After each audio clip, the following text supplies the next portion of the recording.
A brand new 767. Fuel pressure. Why would that be? How come I have no instruments? A catastrophic failure at 26,000 feet. Winnipeg, Air Canada 143. Air Canada 143, go ahead. Just lost both engines. Holy cow! I'm talking to a dead man. How far are we from Gimli? You're approximately 12 miles from Gimli right now. I guess I'll just slip it. The crew is out of options and running out of time. They're at the controls of a 95-ton jet that's quickly falling from the sky.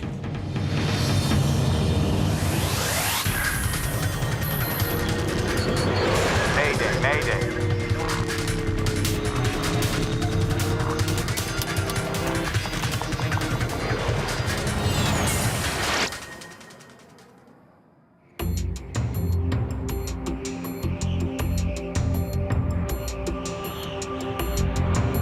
In placid skies over central Canada, Air Canada Flight 143 is just past the halfway mark of its journey from Montreal to Edmonton, Alberta.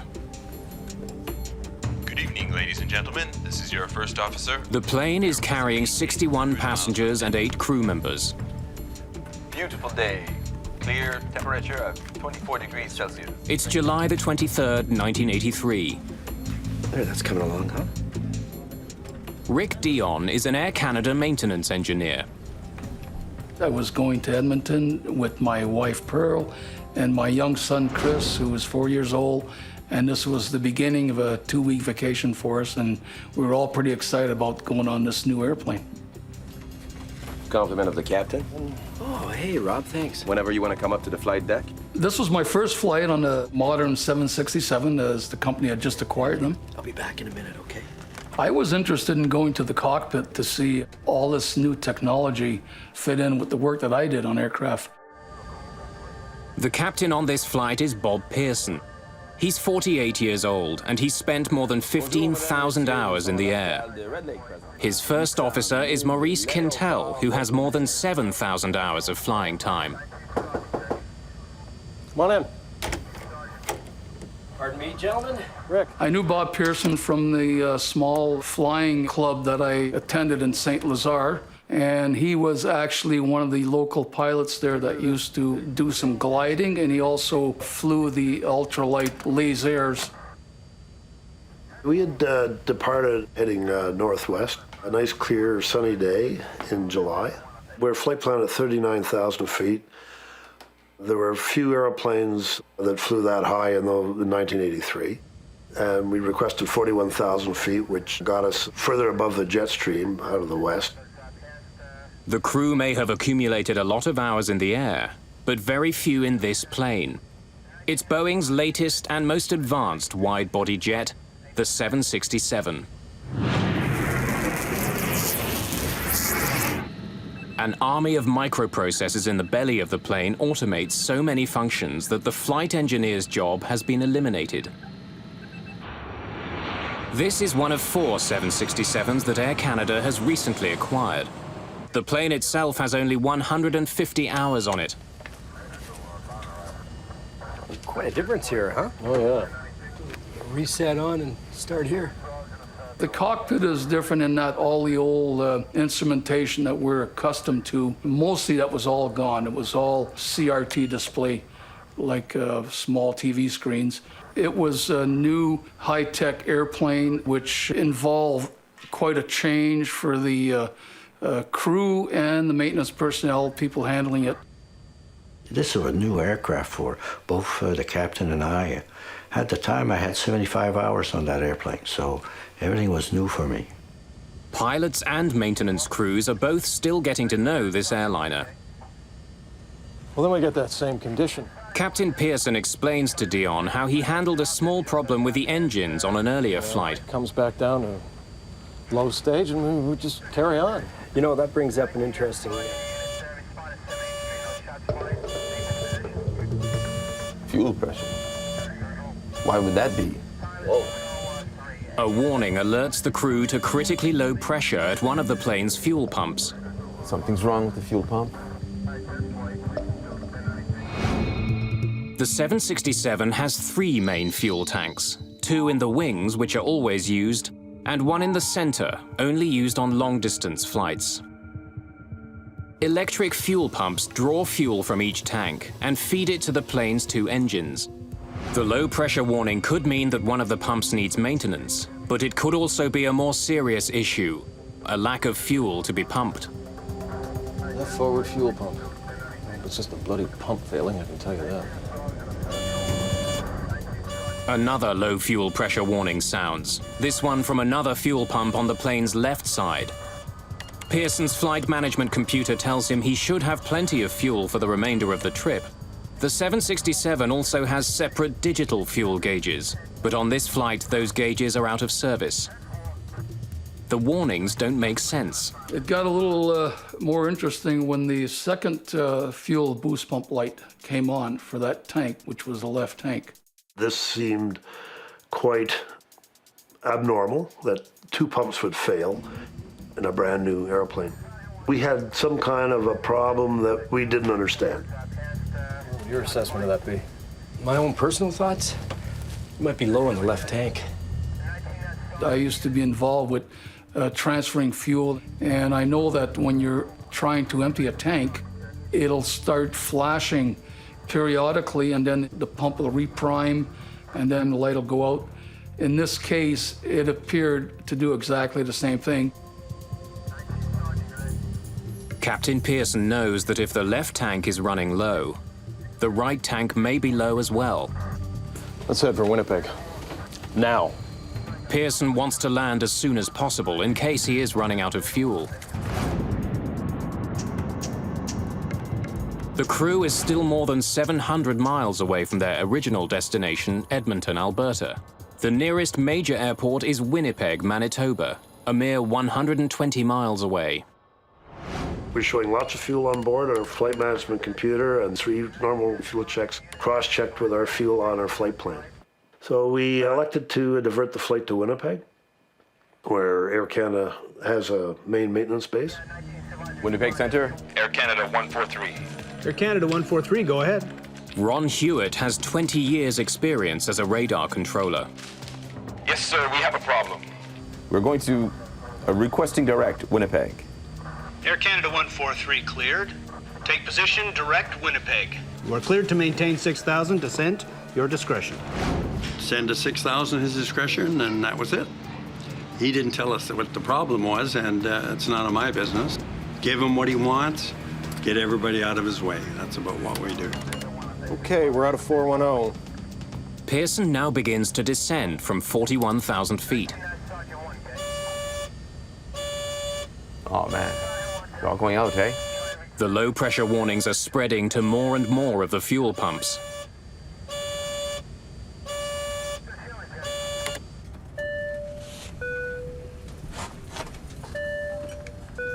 Quintel instructs the cabin crew to prepare for an emergency landing. Hello. Cabin, we think we have problems with our fuel system. We are diverting to Winnipeg.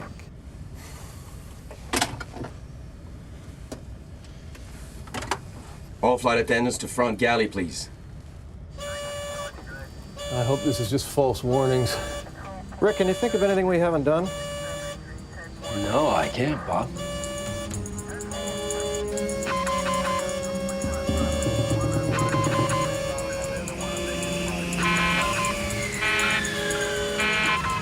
Okay. We've lost the left engine. Losing an engine erases any doubt. Flight 143 is in fact running out of fuel. Okay, checklist. Single engine landing. Pearson is trained to land a 767 with 1 engine.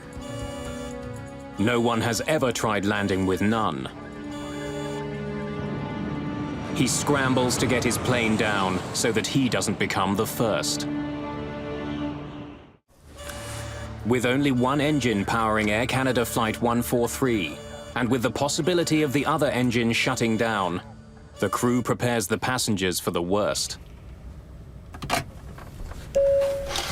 Ladies and gentlemen, this is your in-charge flight attendant speaking. Due to mechanical problems, we'll be preparing for an emergency landing.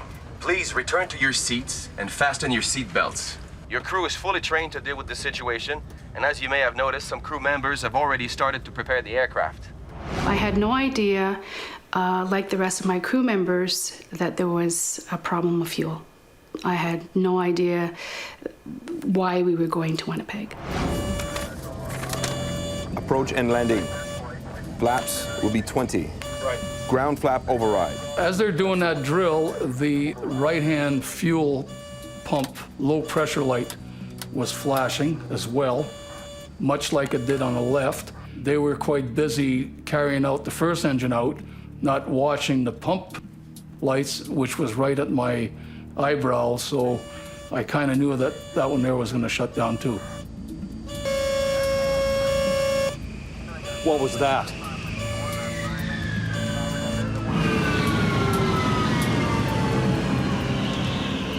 Very shortly, we will begin giving you instructions.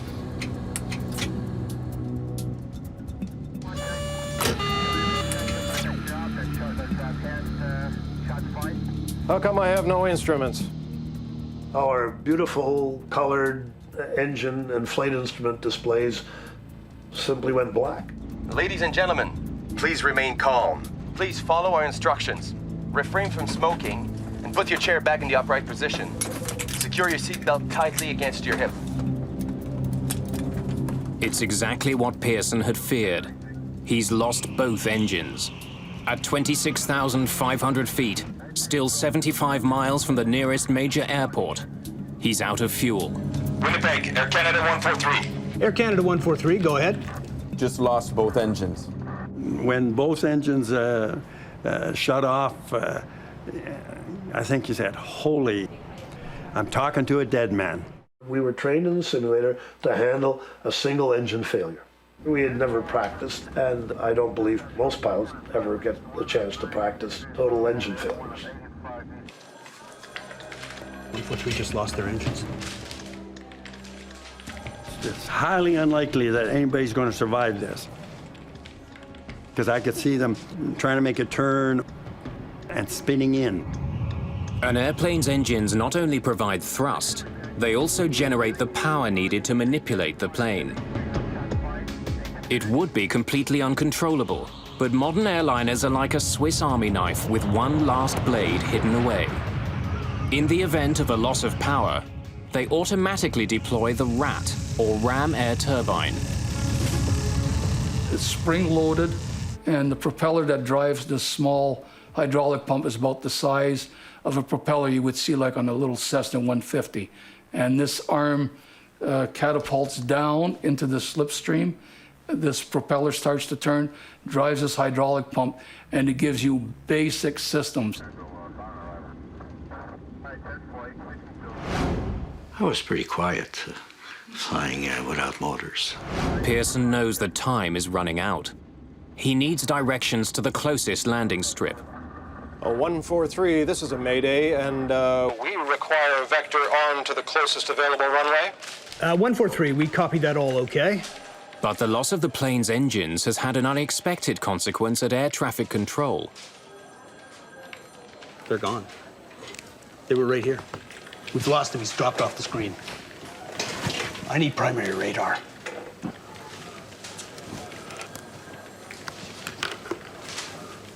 Uh, 143, we've lost your transponder return and are attempting to pick up your target now.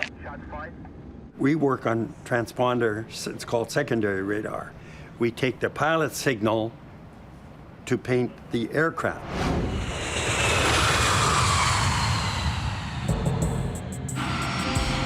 Commercial jetliners are equipped with a transponder, a device that transmits coded information which air traffic controllers use to determine the plane's location. But when Flight 143 lost its second engine, only a small number of items got backup power. The transponder was not one of them, so the plane disappeared from Hewitt's screen. Flight 143 is somewhere east of Winnipeg, but no one knows exactly where or how far it is from the airport. In spite of its enormous weight, a 767 doesn't plunge from the sky when it loses its engines. Its aerodynamic properties keep it in the air, but slowly coasting to Earth. And I was trying to figure how many miles we were moving ahead versus how many thousands of feet we were dropping. But Quintel doesn't have the instruments which provide the information he needs to make that calculation. Since he lost the plane's signal, Hewitt can't give Quintel that information either. Controllers hurriedly work to rig up a way to find the plane. Just before landing, you will hear the command, brace for landing. Brace immediately and stay braced until the plane comes to a complete stop. There are two ways to brace. One, bend forward. Raise your arms and hands against the seat back. Bryce Bell is a businessman on his way home to Edmonton. As soon as they announced that we were making an unscheduled stop in Winnipeg, I immediately wished I hadn't had the 2 drinks that I'd had, because I thought, you're going to have a split second here, and this plane's going to explode in flame, and the decision you make in that split second will depend on how alert you are. Okay, please put your personal belongings in the seat back pocket. The response of the passengers when we were doing the emergency briefing was basically alert. They were looking at us, they were paying attention to every word we were saying. I couldn't have had better passengers. I think that's him. Let's say that's him. Because their modern equipment can't see Air Canada 143, the controllers switch to old-fashioned radar, which doesn't need a transponder to locate planes. I got to turn up my true radar, the reflective radar, which is not nearly as good. And we don't use it at all if we can help it. Okay, I got it. 65 from Winnipeg, 45 from Gimli. 143. We have you at 65 miles from Winnipeg and approximately 45 miles from Gimli. For the first time since losing power, the pilots know their distance to Winnipeg. We might make Winnipeg. Quintel, however, thinks that Gimli is a safer bet. Gimli, Manitoba has a decommissioned Air Force base. It's about 20 miles closer than Winnipeg. As luck would have it, Maurice Quintel trained at Gimli while in the armed forces. He knows it well. 45 miles to Gimli. That is a long runway. Is there emergency equipment at Gimli? Negative emergency equipment at all. Just one runway available, I believe. And no control tower and no information on it. Pearson must consider the possibility of a crash landing. If he has any chance of making it to Winnipeg, which has full emergency support, he knows he must try for it. Okay, then we would prefer Winnipeg. Fine. 143, continue your present heading. We all reacted very businesslike and say something specifically to the situation, but never would we ever look at each other. I think we were all afraid that we might break down. Parents were hugging their little kids, and people were busy scribbling away, which I found out afterwards where they were writing their notes to loved ones and their wills and all kinds of things like that. It was pretty nerve-wracking. 143, a question if you have the time. Okay, go ahead. Total number of persons on board, please. The actual number of people on board is 69, but Quintel is overtaxed. He gives a lower number in error. I have 33 people on board, including the crew. Okay. I have to ask if Soul's on board. I know he's busy. I don't want to ask him questions, but I have to. This thing can go down in the lake or the field. And I remember thinking, great. I know this airplane carries about 300 people. At least it's not 300. It was about regrets. It was about things I hadn't done in my life. It was about ways I've treated the odd person here or there that I wish I'd treated more gently. It was about how stupid I was at some of the things I used to make big issues out of that are so insignificant when it really comes down to what real reality is about. It was pretty devastating. And I remember telling a mother with a baby, and I had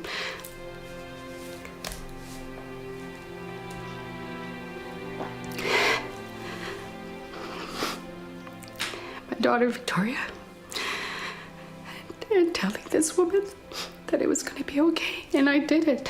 I was so proud of myself that I could be so straight with her and tell her that it was going to be all right and really look at her in the eyes. Okay, and how far from the field are we now? You're 35, correction, make that 39 miles from Winnipeg. Roger. Now that controllers can see Flight 143 on radar, they can provide Quintel with the information he needs to figure out if he can glide as far as Winnipeg. Roger, what is your altitude now? 8.5. 8.5. About 8,500 feet above the ground, Captain Pearson can see his destination. Winnipeg's airport is less than 35 miles away. We're visual. But the news from Quintel is not good. Bob. Morris was calmly keeping track of our distance by input from Winnipeg Air Traffic Control and our altitude, and calculated our profile and came to the conclusion that we might not make the runway in Winnipeg. We can last maybe another 20 miles. We're not going to make Winnipeg. Quintel has calculated that at the rate they're falling, they would hit the ground a full 15 miles short of the runway. How far are we from Gimli? You're approximately 12 miles from Gimli right now. Where is it? Which way is he moving? On your right. Turn right to a heading of 345. I would say you have 10 miles to fly. Okay, fine. We're gonna go there. I'm gonna go check on my family. You guys don't need me up here right now, huh? No, we're okay.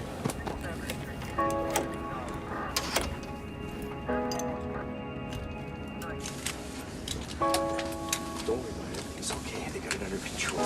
Just make sure your seatbelts are tight, all right?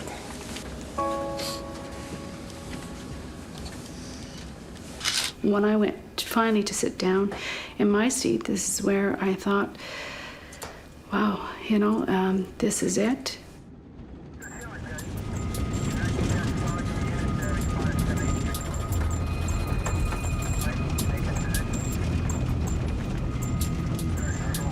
Landing gear down. Roger. First Officer Quintel lowers the landing gear.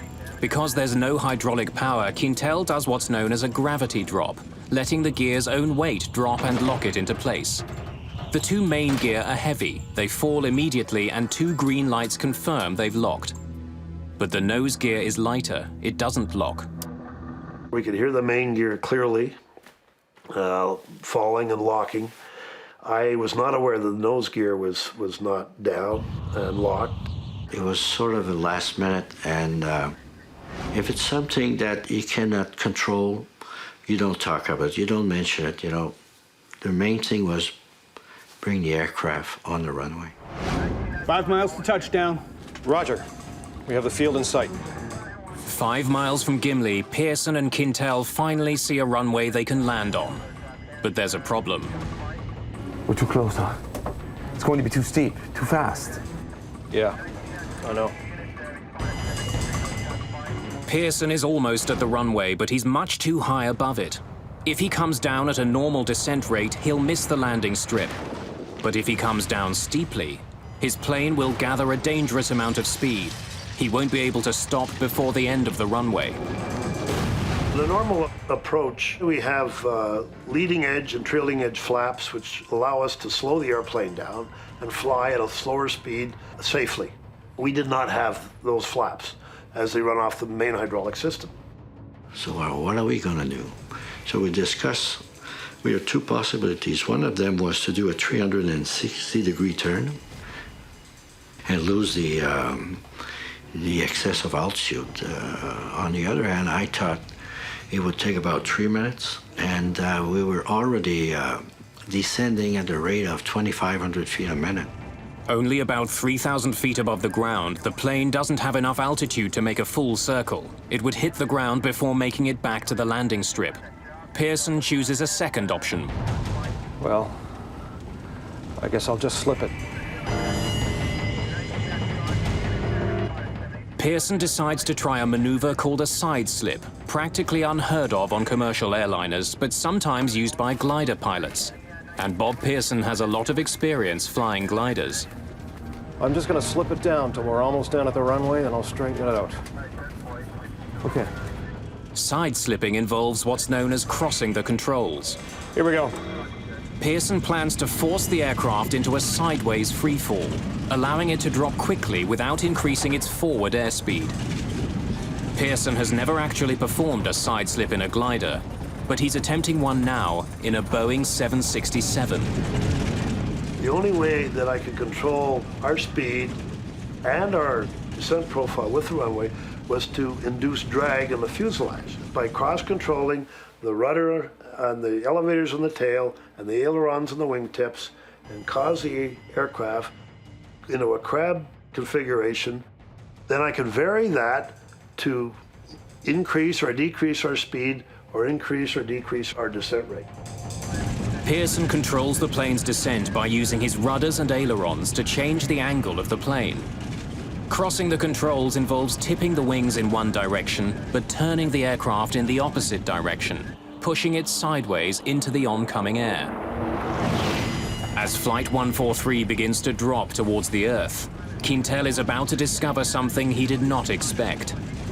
The runway he trained at 15 years ago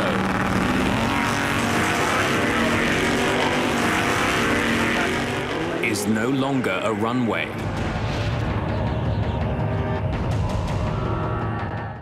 Captain Bob Pearson is out of fuel, out of engines, out of options. If he can't line up with the runway at Gimli, he doesn't get a second chance.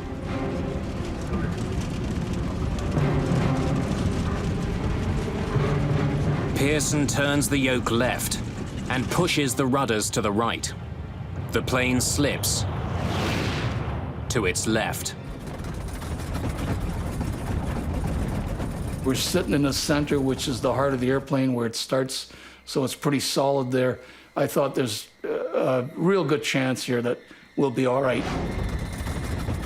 However, when he put the airplane into a side slip, all that went out the window because I figured, oh, if he hits a wing or something, it starts to catapult and roll, that's not going to work anymore. The 767 loses altitude quickly, plowing sideways through the air. When I looked to the left of the aircraft, I was looking directly at the ground because the airplane is angled quite, well, about maybe 60 degrees of banks. The bank angle was quite high and the nose of the aircraft was quite high. And it was an awkward moment, and if it was awkward for me, I can imagine for the passengers, it must really have felt odd. I saw a sand trap from this golf course, and I thought, we're going to crash. Pearson must maintain a crucial balance. He's got to slow the plane enough to be able to land safely. But if he slows down too much, the airliner could lose its lift and plummet to the ground. When a pilot is normally landing an airplane, he's maneuvering the flight controls and operating the thrust levers pretty continuously on most landings. And so I was doing the same thing without the thrust levers. This is where I thought of my daughter Victoria being alone with my husband, and how he was going to cope with our daughter, and how she was going to cope without having a mom. As they approach, Pearson focuses on his target, the threshold of the runway. I got tunnel vision like I've never had it before. It was just our speed and our relationship with the threshold of the runway. But now, only hundreds of feet from the ground, Quintel sees that their troubles are far from over. The Gimli landing strip has been converted into a drag racing strip. Today is Saturday, and it's not just a race day. It's a family day on the Gimli strip. Racing is done for the day. But the airfield is filled with members of the local sports car club, camping out with their families for the weekend.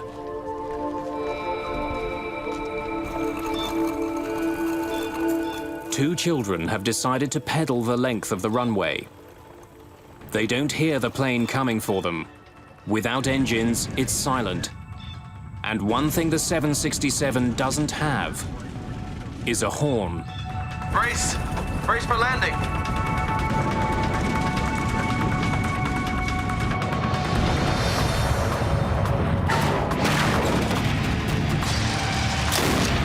The nose hit with quite a bang on the runway. Sounded like a shotgun going off at our feet. The front landing gear gives out immediately. Pearson brakes hard. 2 tires blow out. The bottom of the right engine scrapes the runway. I was a robot. There was just no emotion at all. Finally, Pearson sees what's in their path. And I looked up and I could see 2 boys on bicycles. They must have been probably about 1,000 feet down the runway from our position when I saw them. And then at one point, I can see he raised his head and he's surprised. Here's this big aircraft. I can still remember the look of terror on their faces. So they were close enough for me to see that. With no nose gear to steer with, Pearson's only hope of driving the plane left or right is by varying the brake pressure on the 2 main landing gear. That's when my heart started to pitter-patter a little bit. The kids panic and try to outrun a plane that's traveling about 200 miles an hour. I knew I couldn't take the airplane into these boys, and I was going to take it off into the grass on the right side. There were campers along the west side of the runway that I didn't notice until after we had touched down. And the nose was on the ground, and I can still remember out the left side, people standing by their barbecues. Dino Calvert is at the track with his friends for a weekend of racing. One of the gentlemen in the pits suddenly jumped in his car and he took off. And I thought, well, you don't drive like that in the pits usually. And I looked up and all I could see was smoke rising. Pearson does all he can to stop the plane in time. Holy crow!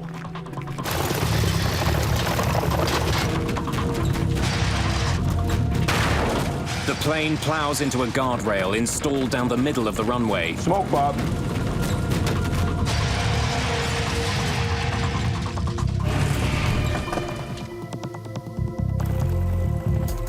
"17 minutes after running out of fuel, Air Canada Flight 143 comes to a final stop on the ground.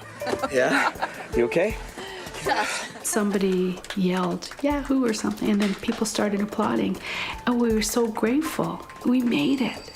When you believe that you're going to crash, you do believe that the airplane is going to break apart, you're going to have fire. Evacuate! Evacuate! Evacuate! All right, let's go. We got to get up. Thick smoke is quickly filling the cabin. The crew doesn't take any chances. They want everyone off the plane as quickly as possible. There was a sense of joy, and then a panic, kind of. It seemed to go in waves, and then a panic saying, we got to get out of here. We got to get out of here. Less than 2 months earlier, an Air Canada DC-9 made a successful emergency landing in Cincinnati, only to burst into flames on the tarmac before all the passengers could get off. 23 people died. The crew and passengers of this flight want to avoid a similar fate. It took maybe just a few seconds to come up to a full halt on the runway, but the cockpit was full of smoke. Passenger evacuation checklist. Passenger checklist. Fuel shut off. Off. Cabin depressurized. Electrics off. Electrics off. Checklist complete. Time to get out of here.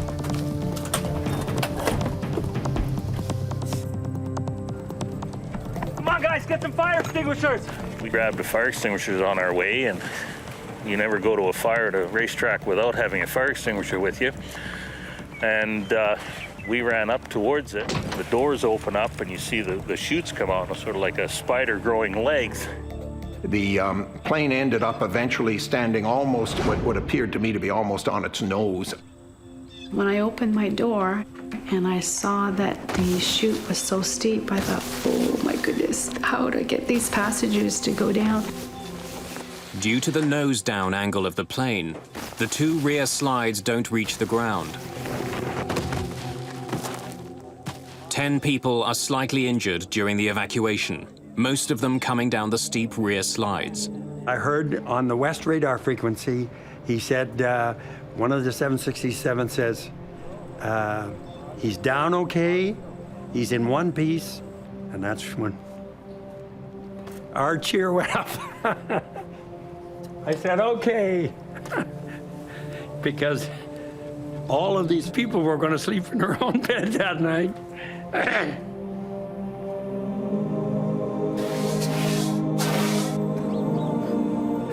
There's still a lot of smoke coming from the plane's nose. Turned out it was about 6 inches of insulation between the inner and outer skins. From friction, that was starting to burn. The flight attendants have good news. All 61 passengers have made it off the plane. There's not so much as a single serious injury. We'll give you a hand. Yeah, extinguisher.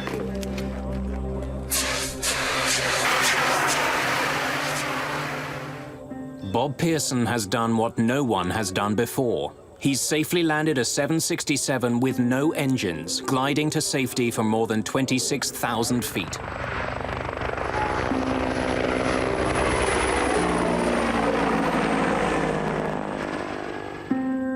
Air Canada Flight 143 glided... The event makes international headlines immediately. People are already asking how one of the most sophisticated passenger planes in the world could have run out of fuel. Sliding down emergency chutes.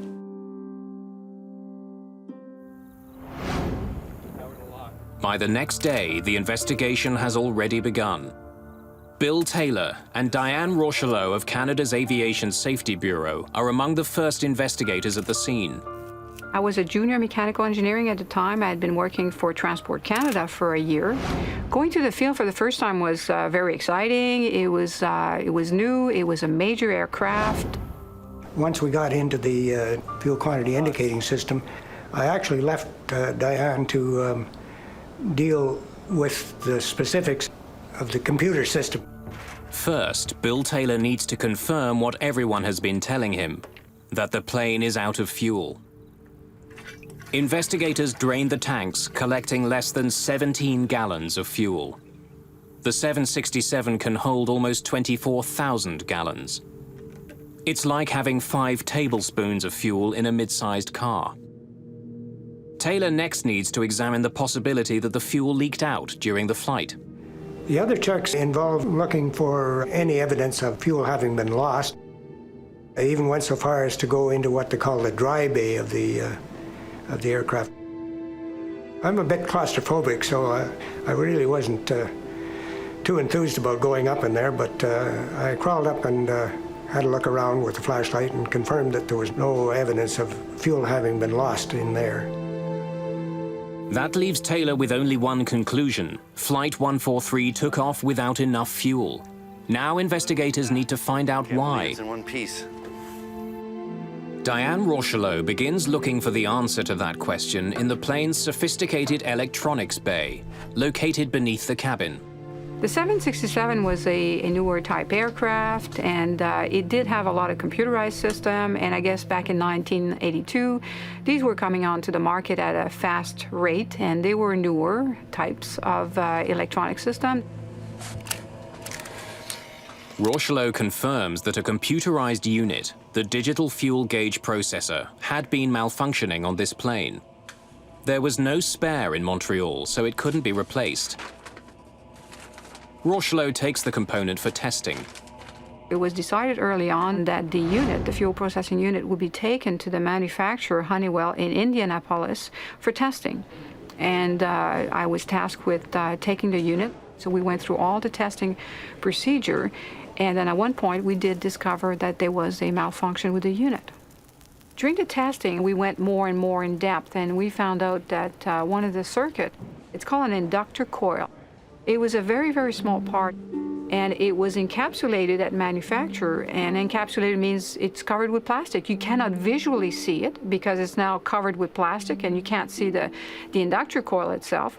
But once we took over the plastic case, we could see that the solder joint had not been made properly. which caused a malfunction in the system. The faulty processor explains why Pearson didn't have fuel gauges for the flight, but doesn't explain why he didn't have enough fuel. The inoperative gauges were clearly flagged. Ground crews wouldn't have relied on them when they were fueling the plane.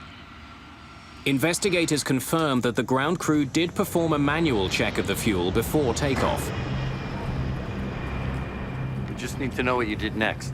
Yeah, we did a manual check of both tanks, and then we pump enough fuel for the trip to Edmonton. Flight 143 should have taken off with enough fuel for the trip. Okay, thanks. That helps.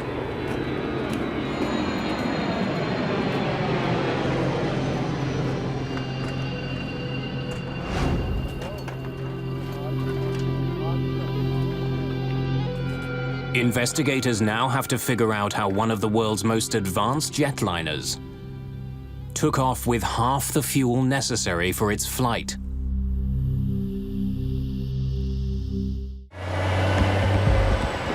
The investigators know that with its fuel gauges out of service, Flight 143's fuel tanks were checked manually. Then the fuel for the trip to Edmonton was added to the tanks.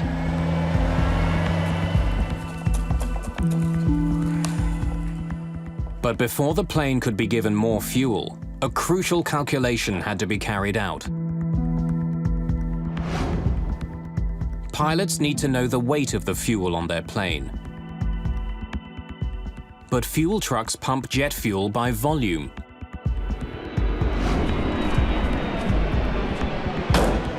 In order for pilots and fuelers to communicate, a simple routine translation between volume and weight has to be made.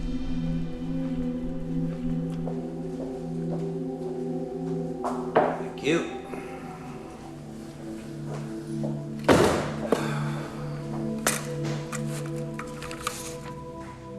Investigators check and double-check that math.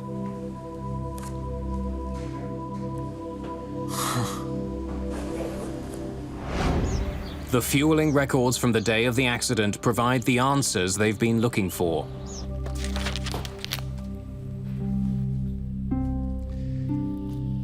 This is a typical fueling record. But when investigators examine the calculations for Flight 143...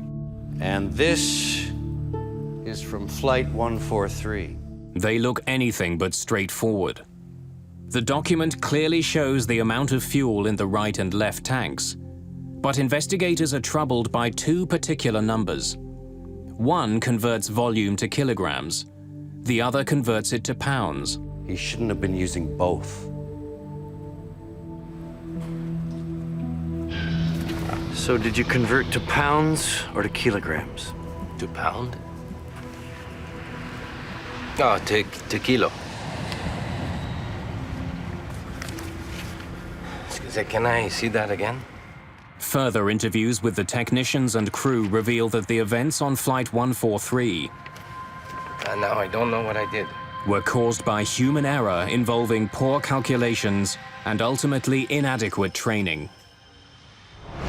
Okay, fellows, we've finished with the fuel. The technicians refueling Flight 143 got muddled in their calculations while converting the volume coming out of the fuel truck to the weight of the fuel in the plane's tanks. No one who saw the calculations that day noticed the basic error. In 1983, Canadian ground crews were used to converting the amount of fuel leaving their trucks into pounds.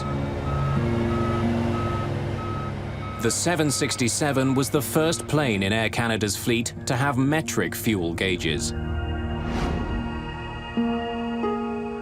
Its fuel should have been measured not in pounds, but in kilograms, which requires a different calculation. Flight 143 needed 22,300 kilograms of fuel for the trip. But pilots and technicians let it leave with 22,300 pounds instead. Because a pound is about half a kilogram, the plane only got half the fuel it required, which explains why Pearson's flight computer told him he had plenty of fuel. He entered the wrong amount of fuel to start with. In the past, the flight engineer calculated the fuel loads. This accident raised an important question. Whose job was it with the two-man crew? Better training is definitely an issue in an incident such as that. If everyone is trained and the lines are drawn as to who's responsible for what, then there's no ambiguity on it. People know what they're responsible for. In this case, it was sort of open-ended. We weren't aware who was responsible for the final say on this field stuff. A subsequent inquiry found that none of those involved that day was trained in metric calculations. Not the ground technicians, not the pilots. I had not received any, neither of us had received any training at all on doing these calculations. The computer that had replaced the 767's flight engineer was broken, and no one knew who should be doing its job. Air Canada 143 was essentially down a man. And the goal is to prevent a recurrence of this particular event. And also, we also find out other systems that might have been either at fault or maybe they could cause a problem in the future, and you do try to prevent recurrence.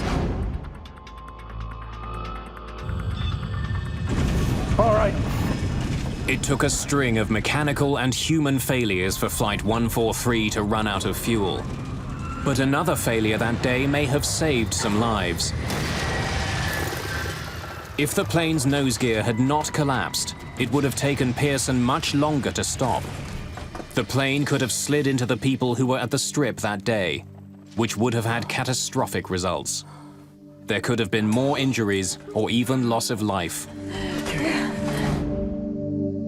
Pearson and Quintel were partly blamed for their roles in the incident. A government inquiry recommended that Air Canada re-evaluate the training of flight crews and ground technicians in metric fuel conversions. It also recommended that the airline keep more spare parts, such as fuel gauge processors. Rick Dion retired in 2003 after a long career as Air Canada's coordinator of maintenance control. First Officer Maurice Quintel was promoted to captain in 1989. Captain Bob Pearson went on to fly 10 more years for Air Canada, his experience at Gimli shaping the rest of his career as a commercial pilot. This experience affected me mostly by making me more relaxed as a pilot, giving me the feeling that as much as I've trained for all those years, that there's always that question about how you're going to perform when the chips are down, and I now have the feeling that no matter what, as long as an aircraft stayed together, I would get it safely back on the ground. And so it's been a relaxing experience. It's the knowledge that you know under stress you can perform. Before that, you don't know. You just hope you will, and you train for it, but you never know. With the things that they had to deal with was magnificent. I think that got proven in the simulator in Vancouver. They tried out this same circumstances with several crews, and they all crashed.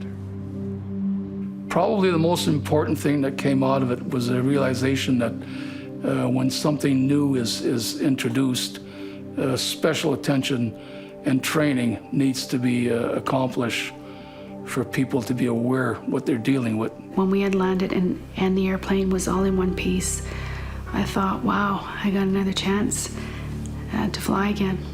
Because of a tragedy like that, once you take your deck of cards and fire it in the air, you're truly free. And I guess from that point of view, Gimli could, I find it very difficult to say, but Gimli was maybe almost the best thing that ever happened to me, next to meeting my wonderful wife and marrying her. 2 days after the landing at Gimli, Air Canada's 767 was back in the air on its way to Winnipeg for repairs.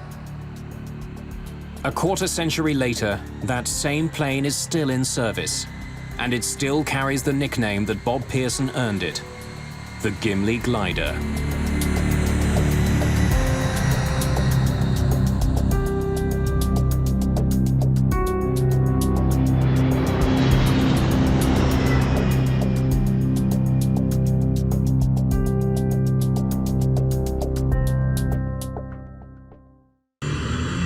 A luxury jet on its maiden voyage is jolted in midair. Declare an emergency. We have a wind tip! The plane has lost part of its wing. It became clear that we were in very, very big trouble. The crew struggles to land the badly damaged plane. November 600, X-ray Lima, declare an emergency. But the trouble isn't over when they hit the ground. The crew is detained and questioned by police. Somehow, this small plane has triggered the worst crisis in Brazilian aviation history.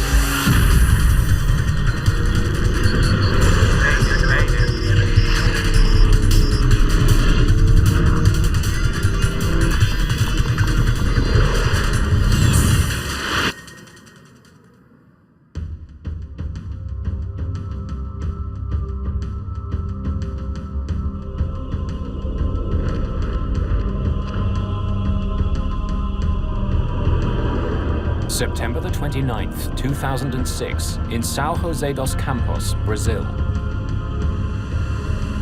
3, 2, 1! It's a big day at Embraer headquarters. The Brazilian aviation firm has just sold a brand new private jet to XLR, a US charter company. The price tag, $25 million. It's a beautiful airplane, and there was a beautiful little ceremony that Embraer had in the hangar just before we got on the plane. And the guys from XLR were particularly proud. The Legacy is a modified regional jet. The cabin redesigned for comfort. It can seat up to 13 people. And in its first 4 years of service, Embraer has delivered almost 100 of these sleek business jets. XLR will use the jet to fly customers around the world. But first, the company has to get the plane up to the United States. Joseph Lepore and Jan Palladino will be at the controls for the jet's maiden voyage. They've been down in Brazil for a couple of weeks, getting familiar with the new plane. Joe Sharkey is a reporter for the New York Times. He's been offered a free ride home. We were delivering an airplane, basically, and my role was hitchhiker, and they kindly invited me along.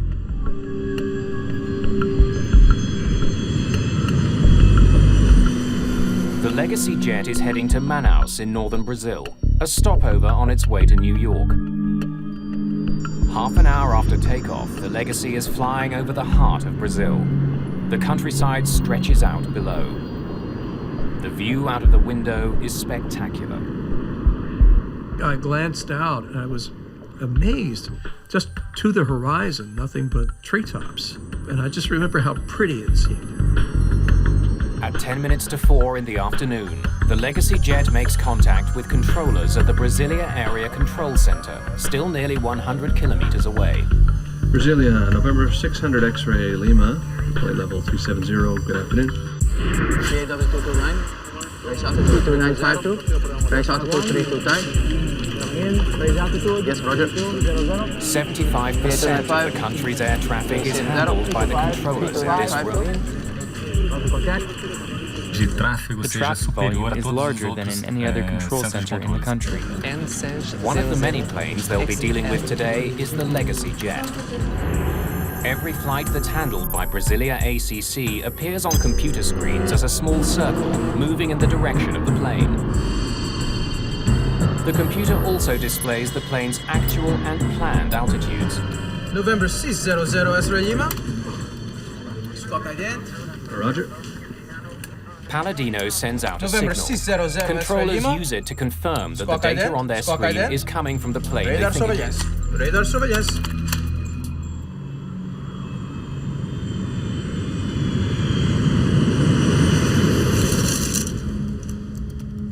An hour later, the flight has settled into a familiar routine. Mood sort of settled down, everybody was working, and it was just a very, very calm and peaceful time. I was transcribing notes from one of the interviews from the Embraer tour. Brasilia, November 600 X-ray Lima. But in the cockpit, Palladino is having trouble getting back in touch with air traffic controllers in Brasilia. Brasilia, November 600 X-ray Lima. He can't raise controllers on the frequency he used almost an hour ago. He tries other channels. Brasilia, November 600 X-ray Lima.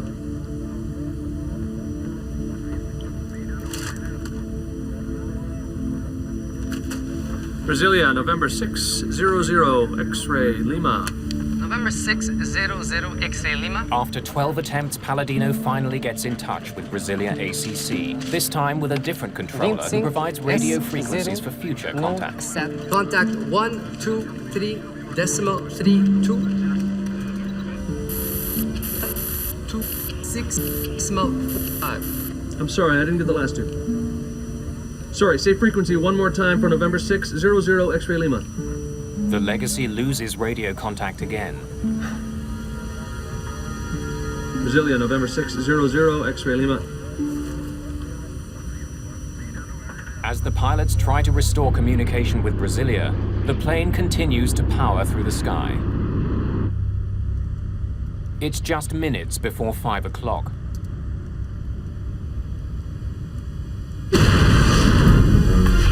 Suddenly there was the loudest bang I've ever heard in my life. The concussion itself seemed to affect every atom in my body. What the hell is that? Just fly the airplane, dude. They're an emergency. Sit down back there. No one's sure what's happened to the jet. But when Joe Sharkey looks out of the window, he's stunned by what he sees. The end of the wing was chopped off and it was serrated. It looked like it had been chewed off. It became clear that we were in very, very big trouble. XLR Vice President Ralph McCaley rushes to the window for a look at the damage. I said to Ralph, "How bad is it?" And he looked at me and he said, "It's bad." With more experience flying this type of plane, co-pilot Palladino takes over control of the limping jet. Just let me fly the thing, dude. All right? We're descending. I want to get down. Okay, it's yours.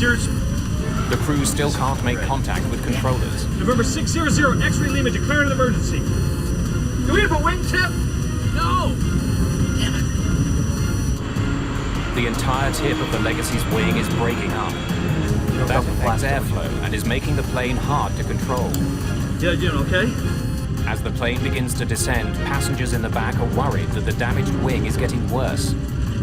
Our main concern was that wing, but it had taken such a hit that the structural integrity of the wing was obviously in question. The leading edge was separating. With so much damage to the wing, the pilots can't turn sharply. Too much stress could rip the wing right off. We were in a position where we realized we were going to die. I thought of my wife, and I thought, well, okay, one thing I can do is I can write a note to my wife, which I did. I took out my reporter's notebook, and I wrote, a short note saying that I loved her and that, just saying what I could. The Amazon is a bad place to have to land a plane. It's a dense jungle for as far as the eye can see. There's nothing down there but trees. And I thought, where are they going to put this airplane down? Damn it. Just hours into its maiden voyage, the badly damaged jet is going down. Palladino and Lepore's flying will soon be analyzed and debated throughout Brazil. Chart. The verdict against them will be harsh. Please answer, November 600 X-ray Lima. The crew of the Legacy jet searches desperately for a place to land their crippled plane. Captain Joseph Lepore finds a small military base on his chart.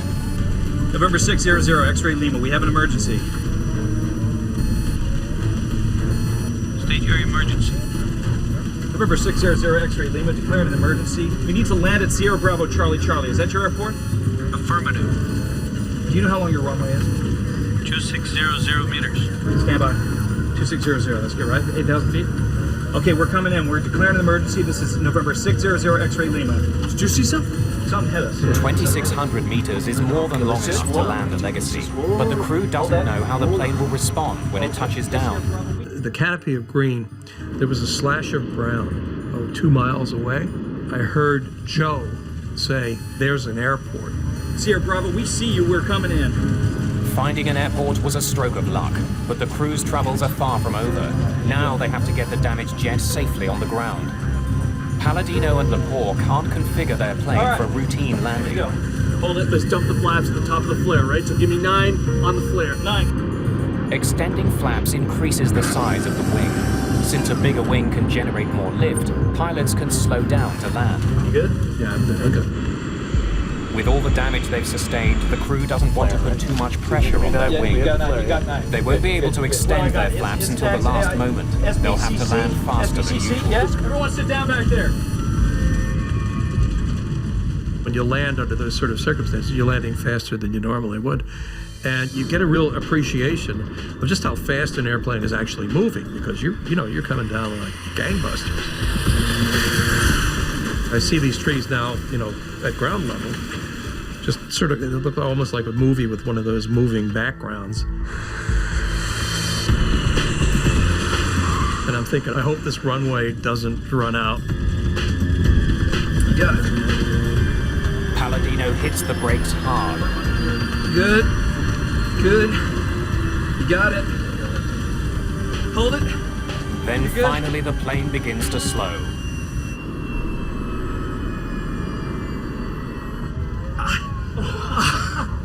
Woo! Good job. Oh, man. And then finally, we just did come to a halt. There's that beautiful silence that occurs when the engines are shut down and everything was just quiet again.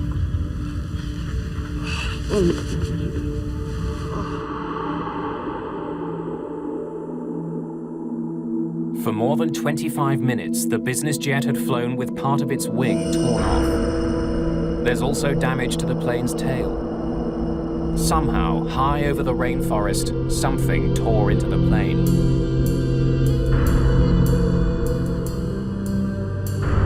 The bizarre day takes another strange twist. Because they've landed at a military base, soldiers confiscate the passports of everyone on board. And that's the point at which I realized that we were in custody.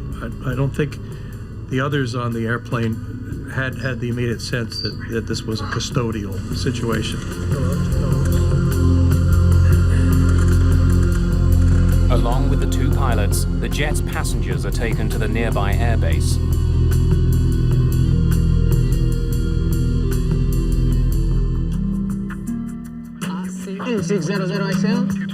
Range altitude 3200. The emergency on board the Legacy jet has thrown Brasilia ACC into turmoil. But it's not the only problem controllers there are facing. Another plane they're expecting to see hasn't shown up. Goal Flight 1907 should be on radar in Brasilia. The missing flight is a Boeing 737 with 154 people on board. It's been in the air for 2 hours and should be nearing Brasilia. But controllers there can't find any trace of that plane. Manaus, there isn't any goal. There isn't any goal with us here. It's on its way. They check its status with controllers in Manaus, who were last in contact with the plane. Eu pedi para encerrar a Anxiety was instrução, high, and controllers were além de confused ser about what to instrutor, eu say. sou supervisor They também, didn't know mas what no was dia eu happening. estava como instrutor. Deep in the Amazon, those who were on the XL Air jet are also struggling to figure out what happened. We hit something, man. That's all I know. Maybe it was a condor. Are you kidding? It was 37,000 feet.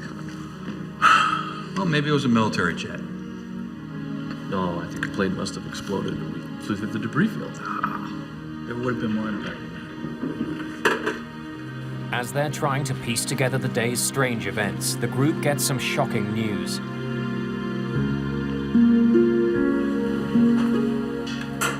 A Gulf flight has crashed.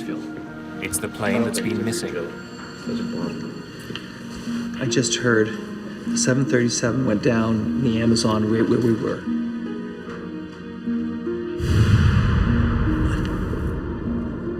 It was like a thunderclap. The world changed immediately. And Joe and Jan were just stricken. I don't think I've ever seen two more anguished men in my life. The Gulf flight crashed right where the Legacy lost a piece of its wing. It can't be a coincidence.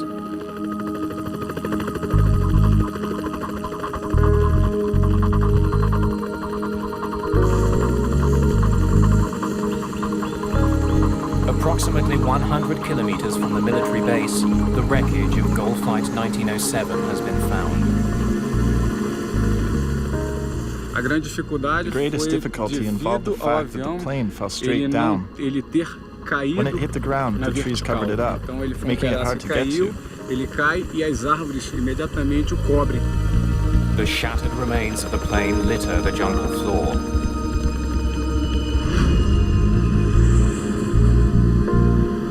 The news hits controllers in Brasilia extremely hard. They had just realized that the worst thing that could happen in air control happened. People were crying. A lot of people had to be dragged out of the room. Things were not under control in the room. Over the next several days, troops pour over the scene of the Gull crash. The dense jungle slows their progress. Nós levamos ali aproximadamente para caminhar To walk about 1 kilometer in the forest took us about an hour. amazônica, nós levamos ali pelo menos 1 hora. A makeshift helicopter landing pad is carved out of the jungle. It's becoming increasingly clear that no one has survived. 154 people are killed. At the time, it's the worst crash in the history of Brazilian aviation. What had happened in the skies above the Amazon? Investigators face a mammoth job.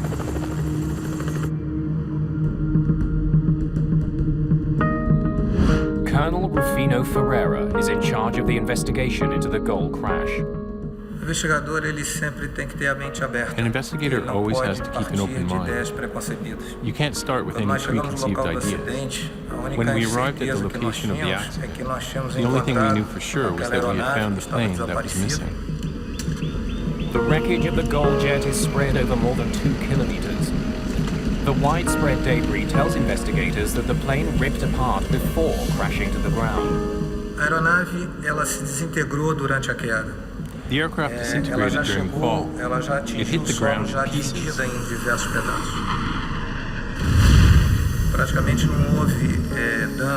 There was practically no damage caused by the impact with the ground. The plane had already fallen apart. Uma vez que a aeronave se desfragmentou durante a queda. On October the 2nd, just 3 days after the crash, the plane's flight data recorder is found. Most of the cockpit voice recorder is also recovered, except for one critical part. In this accident, the impact was so strong that the module separated from the recorder. Modern voice recorders don't use tape. Conversations are recorded digitally onto a memory module. But that part of the Gull CVR has broken free. Without it, the rest of the cockpit voice recorder is useless. While the search for the module continues, Ferreira looks at the information from the 737's flight data recorder. He learns that the plane was flying at 37,000 feet. It was on course and flying level at its assigned altitude. Then, without warning, the plane pitched over and plummeted toward the ground. Whatever happened, it was sudden and catastrophic. The data recorder tells Ferreira that the plane spun 11 times before it hit the ground. Klaus, I can't see Gull. There isn't any Gull with us here. It's on its way. So it's already in my area? For over half an hour. Police investigators want to know what air traffic controllers can tell them about Gull Flight 1907's final minutes. There was no Mayday. In fact, we never had contact with the Gull jet. Controllers say there was no warning that the jet was in trouble. It simply vanished. Colonel Ferreira studies air traffic control data from the day of the accident. There is no sign of the Gull flight. But the readings from the smaller Legacy jet capture his attention. It seems to be flying erratically. Instead of keeping to a single altitude, the radar shows it flying up and down dangerously.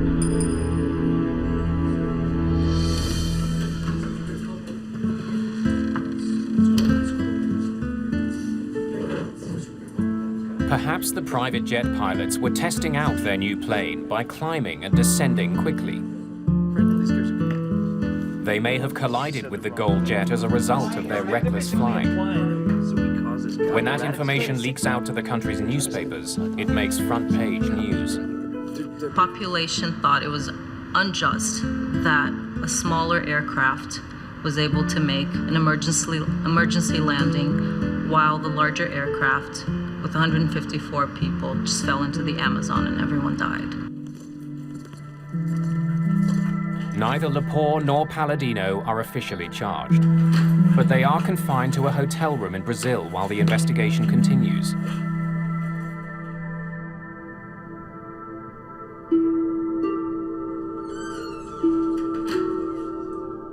Ferreira interviews the two pilots about what they did and what they saw. Look, we were proceeding northwest on course to Manaus at 37,000 feet. Okay, we were attempting to contact Brazilian control. Were you changing altitude? No. I was on the plane. Had the plane been flying erratically or doing loop-de-loops or whatever it was, I think I would have had a pretty good story for the New York Times. Did you say you were flying at 37,000 feet? Yes, that's right. Flight level 370. We never moved from that.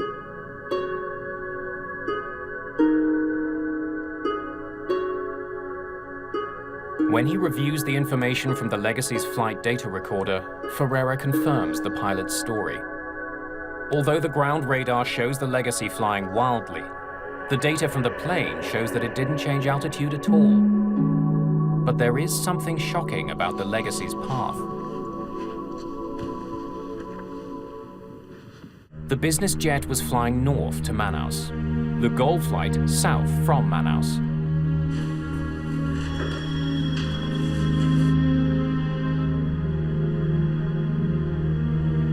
Ferreira can see that both planes were flying at the same altitude, 37,000 feet.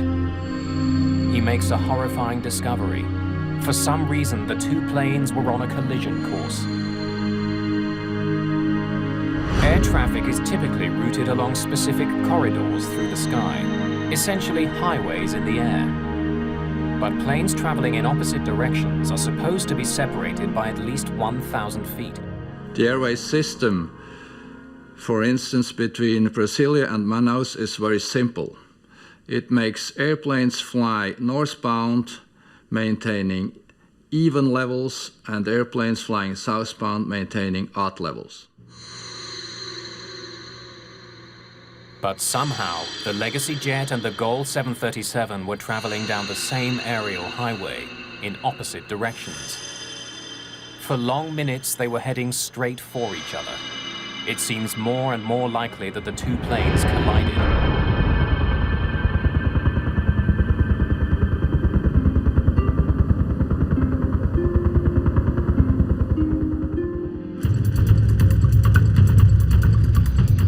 At the crash site, workers find support for this incredible theory. The left wing of the Gold flight is recovered.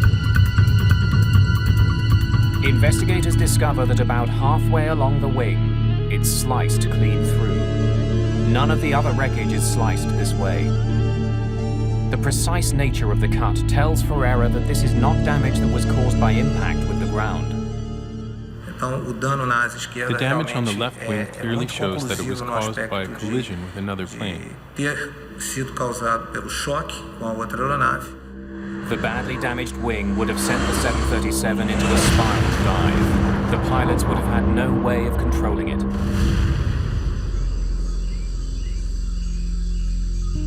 The sudden spiral motion would have pulled the plane apart. It's the reason the wreckage is spread over such a wide area. Ferreira finds the most conclusive evidence of a collision on the Legacy's damaged wing. Foram encontradas marcas muito pequenas. On the Legacy, we found very small traces of paint that came from the Gold wing. Considerada como da cor da aeronave da Gol. Together, the planes had a combined speed of 1,600 kilometers an hour. At that speed, the wingtip of the small jet easily sliced through the 737. Colonel Ferreira now understands what caused the Gold jet to crash, but he doesn't know why. How had the two jets ended up in the exact same airspace without anybody noticing?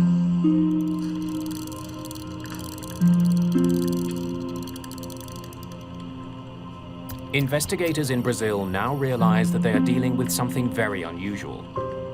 A mid-air collision is a very rare event in aviation, and it should not have happened with two very modern new aircrafts. The situation becomes more complicated when investigators study a critical document, the Legacy's flight plan. Flight plans are filed by using a standard form which is the same all over the world. The form will contain the flight number as well as requested flight level or altitude. According to this document, when it collided with the Gol flight, the executive jet wasn't expected to be at 37,000 feet. The Legacy's flight plan called for the jet to fly at 37,000 feet only until it reached Brasilia, then descend to 36,000. But the collision took place 850 kilometers northwest of Brasilia, well past the point where the Legacy was supposed to descend. So why hadn't the Legacy followed its flight plan?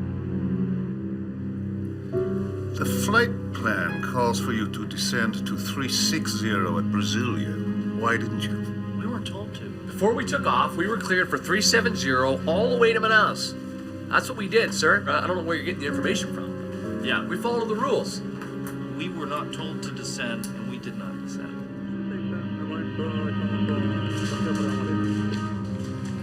Colonel Ferreira needs to check the story that the crew is telling. He wants to know exactly what they were told by controllers when they took off from São José dos Campos. November 600 X-ray Lima, ATC permission for Manaus, flight level 370. The Legacy's last instruction was to fly all the way to Manaus at 37,000 feet. The pilots obeyed that instruction even though it differed from their flight plan. Air traffic control always can deviate from the flight plan because they have best knowledge of the actual traffic situation. Leaving Manaus, the Gol jet was also cleared to fly at 37,000 feet. Both planes were assigned the same altitude by controllers at opposite ends of the country.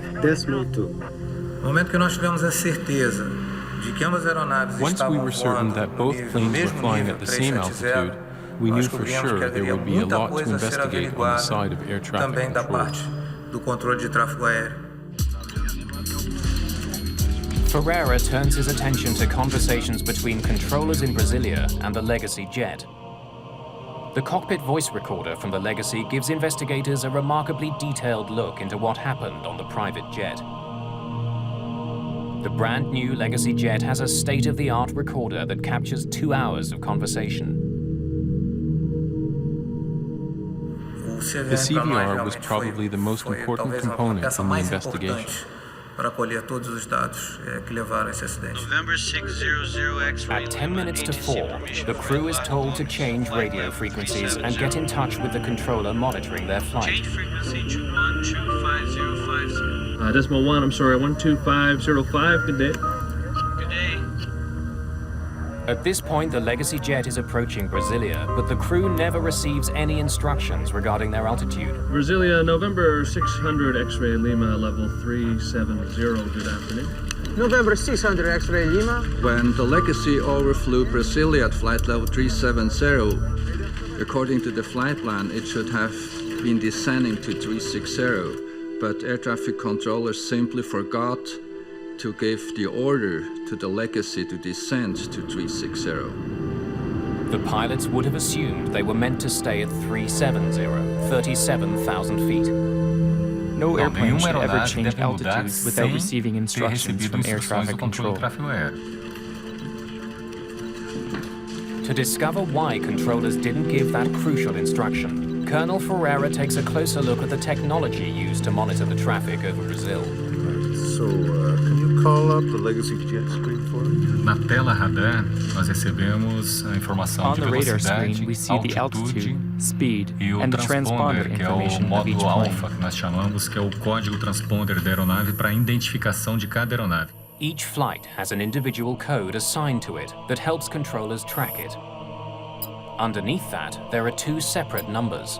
On the left, the plane's actual altitude. On the right, the altitude the plane is supposed to be at according to its flight plan. So here, the number changes to 360. As the Legacy jet passed over Brasilia, the number on the right, the planned altitude, changed. The computerized system automatically updated it. According to the flight plan, at this point, the plane was supposed to descend to 36,000 feet, 360. To my knowledge, only Brazilian air traffic control system is using this kind of design. In other parts of the world, this update has to be done manually. The computer changed a single number, which led to a critical error. Without much experience with the computerized system, the controller mistook the new planned altitude for the plane's actual altitude. Só que o sistema mudou automaticamente, mudando o nível autorizado para The nível system changed it automatically solicitado. from the E aí o authorized controlador altitude acabou to the planned altitude, which made the controller induzido believe the por essa Legacy mudança was flying automática. at E quando 360. o outro controlador veio assumir o serviço, ele passou para ele um nível que estava no plano de voo 360. Police investigators talk with the controller who was on duty when the number changed on the screen. It was shortly after that I went on break. Lucivando relieved me. He tells police about a critical mistake on his part. You have 5 aircraft.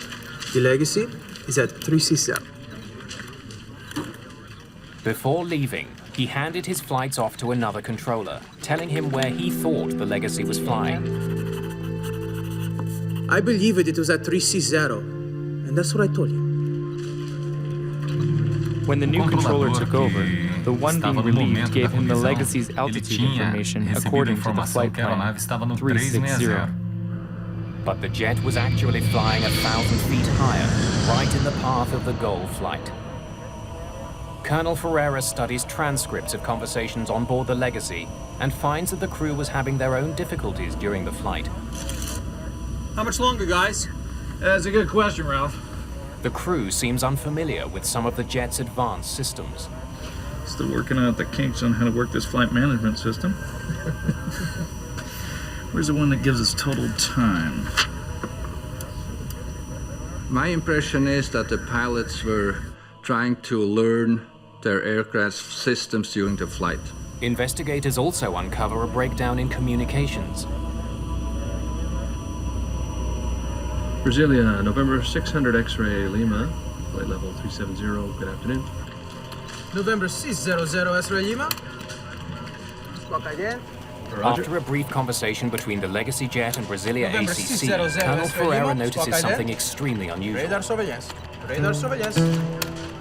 For almost an hour, the Legacy pilots don't talk to anyone on the ground. Por parte dos pilotos do Legacy, They stayed eles 57 minutes permaneceram without attempting any 57 contact with air minutos traffic sem control, tentar contrato which com o seems like a controle de lot of tráfego time. aéreo. After Que nos 57 parece minutes, muito tempo. they tried to call 12 times E without após success. 57 minutos, realizaram inicialmente 12 tentativas de chamadas, sem sucesso. Brasilia, November 600 X-ray Lima. Palladino did try to get hold of ground control, but he couldn't get through. Brasilia, November 600 X-ray Lima. He then tried the backup frequencies listed on his navigation charts. Brasilia, November 600 X-ray Lima. November 600 X-ray Lima. His only contact, a single garbled message. 6 smoke 5. Sorry, say frequency one more time for November 600 X-ray Lima. Both pilots and air traffic controller should have been more concerned of maintaining two-way contact all the time. This is their duty. Brasilia, November 600 X-ray Lima. Had pilots and controllers spoken, they might have discovered that the Legacy was flying north in a corridor reserved for southbound traffic. As the public learns about the mistakes in the air traffic control center, there is growing pressure to make some changes. We wanted to understand what had happened to these people inside the control room. The controllers should have been able to see on their radar screens that these two airplanes were flying in a collision course. Brazilian air traffic control is one of the last in the world to be run largely by the country's military. Since they're run by the military, they're run by the Brazilian Air Force, we did not have complete access to information except for what was released. As fingers are pointed at controllers, many of them come forward with stories of overwork and poor training. They complained that they weren't well trained in English language, which is the international aviation language. Also, they had complaints about their equipment. In fact, the controller who incorrectly reported the Legacy's altitude had been on the job for only a year.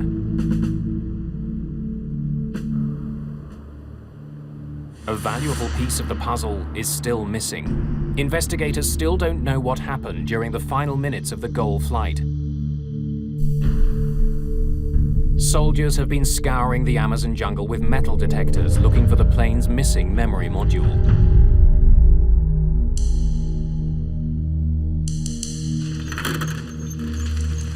Almost a month after the crash, they find it.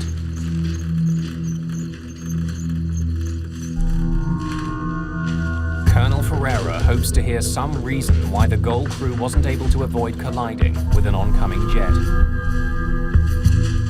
GOL 1907. Contact Brasilia. ACC on 125.2. A good flight. Thanks very much, Brasilia 12.2. GOL 1907. There are no alarms before the collision. No warning that they were flying straight for another jet. Pilots rely on air traffic controllers to keep other planes out of their path. They spend much of their time monitoring their instruments, not the skies ahead. At the speed they're traveling, they'd only have to look away for a few seconds to miss an approaching plane. There were no issues of communication and no misunderstanding between the pilots and air traffic control.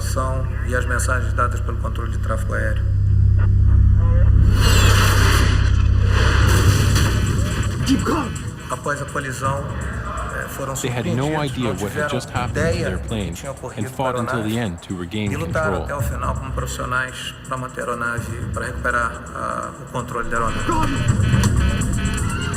For less than a minute, the pilots struggle for control, but there's nothing they can do. But why were there no warnings? Both planes were equipped with a safety feature designed to prevent exactly this type of accident. Ferreira now needs to know why that system failed.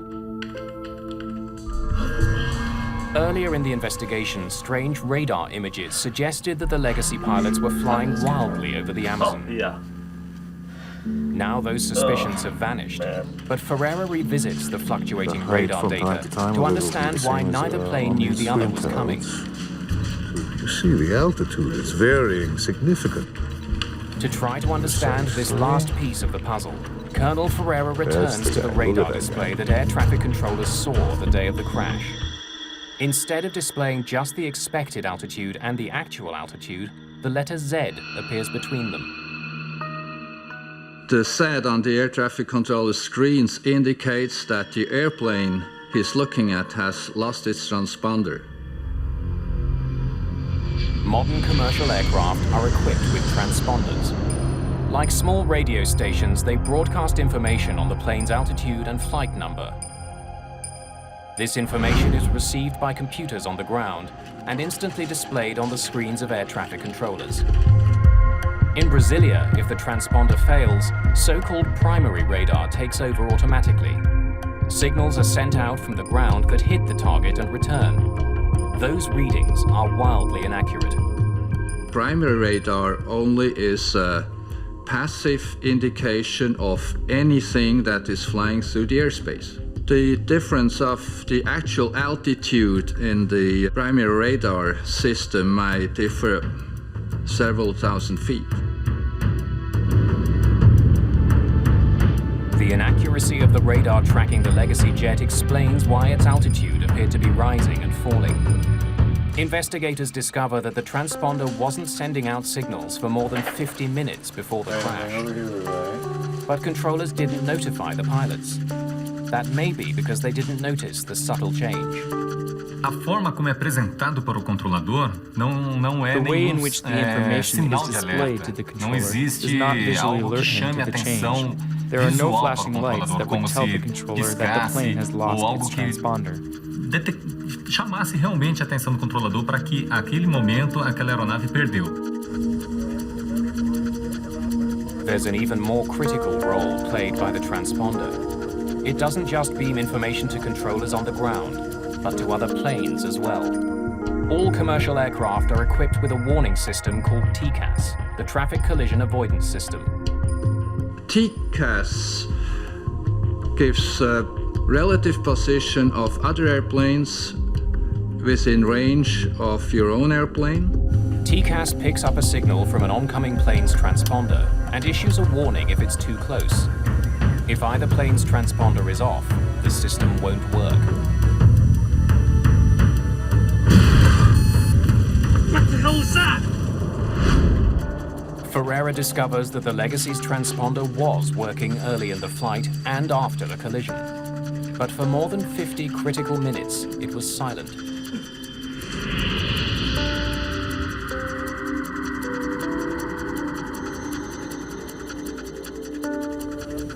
How had a state-of-the-art jet, just off the factory floor, developed problems with its transponder? Parada de funcionamento de transmissão do transponder. The failure of the transponder certainly contributed to this accident. Para a ocorrência do acidente. E nós tínhamos and we had to find out what caused it to fail. Descobrir o que causou essa interrupção no funcionamento.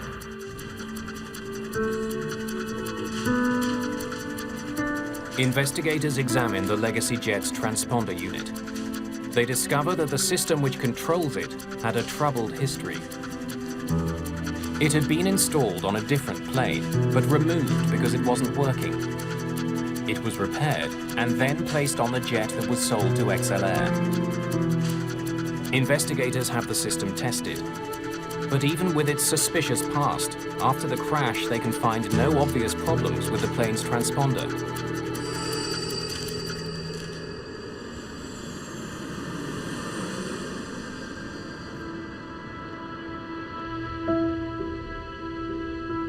Now this is the layout now on the standard one in the Legacy jet. Colonel Ferreira does notice something potentially dangerous about the design of the Legacy's cockpit. If a pilot uses the built-in footrest during flight, his toes can come in contact with the buttons on the transponder. Here, show me what it looks like in standby mode. And when the transponder does go into standby, it would be difficult for a pilot to notice. There's no alarm? A small yellow warning light is the only indication that the transponder isn't on. It was not easy for the pilots to detect that because it's not hooked up with the central warning and alert system. But the pilots of the Legacy jet do not remember using the plane's footrest. Still working out the kinks on how to work this flight management system. Time. Investigators suspect that one of the pilots may have turned the transponder off by mistake. No momento, o cenário provável. The most probable scenario is that by accident, one of the pilots temporarily turned off the equipment as he tried to familiarize himself with the technology on board. However, the transponder went off. At a critical moment, the crew had no last-ditch safety system to warn them that they were flying right at a 737. Even though the TCAS system on the GOL plane was working, there was no signal from the approaching jet for it to receive. Closing in on each other at 1,600 kilometers an hour, the pilots never saw each other coming. Brazil's air traffic control system would undergo some radical changes as a result of the collision. But those changes would not come without a fight. The investigation into the crash of GOL Flight 1907 has uncovered dangerous problems with Brazil's air traffic control system. Brasilia, November 600 X-ray, Lima, level 370, good afternoon. Two planes were assigned to fly at the same altitude in the same airspace. Radar surveillance. Overworked and inexperienced controllers in Brasilia neglected to instruct the Legacy jet to descend to 36,000 feet. You have 5 aircraft. The Legacy is at 360. Then they mistook the Legacy's planned altitude for its actual altitude. To make matters worse, the Legacy pilots, unfamiliar with Brazilian airspace, were unable to make contact with controllers on the ground.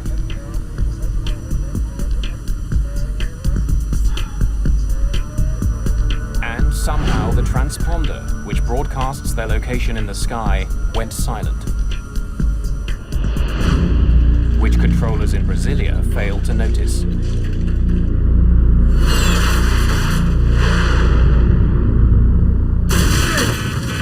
Keep going.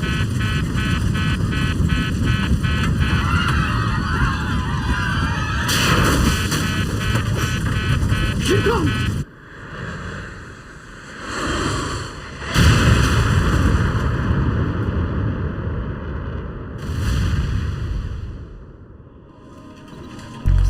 A multi-billion-dollar ATC system designed to keep planes apart had failed to detect two planes on a collision course.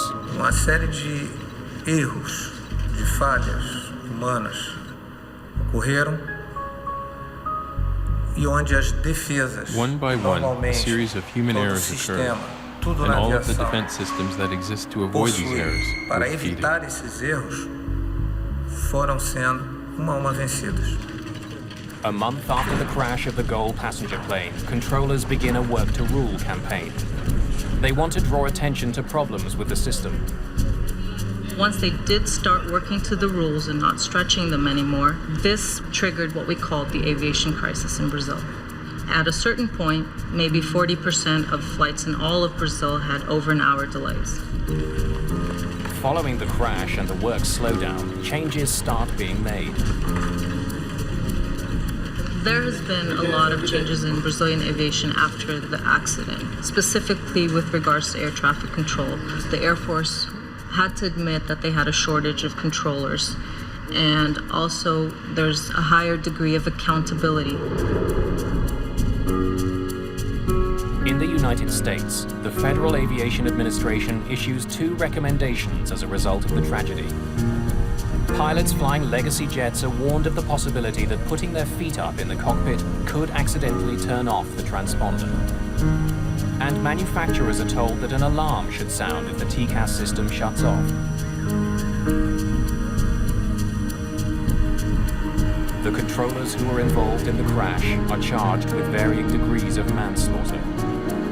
But those criminal charges worry people who were closely involved with the disaster. Trabalhar uma investigação com fins de prevenção, quando existe uma An pressão muito investigation like grande ours, which de focuses outros on processos prevention, criminais suffers huge setbacks when there was oriundos pressure de to lay uma charges. comoção muito grande por ter sido o maior acidente.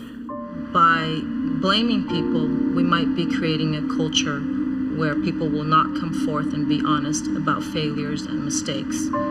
And when we try to hide that, things get swept under the carpet, and soon enough they'll come out again.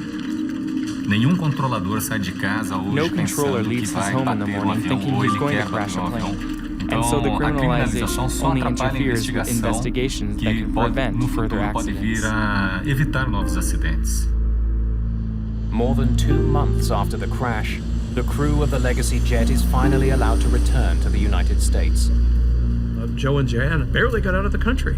There was an attempt to hold them under what I thought was a cobbled together initial criminal charge of, quote, failing to ensure the safety of Brazilian skies.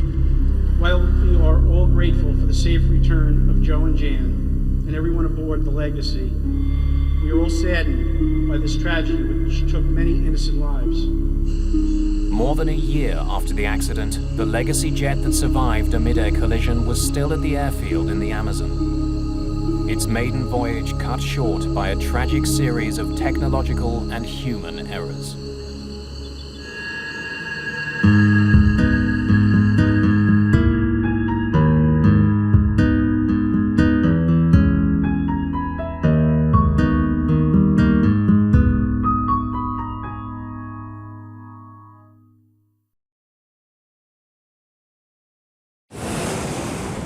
A routine landing. Ladies and gentlemen, we are starting our approach to the Very good shape.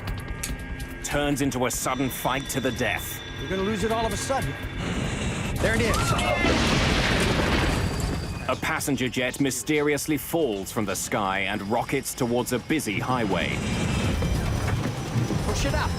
Push it way up. Delta, go around. It's gonna crash.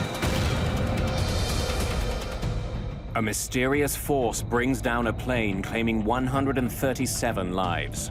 In the wreckage lies the one clue that can stop it from killing again.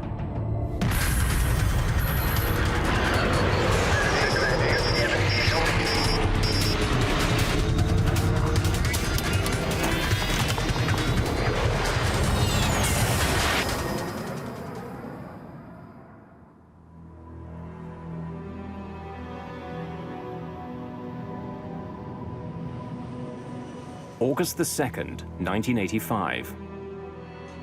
Dallas, Texas.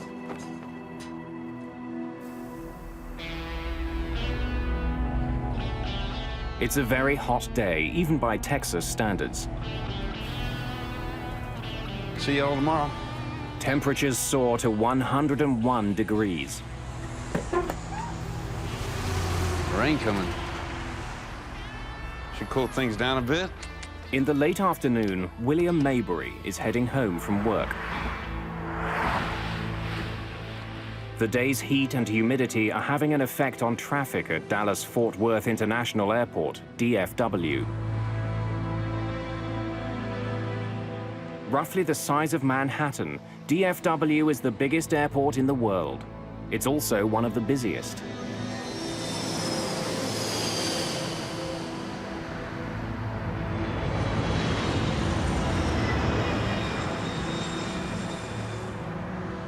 The heat has triggered some afternoon thunderstorms at the airport, creating a backlog of planes waiting to take off. American 631, you are cleared for takeoff. Air traffic controller Gene Skipworth is in the tower today. He's been working there for 14 years. With him is controller Mike Porter. Skipworth was not asking for help. Nothing seemed unusual other than the fact that we were starting to get busy and aircraft were starting to pile up.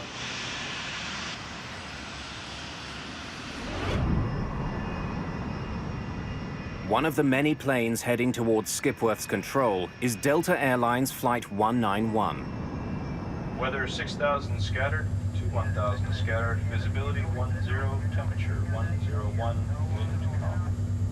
101? 101 degrees, yes, sir. Captain Ed Connors and First Officer Rudy Price are two of Delta Airlines' most experienced pilots. Second Officer Nick Nassick is the other member of today's crew. The crew is flying a 6-year-old L-1011 TriStar. The L-1011 is billed as one of the safest planes in the sky. There are 152 passengers and 11 crew members on board. They're scheduled to land in Dallas just before 6 in the evening. Good afternoon, ladies and gentlemen. This is your captain speaking. Hope you're enjoying your flight so far. Traffic is backing up at Dallas. All told, we'll be about 10 to 15 minutes late getting to the gate. Please let us know if there's anything we can do to make your flight more comfortable. The delay bothers Chris Meyer. He's a frequent business traveler who's in a hurry to get home to his family for the weekend. I've been down in Florida, Fort Lauderdale, for the last 2 weeks, and it was a Friday afternoon, and I was due to go home on Flight 191. One of IBM's best-known executives is also on the flight. Don Estridge led the development of the IBM PC. He and his wife are traveling to Dallas for a family visit.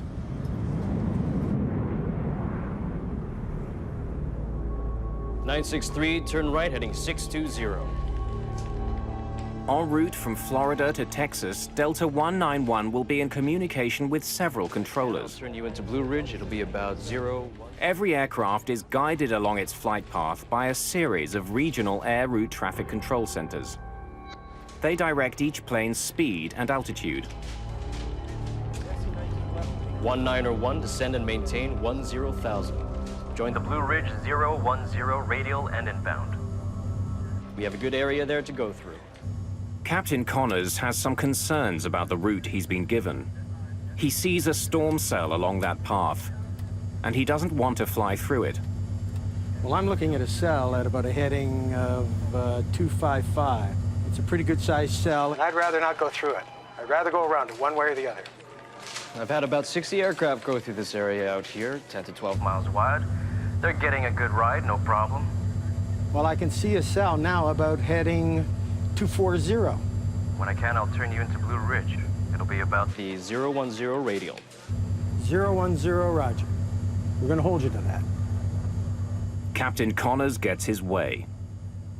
He's given permission to fly around the storm. Once past it, he'll line up for a landing on runway 17 left. I'm glad we didn't have to go through that.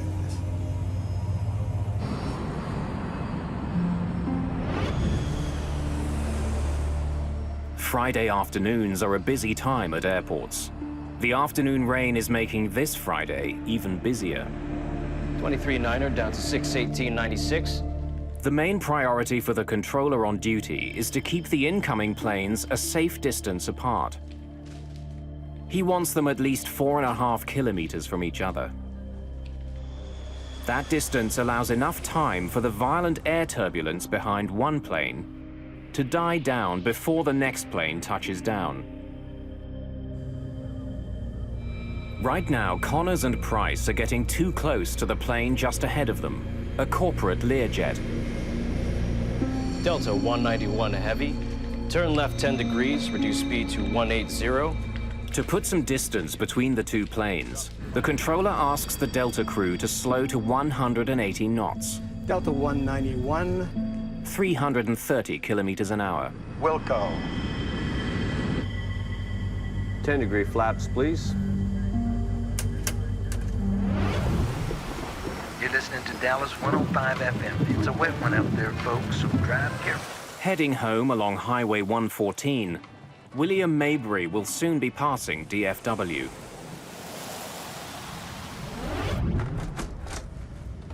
Flight 191 is now just 50 kilometers from the foot of the runway. Ladies and gentlemen, we are starting our approach to DFW. Please make sure your seats are in the upright position and your seatbelts are securely fastened.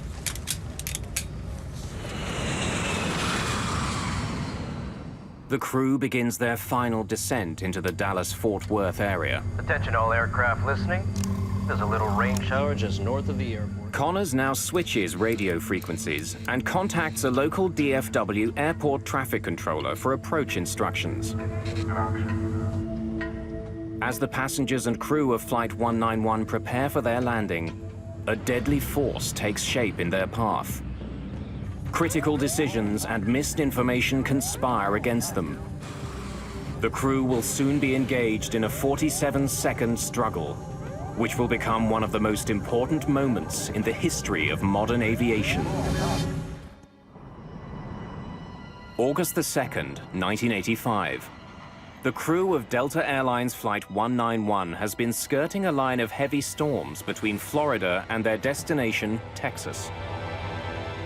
30 kilometers from the Dallas-Fort Worth Airport, First Officer Rudy Price notices rain ahead. We're gonna get our airplane washed. What?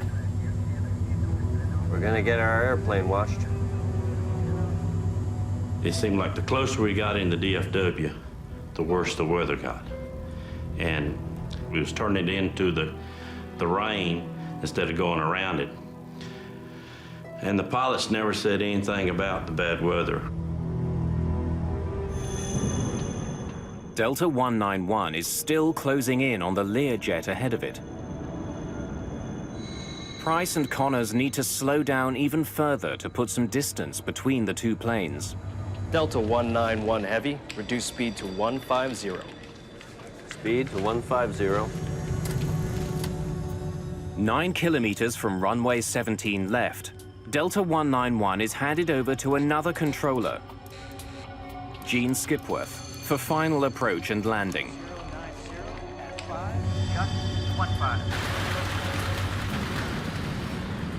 Tower, Delta 191 Heavy, out here in the rain. Feels good. Delta 191 Skipworth tells the crew to expect a manageable crosswind of up to 15 knots. Winds 090 at 5, gusts to 15. Thank you, sir. First Officer Price will be at the controls for the upcoming landing. Pilots and co-pilots routinely alternate flying duties. As Flight 191 is coming into land, William Maybury is just north of the airport. He's caught in the same storm that Price and Connors are just beginning to fly through.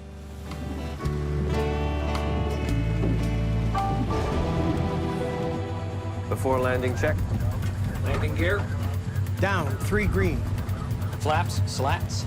33, 33, green lights. The crew suddenly notices that they'll be flying into more than a bit of rain. It's lightning coming out of that one. What? It's lightning coming out of that one. Where? Right ahead of us. 1,000 feet. I'll call them out to you. All right.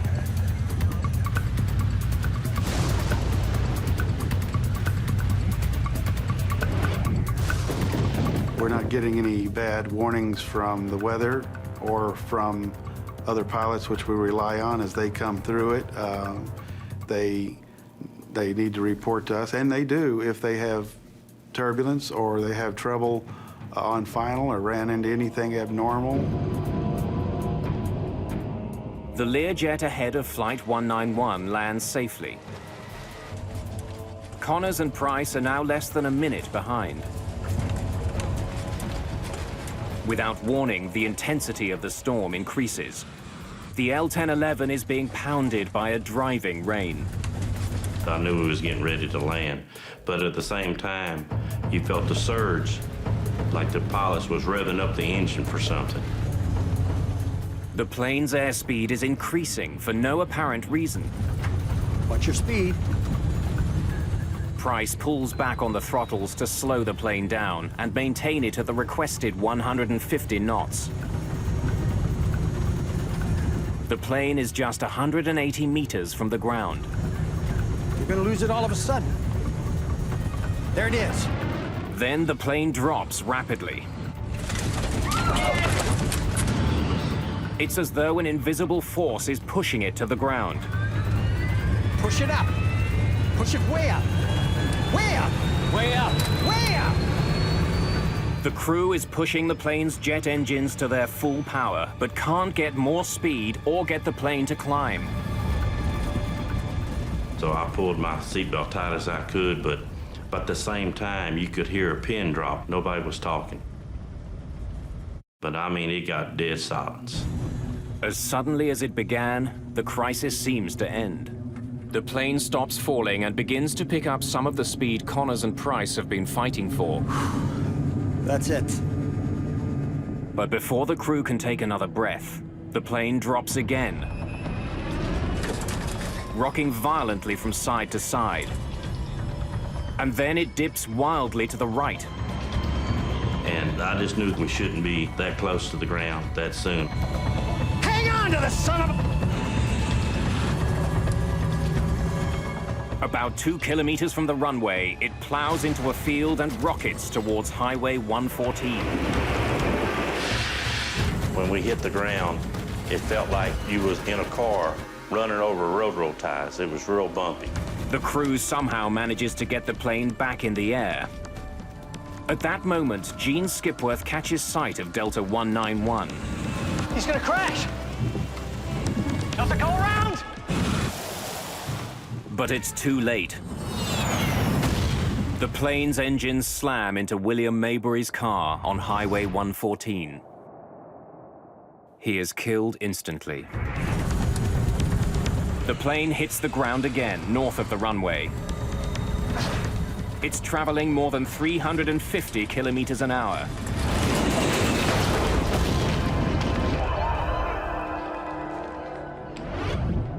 I must have caught sight of him just at the last millisecond, and he cartwheeled into the tank in just an instant, and then, of course, there was fire, not a ball of fire, but a wall of fire. It seemed like it was only a few seconds, 5 seconds at the most. I don't know how long it was. Everything was stopped.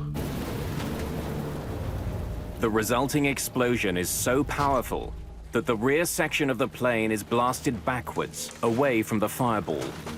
Then all of a sudden you look up and it's just nothing there. Everything's gone. You just see the whole big picture outside, like the plane just opened up.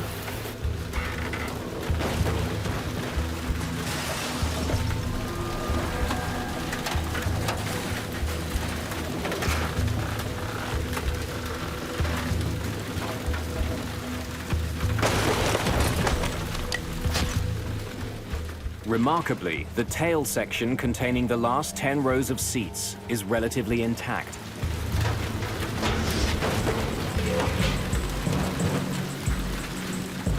People just thrown around on the ground. Some were clothes on, some without clothes on, some were burned. It was something that you can't describe unless you were there to see it. It is something that you will never get out of your mind. Help! Over here! Hang in there, help's on the way. Then, as suddenly as it had started, the rain stops.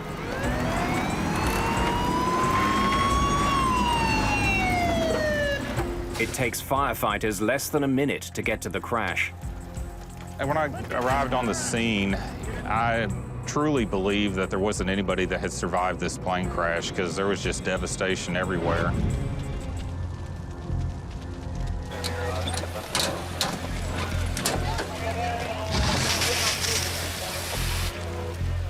What I had pulled up on at the time was the wing section, which is the portion of the aircraft that carries the fuel. So there was a large amount of fuel and a large amount of flames. The front of the plane has all but disintegrated. I knew I had to get out there. At the time, I was a stringer for Time magazine, worked with them on a part-time basis, called their Atlanta headquarters for this portion of the country. They said one word, go.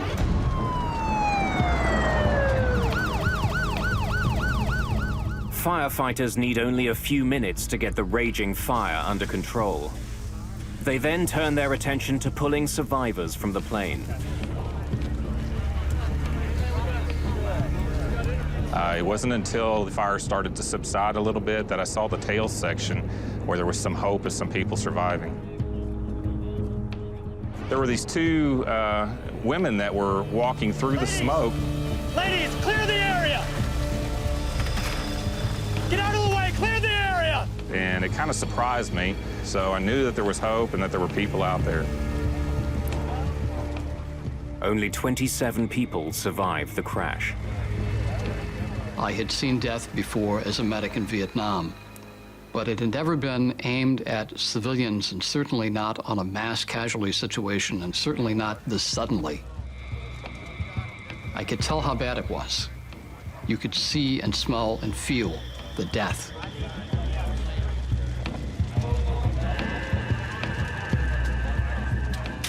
We felt like we did everything that we could, and we were just, we're just pleased that there were survivors.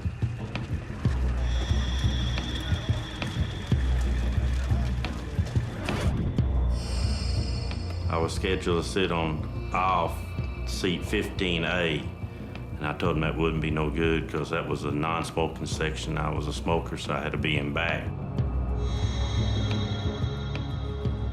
That probably saved my life.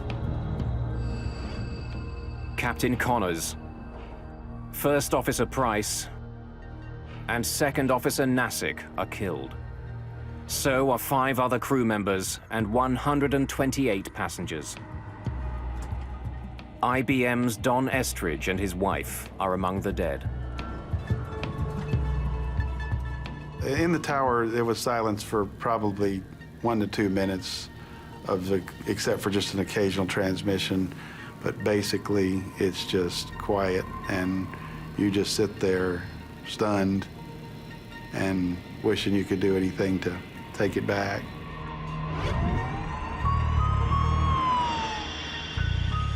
This is a monumental crash.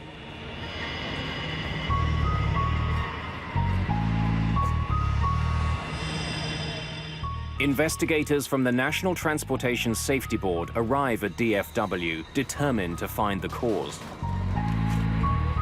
One of our field investigators would have been on scene trying to locate the flight data recorder and the cockpit voice recorder, which is, a very important part of the investigation. Investigators begin looking for evidence of mechanical failure. They examine the wreckage for clues that the plane was not responding to the pilot's command. It's essential in any approach or departure accident to establish what the airplane's configuration was, to assure that it was not a factor in the accident, where everything was normal on this aircraft. Investigators turn their attention away from the plane and to the skies. After any accident in commercial aviation, there are theories galore.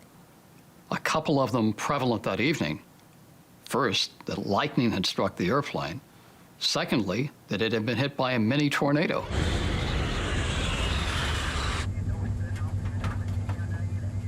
It's lightning coming out of that one. Where? Right ahead of us. 15 different witnesses, including flight crews, report seeing lightning as Flight 191 was descending towards the runway. The investigators have to consider the possibility that Flight 191 was hit by lightning. Lightning is always something that you have to investigate to determine the possibility that lightning disabled some part of the airplane. In 1963, a Boeing 707 was struck by lightning. The lightning ignited the fuel in the plane's tank. The plane crashed. 81 people died. There had been a handful of similar crashes since then. Key pieces of wreckage from Flight 191 are taken to the NTSB lab in Washington, D.C.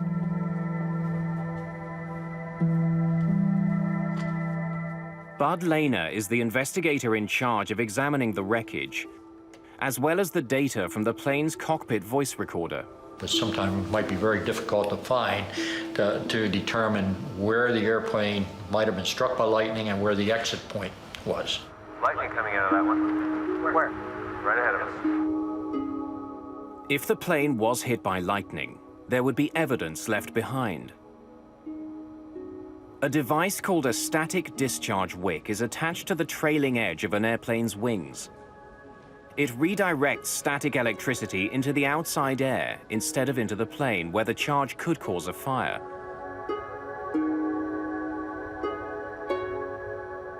If the plane was hit by lightning, one of the pieces that would be visibly damaged is the static discharge wick.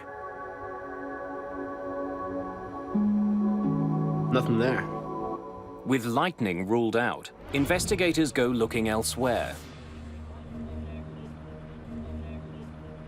They would soon discover the real culprit.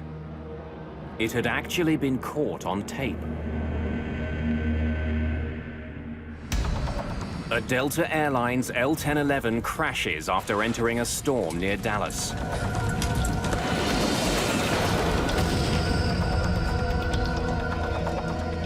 "137 people die. Investigators rule out mechanical problems and lightning as causes of the crash.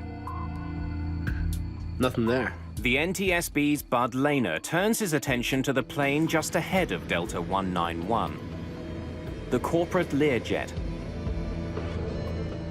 He learns that it was less than a minute ahead and flew through the very same storm.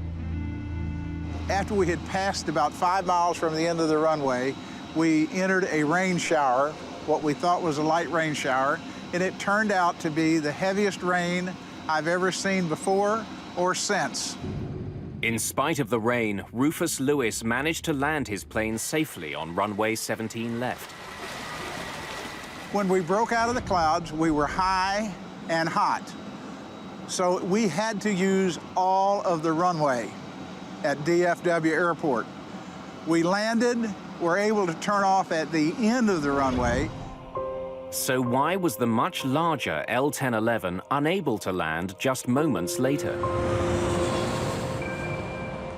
Delta 191 Heavy, reduce speed to 15. To put some distance between Delta 191 and the Learjet, the controller had asked Price to slow his plane several times.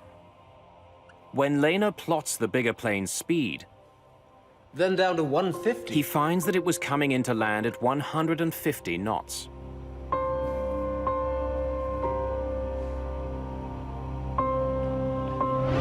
Delta 191 Heavy, reduce speed to 150. Investigators consider the possibility that Flight 191 had been traveling too slowly for a safe landing. If you don't have a lot of extra energy, you don't have anything to trade in case you get in trouble. A lot of times in adverse conditions, the pilots, they add another 10 knots for mom and the kids. Crews don't have to follow a controller's speed request if they think it's unsafe. Price did reduce his speed. He knew this plane extremely well. He had actually helped to rewrite the L-1011's operating manual. If the captain decided that 150 knots was too slow, they would have told the controller it was too slow and they wouldn't have flown it. Lehner consults the airplane's manufacturer and interviews other L-1011 pilots. He concludes that neither the controller nor First Officer Price made any errors regarding speed. Delta 191 Heavy, reduce speed to 150. This plane should have been able to land at 150 knots. Speed to 150. Bud Lehner still doesn't know what slammed Flight 191 into the ground. But soon he finds the clues he needs on the plane's flight data recorder. It logs every adjustment pilots make to the plane's controls. The device also records external elements like temperature, wind speed, altitude, and air pressure. Whatever Connors and Price were fighting, there's a good chance it left its fingerprints on the flight data recorder. This flight data recorder gave us several parameters we didn't have before. Engine power, longitudinal acceleration, and those kinds of parameters really enabled us to do a more in-depth analysis. The plane's data recorder has documented a combination of rapidly shifting winds. Then it shifts to a downdraft. In a matter of seconds, the plane was hit with strong winds from the front, then from above, and then from behind. There you have it. For Bud Lehner, that sequence could only mean one thing: a microburst. A microburst is a violent shaft of air falling from a storm cloud. Back in 1985, few people knew more about encounters between microbursts and airplanes than John McCarthy. If you're at the kitchen sink and you turn on the water and it goes straight down and it splashes out in all directions. And that's kind of what a microburst is, except that it is extremely bad news if you're an airplane flying through it at low altitude. A plane first faces a strong headwind which lifts the plane skyward, then a downdraft which slams it towards the ground. Finally, the microburst delivers its most dangerous punch, the tailwind. And you would get a rapid descent, a loss of lift, and a rapid descent towards the ground, and easily crash the airplane. A plane's wings need a steady flow of air moving over them. That's what gives them their lift. By inhibiting that flow, the tailwind reduces lift. There's no better recipe for a microburst than the weather conditions at Dallas-Fort Worth on the day of the crash. It had been extremely hot all day, and hot air rises. When that hot air meets the cold, moist air in the storm clouds, it cools instantly and rushes violently back to Earth. A microburst. It is a tiny thing, meteorologically speaking, compared to a big storm or a snowstorm or a hurricane. It's just like a needle in a haystack. At its maximum strength, it's no more than 2 miles across, and it lasts no more than 15 minutes. So if you look at that little space and time window, it's very small. And so the probability of hitting one is low. The odds may be slim, but planes do fly into microbursts. In 1975, an Eastern Airlines flight landing in New York flew into a microburst. It slammed the plane into the ground, killing 113 people. Then, in 1982, a microburst killed another 153 people when it struck a Pan Am 727, taking off from New Orleans. It was clear that 136 people on Flight 191 had become the latest victims of a microburst. Investigators had their culprit. Unbelievable.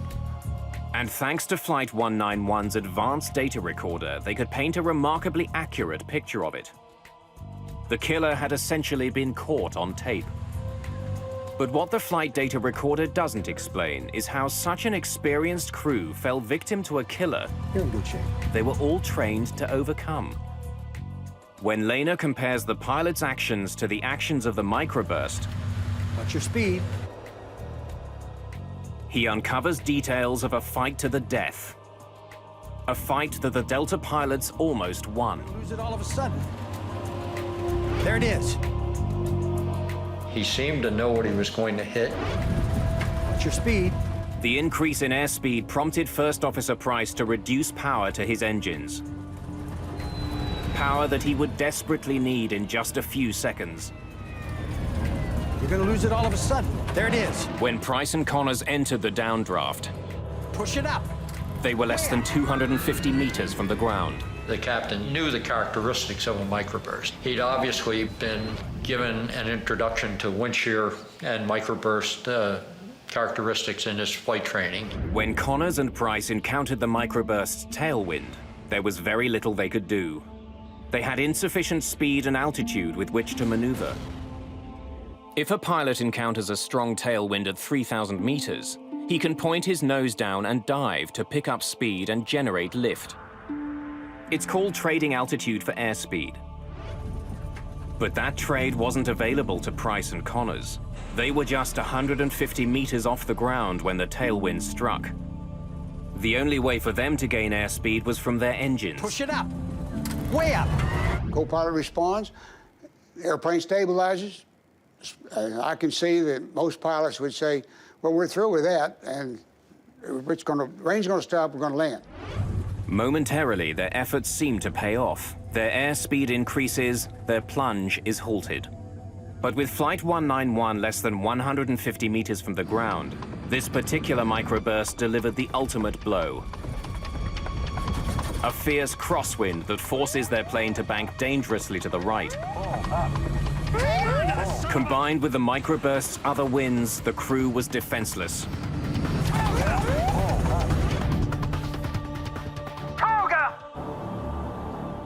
Toga is takeoff go-around mode, and what it means to a pilot in that regime of flight is let's abandon the approach. We're no longer going to try to land this airplane. We want to do everything we can now to survive the wind condition that we've entered. The skill and experience of the pilots were no match for this microburst. It was too big, its winds too powerful and unpredictable. The entire fight lasted only 47 seconds.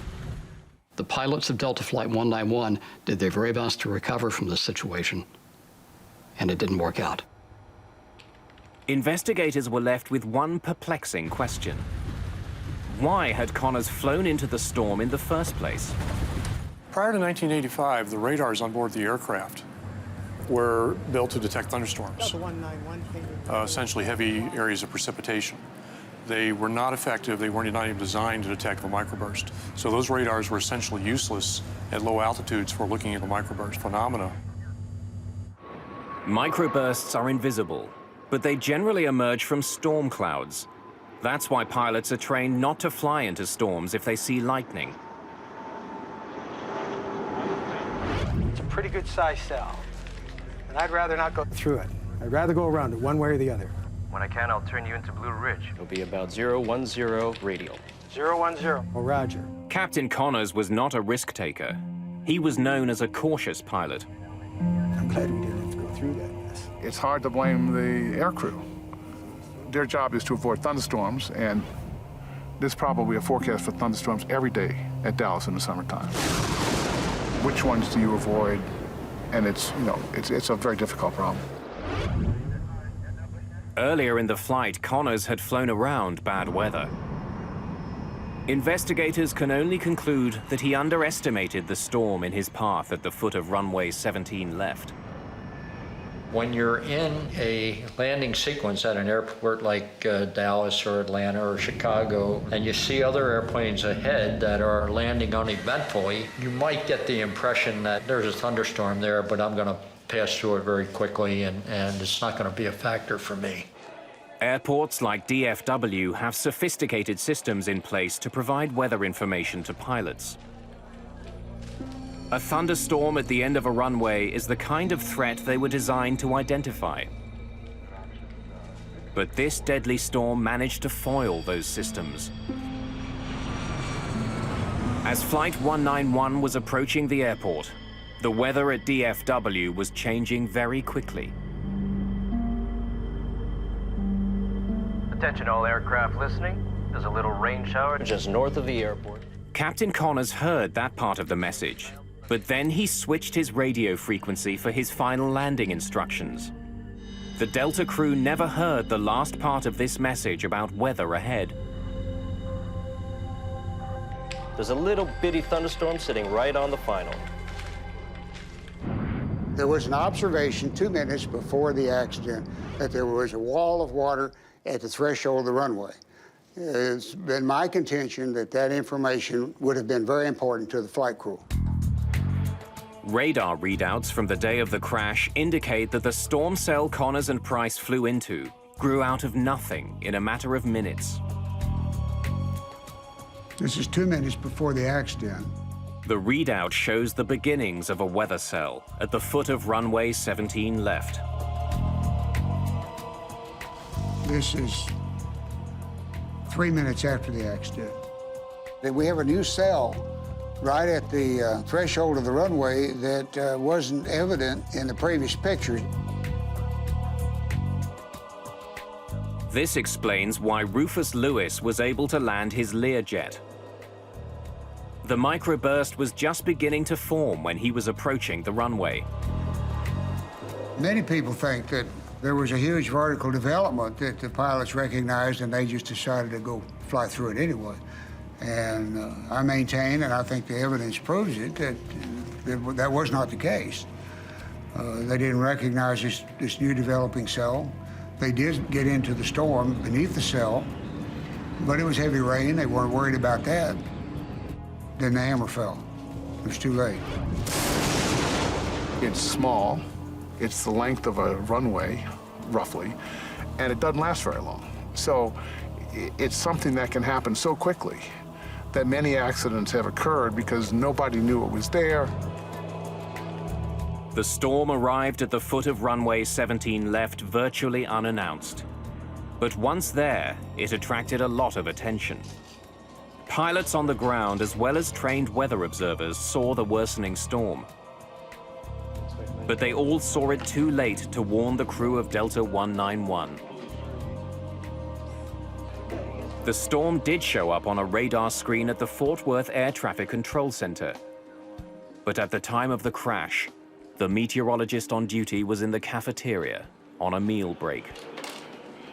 If the flight crew had had any idea that there would be a severe event in front of them, they would have missed the approach.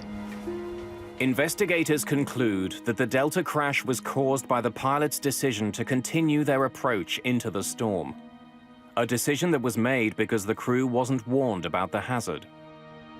In 1985, there were basic systems at airports that could detect dangerous winds, but they could not reliably detect a microburst. On the ground, there were systems called low-level wind shear alerting systems that primarily looked for differences of wind speed around the airport and on the airport. Unfortunately, these sensors tended to be spaced so far apart that a microburst could actually exist in between them and escape detection, or at least detection in time to warn a pilot of the threat. But a microburst detection system to overcome this problem had been developed. It was being tested in Denver and working very well. What we found out is that Doppler radar, which is on the ground, is incredibly effective in detecting microbursts. In fact, it can detect about 98% of a microburst. Conventional radar uses radio waves to measure precipitation inside a storm. Doppler also sends out radio waves, but by measuring the frequency of returning waves, Doppler can also calculate the movement of the winds inside a storm. And if you look through the Doppler radar, you see a part of it that's going away from the radar and a part that's coming towards the radar. And if it's small, it's absolutely a microburst. It can be nothing else. So it has what we call an unambiguous signature of a microburst, which means we got it. Since Doppler radar could see a microburst, controllers could use it to warn crews of their presence. The Denver research resulted in an important new system at airports: Terminal Doppler Weather Radar.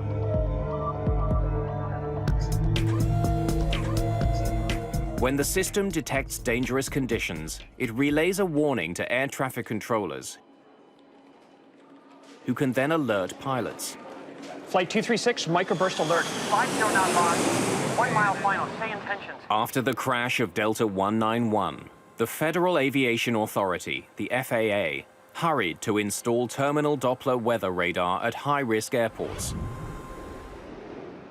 Dallas-Fort Worth was one of the first. The domes containing the specialized radar are now a common fixture at major airports around the world. But radar on the ground can't get the warning to the pilots fast enough. We also have an issue with ground-based systems in that it takes time to communicate the threat to the crew. The system has to detect it on the ground. It would typically go to a control position in the control tower and be relayed by voice to the pilot, which can introduce a delay of 10, 15, 20 seconds, which could be very critical. Planes also needed onboard microburst detection. A team from NASA began developing such a system by flying into the most dangerous microbursts they could find. Here we go. Take it. Straight ahead. By risking their own lives, they would eventually save thousands of others.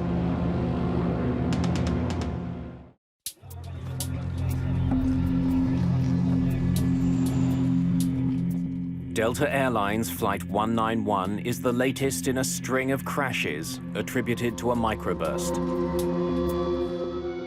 Since 1964, microbursts were shown to be the cause of 26 accidents, claiming more than 500 lives. The public is unnerved. Politicians are demanding answers. The killer has to be stopped. The body count is building, and this particular crash tipped the scales as far as the federal government was concerned. The crash of Delta 191 showed that seconds count when planes encounter a microburst. You're going to lose it all of a sudden. There it is. Increasing alert times Push it up. Way could up. save more lives, especially if a microburst detector was mounted right on the plane. If you can provide the airplane with 10, 15, 20 seconds of advance warning, pilots push the throttles up, they build airspeed, they build altitude, they build energy. It's like money in the bank. By the time they get to the microburst during a recovery, they can survive. Aviation experts had to find a way to give all pilots those critical 20 seconds. To develop that technology, they would embark on a high-risk, unprecedented research project. They would fly a 737 into the most severe microbursts they could find. We did a very careful risk analysis of all the possible dangers that could occur. And initially, the first reaction was, you want to do what with an airplane? You want to fly it through a microburst? In the summer of 1991, NASA modified a Boeing 737 and went hunting for microbursts. The idea was to identify onboard technology that could warn pilots of a microburst in their path. The airborne solution brings detection right into the cockpit, so the pilot sees exactly what's in front of the aircraft, and when an alert is given, there's no time delay. Ground speed 234. The NASA researchers were testing 3 separate systems for detecting microbursts. Modified Doppler radar housed in the 737's nose, a laser radar under its forward cargo bay, and a side-mounted infrared device to measure changes in air temperature. Each of those systems was wired to banks of computers in the plane's cabin. A spotter on the ground could find a microburst and quickly direct the plane towards it. Roger, control 515. We're rolling. Roger, understand your roll. TDWR and after control. Range. Range, 45 miles. Ground speed, 240. Here we go. Take it. Straight ahead. Need to come left about 10 degrees, 15 degrees. Well, when you spied a microburst, it was all business. It was how do we get there, how do we get to the right altitude, the right airspeed, the right position, when to begin data collection. So people were quite busy during these flights. But yeah, it was exciting. We wanted to find them, we wanted to penetrate them. With every microburst, the 3 onboard detection systems were put to the test. Researchers on the plane could instantly see which instrument was doing the best job of picking up the microburst ahead. Behind the aft flight deck, we had pallets of equipment where the radar engineers, the laser engineers, the data recording engineers could sit and ensure that each system was performing as expected. Ground speed, 234. Dead ahead, maybe 1 degree to the left. Let's go straight through this one. Here we go. Take it. Straight ahead. We started with very, very weak microburst. Again, we had the ground-based radar telling us what we were about to go into. So we started with very weak microbursts, gained experience, then gradually worked up to stronger and stronger ones. You would see the rain begin to fall, and you would feel a sinking feeling. It'd be a little settling, a little like an elevator starting down. A few minutes here before we touch down. What do you see us doing? So any apprehension that the crew may have had initially about going through them was actually replaced later with joy at finding them. Here comes the center of the target, right now. 242 on the ground speed. Wind's gone away. Look for a tailwind. Watch. Lost some altitude there, too. There, the wind's gone around the tail at 10 knots. Good strong downdraft in the middle of it. Just sucked 100 feet in almost no time at all. Our good performance decreased, too. We were about 850 and we dropped to 750. Beautiful. The Langley researchers flew into dozens of microbursts over the course of their research. The project proved that the forward-looking Doppler radar was the only system that could consistently give pilots advanced warnings of a microburst ahead.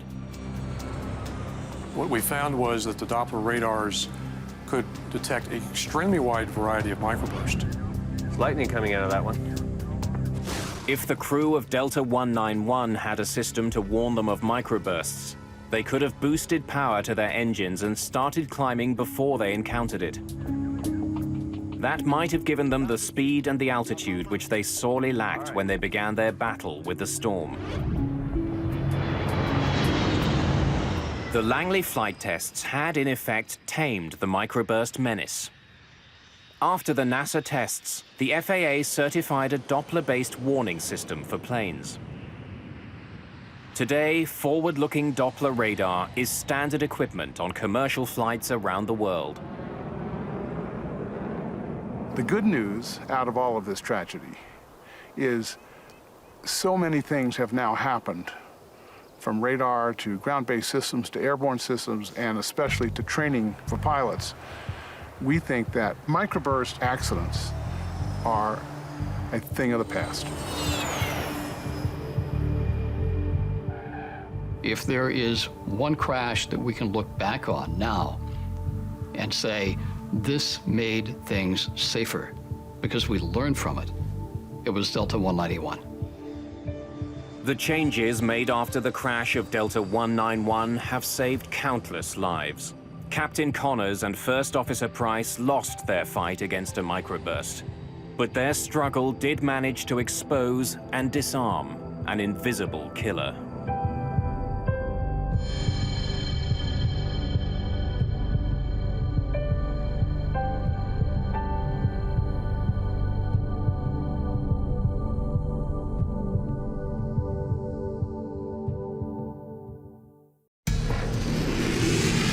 522, do you read? High above Athens, fighter jets track a 737 as it circles the city.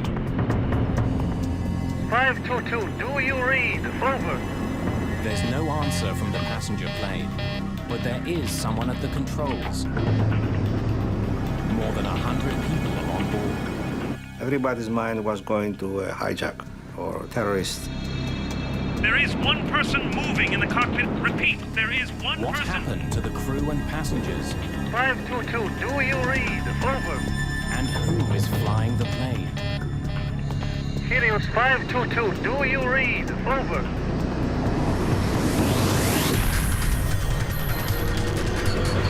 Mayday, Mayday.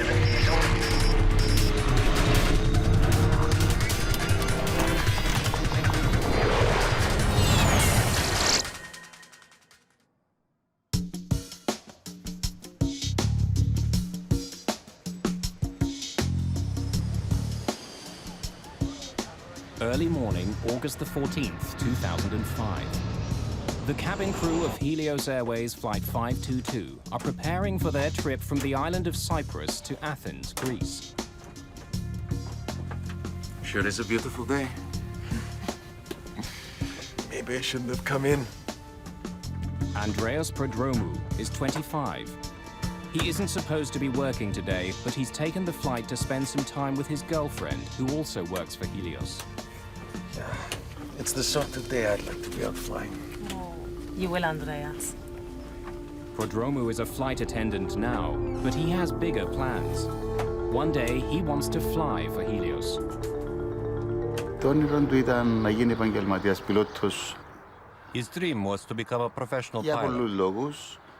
Εγώ Personally, ήθελα να I γίνει wanted στη him to stay δουλειά in the family μας, να business. μείνει μαζί μου, αλλά We often talked about παρόλο this. που έκαμε κάποιο διάστημα κοντά μου, We've got company. Stay warm at the back. I will.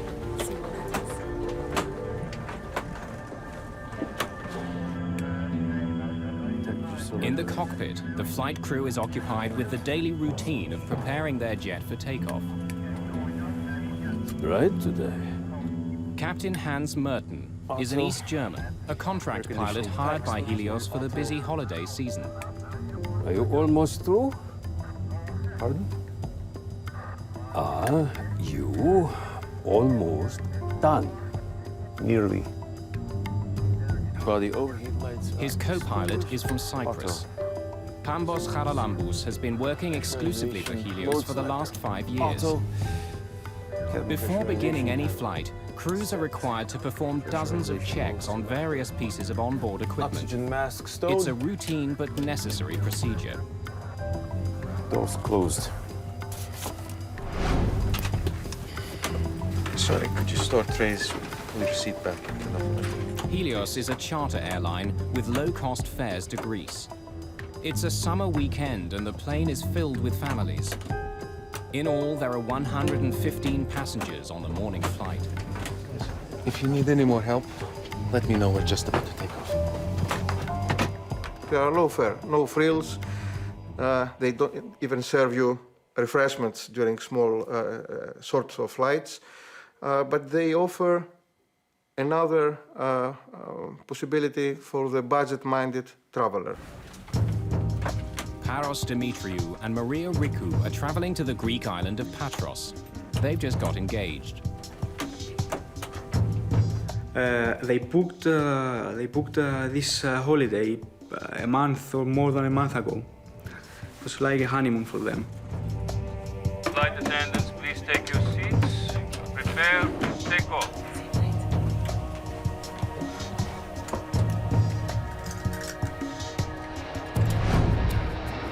Just a few minutes after 9 in the morning, Helios Airways Flight 522 lifts off into the bright sunshine. Nicosia Area Control, this is Helios 522. Request cruising at 340. Helios 522, you are cleared to climb to 340. Have a good day. Set 340. 340.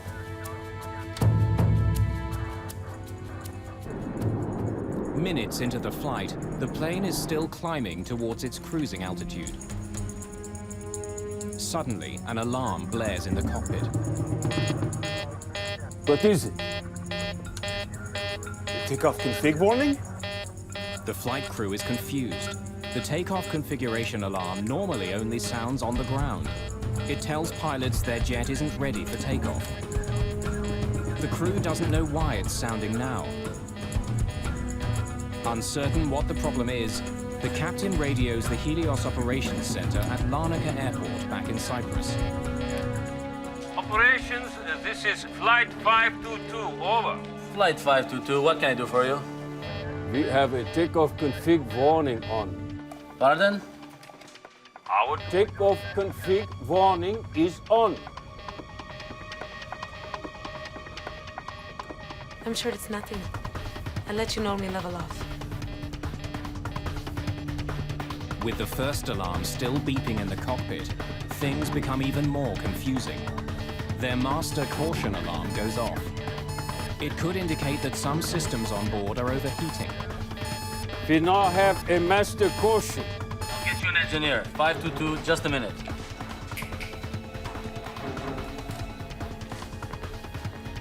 I find him very hard to understand. His accent is quite thick. Flight 522, what can I do for you? The ventilation cooling fan lights are off. Sorry, can you repeat? While the pilots and ground engineers try to troubleshoot the two alarms, most passengers have no idea there's a problem until... Everyone, stay calm. Please remain seated. Everyone, please put the oxygen masks on completely over your mouth and nose.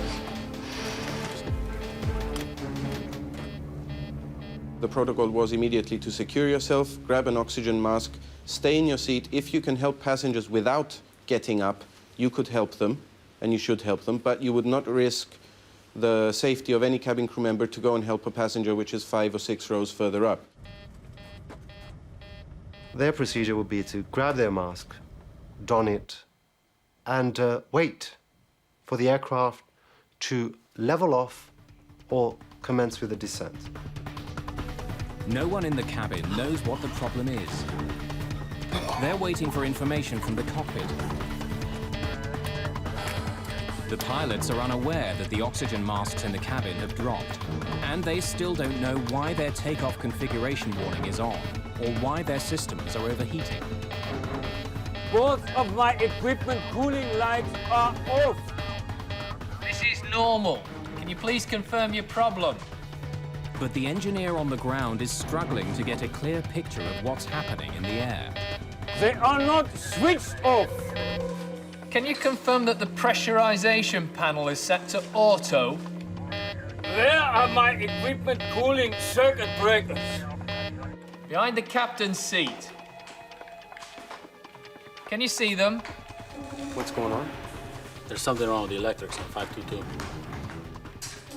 I had something to pick up from operations, so I was there. I figured, oh, not again, one of our problems. So I left. Oh, good luck. The problem doesn't seem serious, but as the plane continues to climb, passengers still haven't received any information from the cockpit. Helios 522, can you see the circuit breakers? And now the engineer on the ground loses contact with the aircraft. Helios 522, can you hear me? It's less than 30 minutes after takeoff, and Flight 522 is still on course. The plane is high above the Mediterranean Sea and headed straight towards Athens.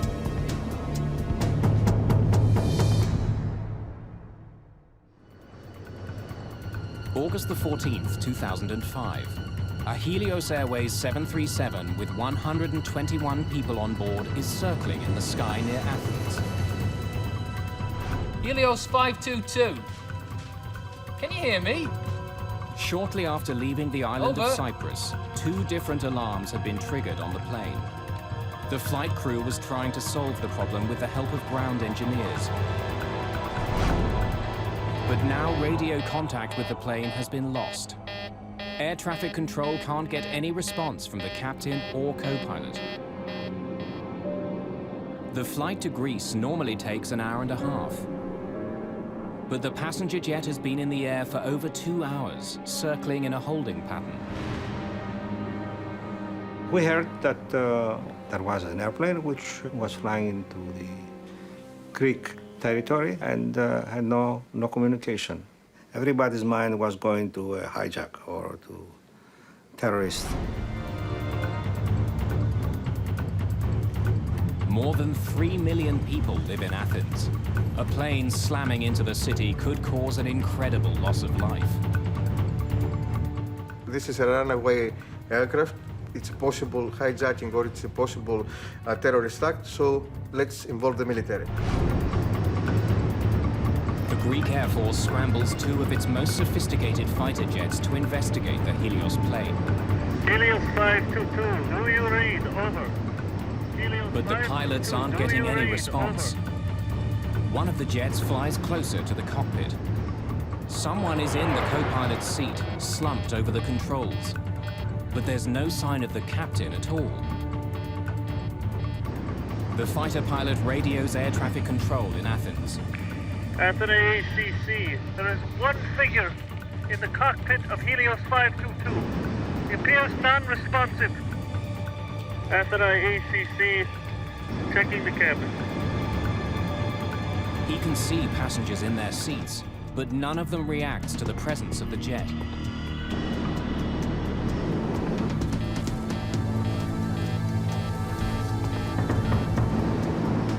Then the pilot sees someone moving in the cockpit. Athens control, there is one person moving in the cockpit of Helios 522. Repeat, there is one person inside the cockpit. Helios 522, do you read? Over. Helios 522, over. Flight HCY 522, this is Athene radar control. How do The you hear? F-16s continue shadowing the jet, but there's no response at all from the cockpit. One of them was actually in a shooting position behind the 737. The other one was nearby the cockpit and he was trying to communicate visually with the person in the cockpit. Suddenly, the 737 turns left and begins to quickly descend. Athens ACC, Helios 522 turning sharply. Following down.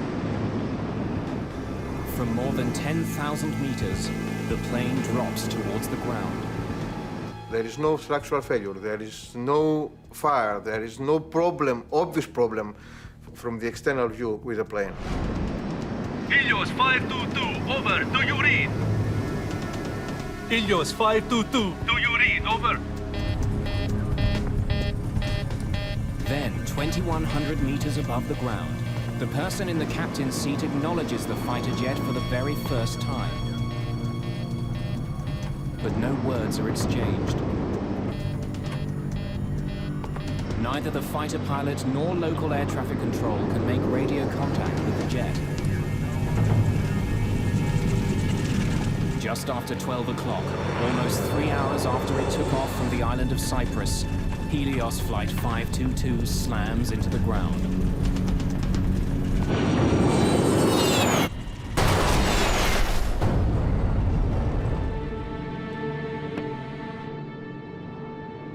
Athens ACC, Helios 522 is down.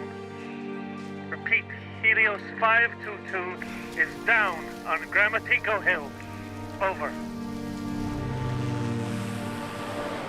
Fire and rescue workers rush to the crash site. There are no survivors. Flight attendant Lazaros Temetsian is stunned by what he hears at the company's operations center. It was the most chaotic scene I've ever seen. When I went back, our operations controller said that he lost the aircraft and his eyes, he was starting to cry. Helios is a small company with just 3 jets.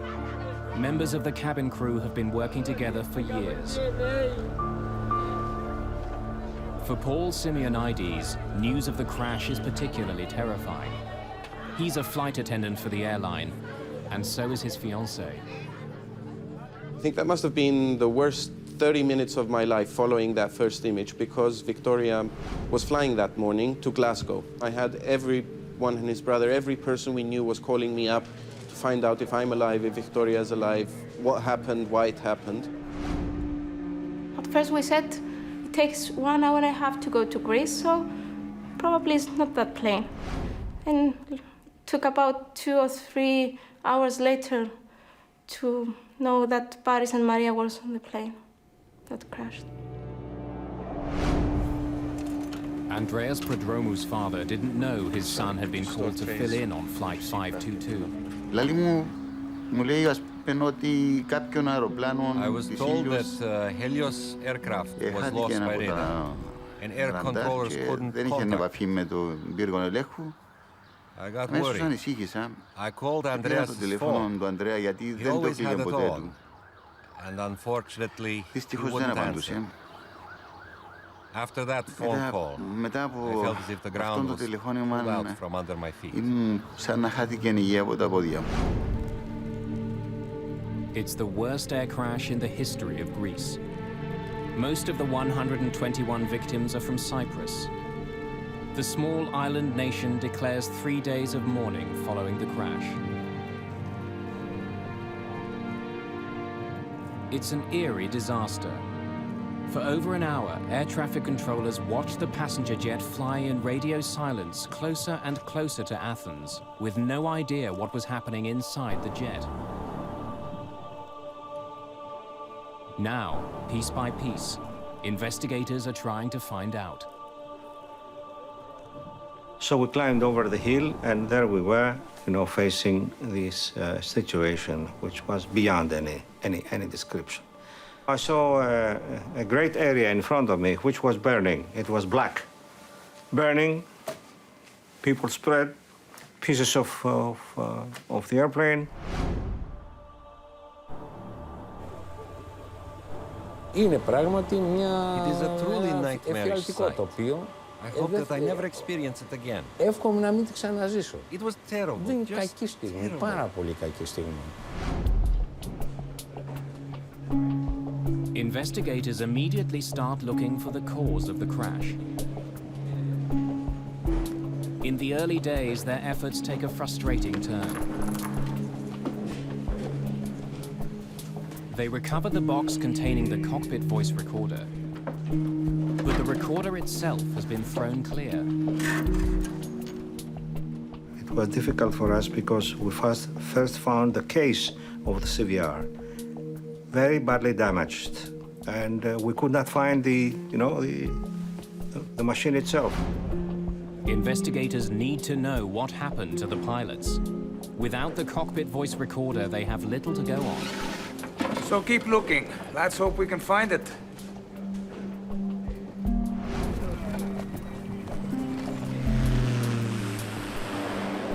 Bodies recovered from the wreckage are brought to the offices of Athens' chief coroner.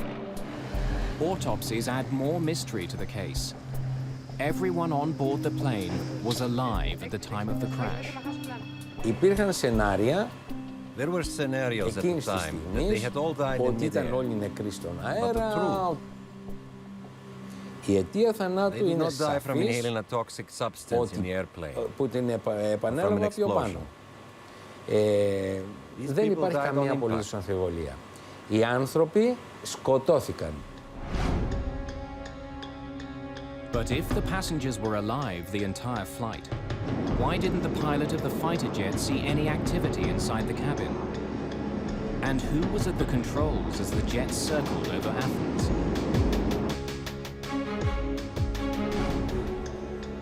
When investigators find tissue samples in the remains of the cockpit, they make a stunning discovery. The person at the controls of the plane when it crashed was flight attendant Andreas Prodromu, a last-minute addition to the cabin crew.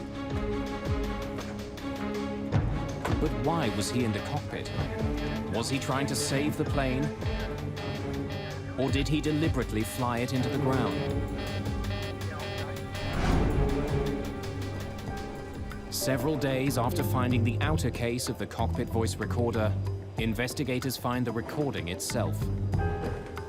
When Chief Investigator Tsoulakis listens to the final moments of the flight, it answers a vital question. Mayday. Mayday.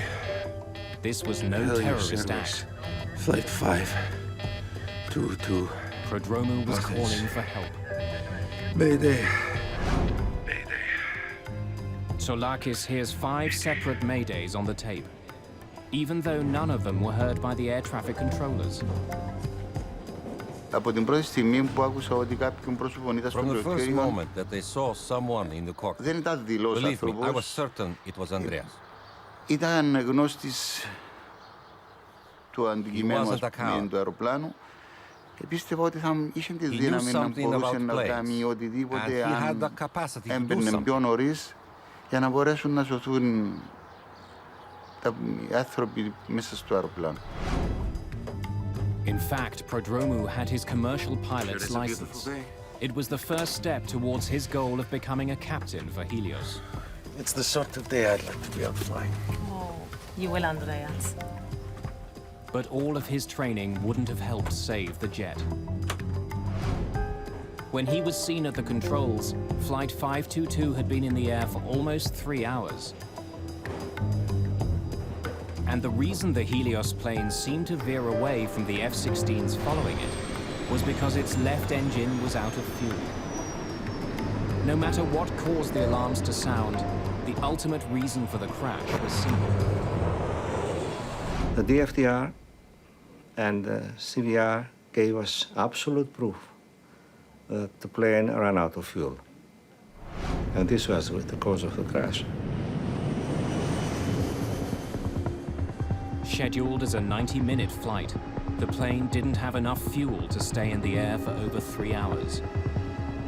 But why had the plane flown so much longer than it was supposed to? Tsoulakis now knows who was in the cockpit of the plane and why it crashed.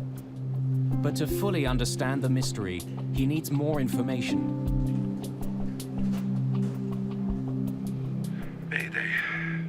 His investigators uncover a suspicious history of maintenance issues with the Helios jet.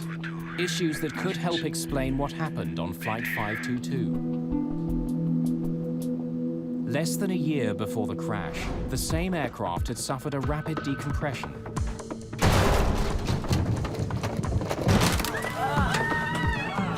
Lazaros Temetsian worked on that flight. I was in the back of the aircraft at the time. There was a loud metallic bang, a clanging sound, and the oxygen masks dropped in the cabin. Every step I was taking was difficult. It was hard to move, hard to breathe. In fact, I was starting to pant. I was panting for air. As the plane began an immediate descent to 3,300 meters, all Temetsian could do was remain strapped in and wait. Once the plane reached a safe altitude, Temetsian inspected the rear door and was shocked by what he found. I noticed that the aft service door was not fully locked. The hinges on the top and the bottom of the door were kind of displaced. I could pass my hand right through. There were no injuries, and the plane made an emergency landing, and the door was inspected. But this wasn't the only problem crews had with this plane. We would record faults in the cabin logbook constantly, and nothing would be done to rectify even these small little problems in the cabin. Engineers would take months to rectify even the slightest problem in the cabin. There were more recent problems as well. A Helios ground engineer tells Tsoulakis that on the very day of Flight 522, the 737 had another problem with its back door. When we checked the flight log for the trip, we saw that we'd have to do some unscheduled maintenance. The plane had arrived in Cyprus just after midnight on August the 14th. The cabin crew had heard loud banging noises and saw ice on the rear service door during the flight. It was scheduled to take off again just hours later. Soon after it landed, engineers began checking the problem. To make sure there's nothing wrong with the seal on the door, the engineers run a pressurization test. During normal flight, a plane's engines force air into the cabin. To ensure oxygen circulates during the trip, small valves in the rear allow some of it to leak out. A pressurized airplane essentially is sort of like a pressurized can. When we pressurize the airplane so that the people inside can survive the environment that the airplane likes to operate in. Switching digital pressure control unit from auto to manual. Without the jet's engines running, the engineer uses the plane's auxiliary power unit to force air into the aircraft, and the cabin is pressurized for several minutes. It's like looking for a leak in a tire.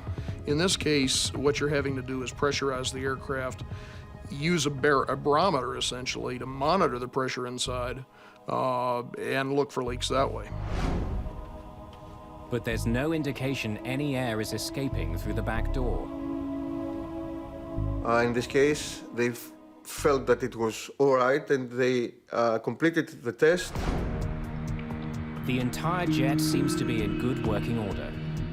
After performing a series of additional routine maintenance procedures, the engineers signed off on their technical log. Investigators are faced with a dead end. So explain again how you tested the pressure. An explosive decompression could have explained the tragic events of Flight 522. If the oxygen had been suddenly sucked out of the jet, everyone on board could have been overcome. But not only did engineers check the problem, when the F-16s approached the plane near Athens, no damage was seen. There was no indication that the fuselage was punctured. Mayday. Investigators are still struggling to solve the mystery. What had overcome the passengers and crew of Helios Flight 522? And why was one flight attendant apparently unaffected? 5. The discovery of one small switch holds the key to the entire crash.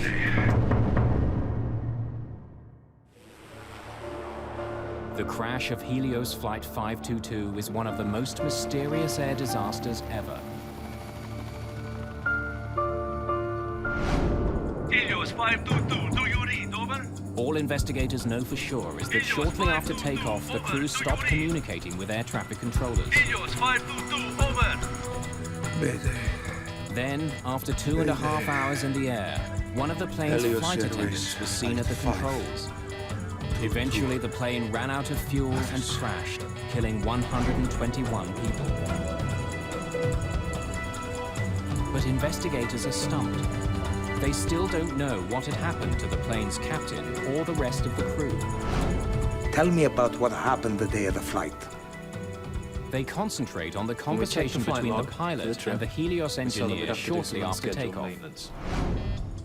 As the plane passed through 3,700 meters, an alarm sounded in the cockpit. Operations, this is Flight 522, over. Flight 522, what can I do for you? We have a takeoff config warning on. Pardon? Our takeoff config warning is on. Usually, the takeoff config warning is only triggered on the runway. But wreckage recovered at the crash site reveals no problems with the plane's flaps, landing gear, or anything else that could trigger the alarm. So why had it sounded? Chief Investigator Akrivos Tsolakis focuses on a small control panel found in the wreckage of the ravaged jet. Are you sure this is the way it was found? It hasn't been moved at all. We were lucky finding this panel, which had the switch on the manual position, was a major one. Helios, the P5 pressurization panel ensures that passengers have enough air to breathe, even at high altitudes. Normally, pressurization takes place automatically. As the jet climbs, its engines force air into the plane as they power it through the sky. But when the pressurization switch is set to manual, both the captain and co-pilot are responsible for maintaining the cabin atmosphere using a controller. So explain again how you tested the pressure. When I went into the cockpit, I turned the pressurization switch to manual. Soulakis learns that during the early morning maintenance check on Helios 522, ground engineers had turned the P5 switch to manual. That allowed them to use the onboard generators to test the pressure seals on the plane's rear door without starting the engines. When the test was over, they didn't turn the switch back to automatic. The procedure of pressurizing the aircraft has to do with setting the pressurization system from auto to manual. They were supposed to return the selector to the auto position.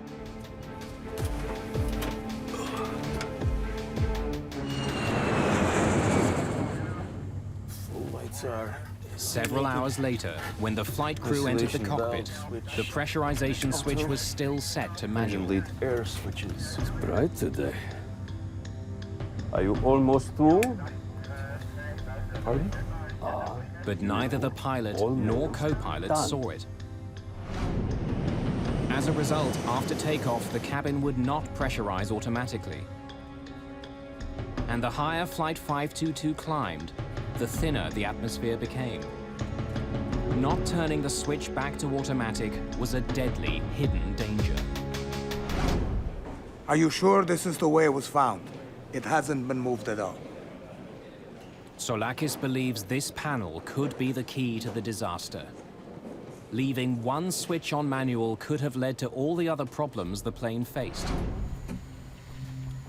To prove he's right, he takes an unusual step. 4 months after the disaster, he takes an Olympic Airlines 737 on the same route flown by the Helios jet.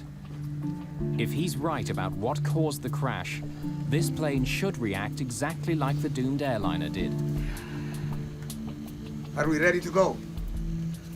When there is a complicated accident like this, I think reenactments should be performed. Of course, it's expensive to have a jetliner flying for 3 or 4 hours.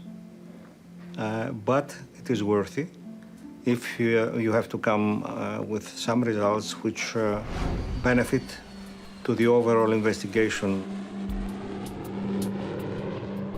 Make sure the P5 is set to manual.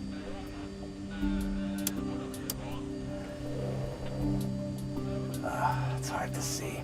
In the cockpit, Soulakis has the crew turn the pressurization switch to manual. A green light indicates it's no longer on automatic. But in the bright glare of an early morning departure, the light is hard to see. As the reenactment flight climbs, oxygen is thinning quickly in the aircraft. The same thing happened on the Helios flight, triggering an alarm. What is it? The takeoff config warning? The alarm sounded, and that alarm was misinterpreted. Most of flight crew, they will never face an alarm with no pressurization in all their flight career because it's a rare event. Soulakis confirms that the alarm went off because of the dangerously low air pressure in the aircraft. But he also discovers that the sound itself is identical to the takeoff config warning. We have a takeoff config warning on. But even if the flight crew did misinterpret the first alarm, they still had another chance to determine what the real problem was. At almost 5,000 meters, the plane's master caution light flashed on and stayed on for almost a minute. We now have a master caution. But once again, the pilots misinterpreted the cause of the alarm. The master caution light can indicate that the plane's systems are overheating. But it can also tell pilots the oxygen masks are down. In this case, it was doing both at the same time. But since the crew didn't think they were having pressurization problems, they focused on the plane's cooling systems. The alarm about the non-cooling was a side effect of non-pressurization. Actually, it was not really that there was a high temperature inside the avionics bay, but it was the sensors that they were supposed to measure the temperature and the pressure in that area sensed that something was wrong. On the recreation flight, investigators monitor instruments recording the same events occurring on board their aircraft. At the same time, they also begin to feel the effects of the lack of oxygen. The first feelings you'd start to have were your ears would pop and you'd start feeling pressure in your sinuses. As you climb higher, you begin to feel almost giddy. It's almost like having a couple of drinks of alcohol. The dwindling oxygen levels could also help explain some of the crew's bizarre behavior. When the ground engineer asked about pressurization, can you confirm that the pressurization panel is set to auto? Captain Merton ignores the question and responds with one of his own. Where are my equipment cooling circuit breakers? You really don't notice it at first. It's amazing how subtle it can be in the early phases. They'd start feeling dizzy. They begin to lose the ability to think coherently. In a way, it traps you into the situation. You can't react to anything. Eventually, you're going to lose consciousness. Soulakis believes that the captain may have been checking on the circuit breakers behind his seat when he and the co-pilot finally ran out of air. And unlike in the cabin, the oxygen masks in the cockpit do not automatically deploy if the atmosphere begins to thin. Helios 522. Can you hear me? On the other side of the locked cockpit door, no one in the cabin would have known that the plane was now flying itself. Nor would they have realized that a limitation of the passenger oxygen system had sealed the fate of everyone in the cabin. Passenger masks are supplied by a chemical generator above their seats. But the generators only produce enough oxygen to last about 12 minutes. Well, the problem with the passenger masks is, for one thing, they're not designed to keep you oxygenated at a high altitude. What they're designed to do is give you enough oxygen so that you can survive until the pilots get the airplane down to a low altitude. And in almost every event where we've had a decompression, that's been perfectly adequate. For those who did put their masks on, they would have remained conscious for several minutes until their oxygen ran out. Then they too would have passed out. Once you get up to 34,000 feet, you're talking useful consciousness of 30 to 60 seconds. Most of the people, once the hypoxia begins to cause them to lose consciousness, they're just going to go to sleep. Without a flight crew, Helios 522 would have continued to Athens on autopilot. When the crew didn't take control, the autopilot would have put the jet in a holding pattern as it flew over the airport.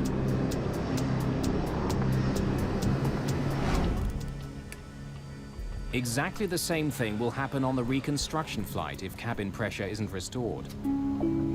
Soulakis asks the co-pilot to reset the P5 panel to auto before the jet continues to climb to its cruising altitude of just over 10,000 meters. Then, as it approaches Athens, Soulakis also has an F-16 shadow the jet, performing the recreation. He wants to confirm that it was Andreas Prodromou at the controls of Flight 522 when it went down. We dressed one of our guys with the uniform of the steward.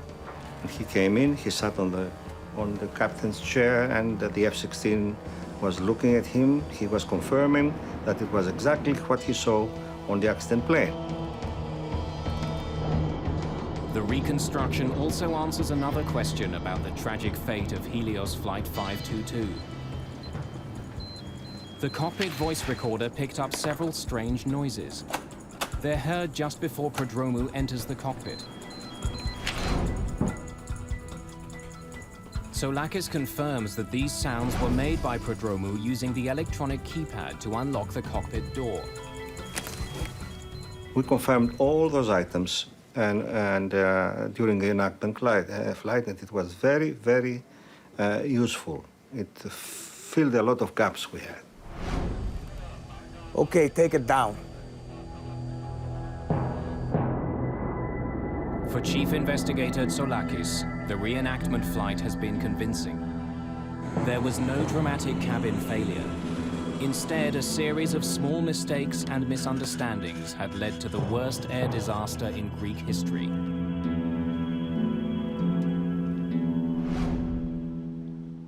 "15 months after the crash, Greek authorities released the official report on Helios Airways Flight 522. But mysteries remain. What was happening in the cabin while the doomed airplane flew towards Athens? And why was Andreas Prodromou the only one conscious at the very end?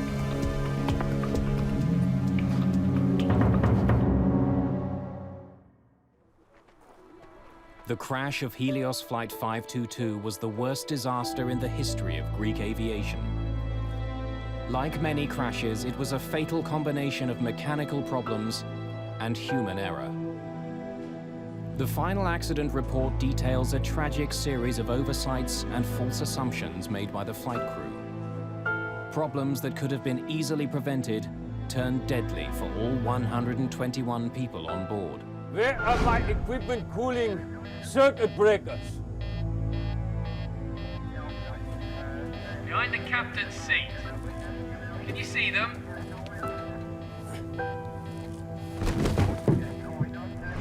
But what the final report does not do is explain what happened in the cabin of the plane. What actions did the flight attendants take? And why was Andreas Prodromou still conscious after almost 3 hours? Mayday. Mayday. Interviews with Helios safety instructors and crew members paint a tragic picture of what may have occurred. Everyone, please put your masks on. We're not sure what the trouble is, but remain calm and please remain seated. Prodromou was sitting at the back of the cabin. When the oxygen masks fell, he would have waited for instructions from the cockpit. The flight attendants sitting at the front of the plane would have done the same, but none of them would have waited forever.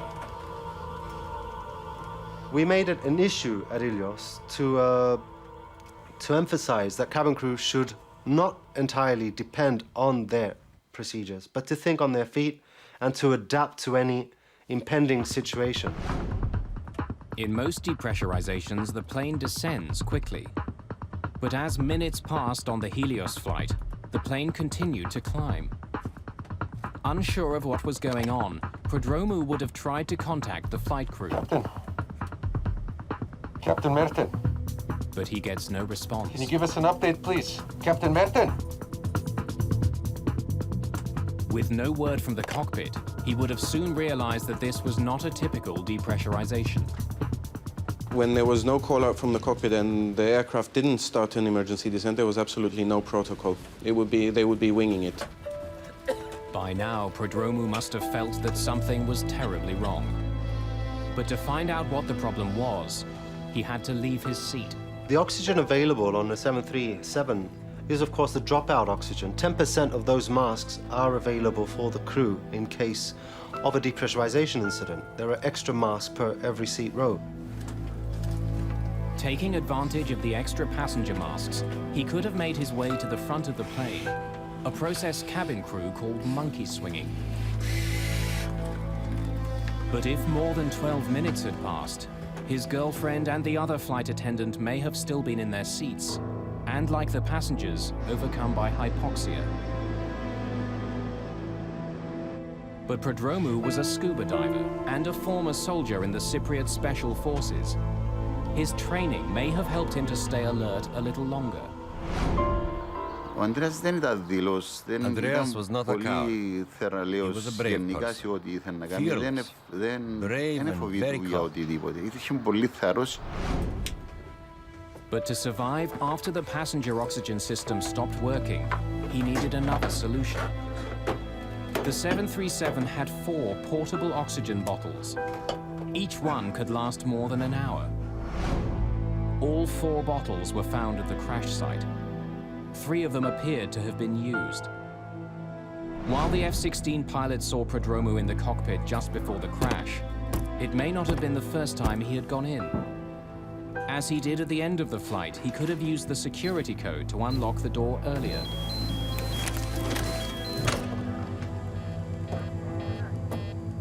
The procedure would be to enter the flight deck via the cockpit door. Initially to bang on the door, and then, if no response is forthcoming, to enter the code and enter the flight deck. During the accident investigation, DNA was discovered on an oxygen mask in the cockpit that matched the co-pilot's. It's possible Prodromou used it to try and revive him. You can still revitalize somebody for quite an extended period of time if you get to them before major brain damage is set in. And that's somewhat a variable situation depending on the person, depending on how long they're exposed to a high altitude. But if he was in the cockpit earlier, why did he leave? No one will ever know. Probably was a little bit disoriented, a little bit confused. He's reacting a lot slower than he normally would. What was his state of mind? What was his physical condition? We think that he knew what was really the problem, but is that the real situation? It's a real question. After 3 hours in the air, everyone who didn't have bottled oxygen would have been unconscious. As it approached Athens, Flight 522 was now a ghost plane.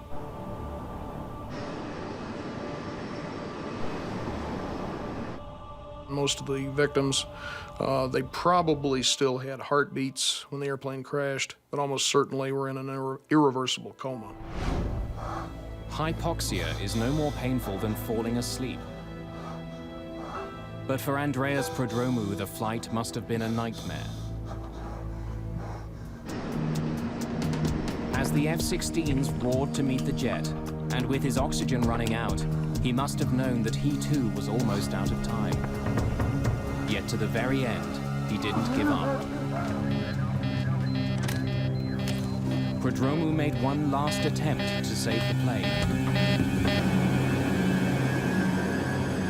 When he returns to the cockpit, the young flight attendant who dreamed of becoming a pilot calls for help. But no one can hear him, probably because the radio was still tuned to Larnaca, the airport on Cyprus where the flight had taken off. Fighting hypoxia and struggling to control an airplane larger than any he had ever flown, Prodromou was in an impossible situation. Even if he could have landed the plane, it was now too late. Flight 522 was out of time and fuel.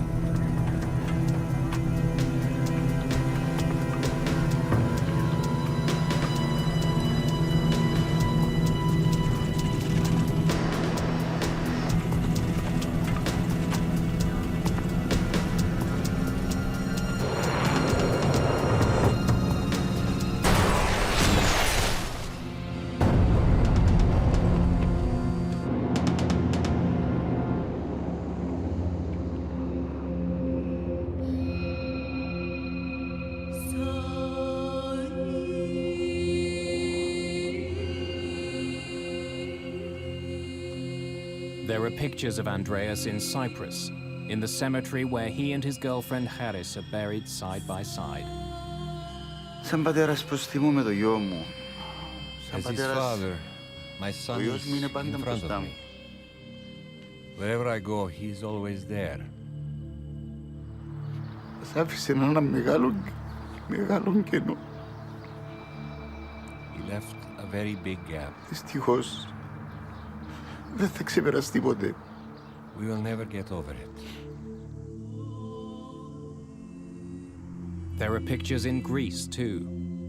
On the hill north of Athens where Helios Flight 522 crashed, there are faded photographs of many of those who died. Bleached by the brilliant Mediterranean sun, they gaze over the rugged, ancient terrain, silent witnesses to one of the world's most bizarre and tragic airline disasters.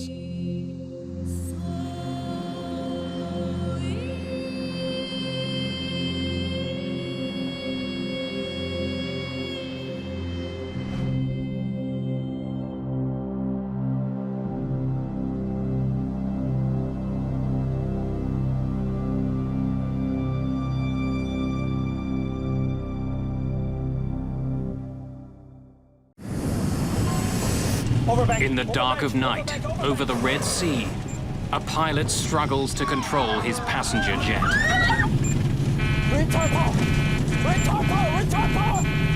The plane seems to have a life of its own.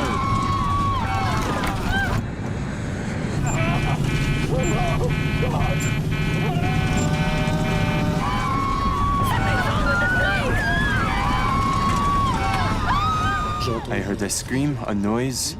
After that, I didn't hear anything.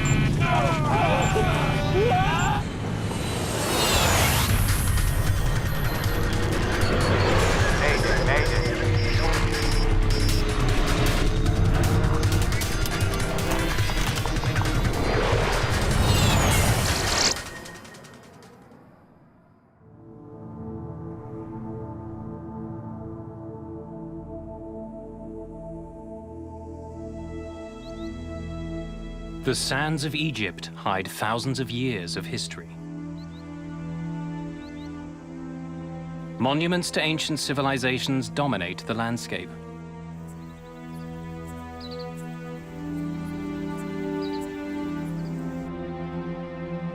But for sun-loving Europeans, Egypt is also a resort destination, where the most important sand is on the beach.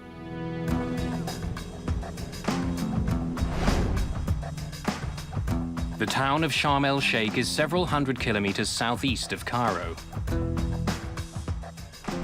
Perched on the Red Sea, it's a natural destination for people looking for a little rest and relaxation.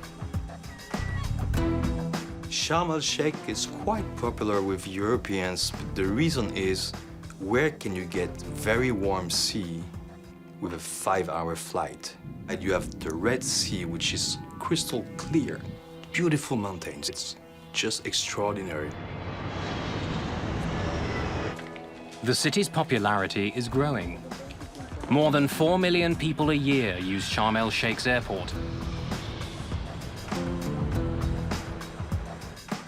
In the early days of 2004, tourists aren't the only ones drawn to the local beaches. British Prime Minister Tony Blair is also in the region visiting Egyptian leader Hosni Mubarak.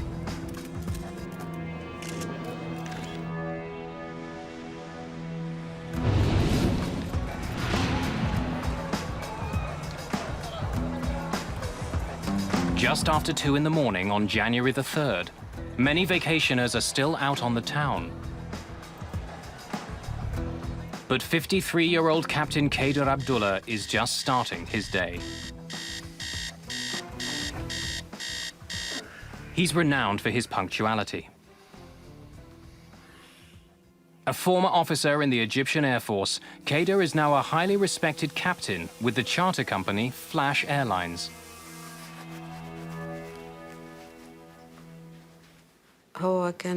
He always liked to pack his own suitcase. He wouldn't let me do it for him. He always said, I would like to prepare my own things to make sure I don't forget anything. He was very precise on what he wanted and what he would take with him.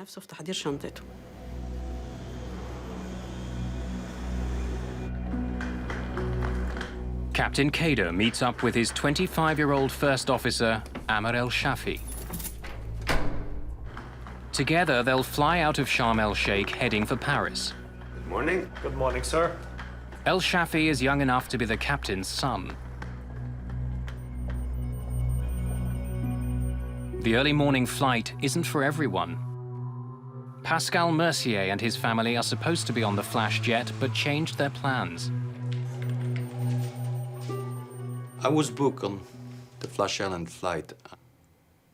When my agency told me that I had to wake up very early and then we had to change planes in Cairo, I said, this is really stupid. I mean, if my daughter was like 2 years old and the other ones were like 6 and 8.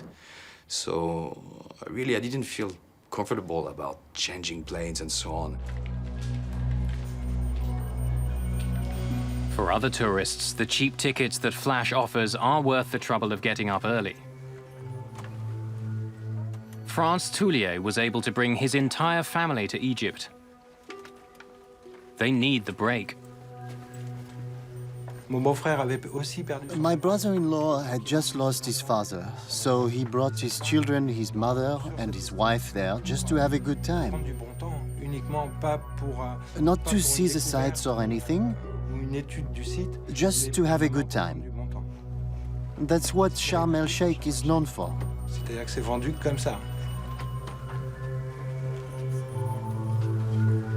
Fatima Hijaji is also heading back to Paris after a vacation in Sharm. The mother of 5 is flying alone. Before takeoff, she calls her nephew in France.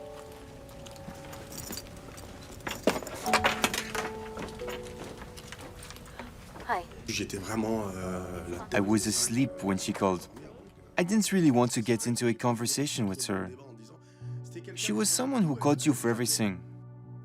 She needed to be reassured.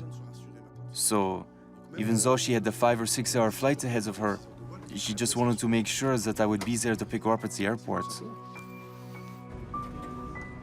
In all, 148 passengers and crew settle into their seats aboard the jet. It's 5 a.m. In the cockpit, Ashraf Abdel Hamid is the 3rd member of the crew. He's training as a first officer, although he's worked for years piloting corporate jets. Temperature 12, dew point 01. None of the crew members are happy with the poor quality of the weather information they're getting from the local air traffic controller.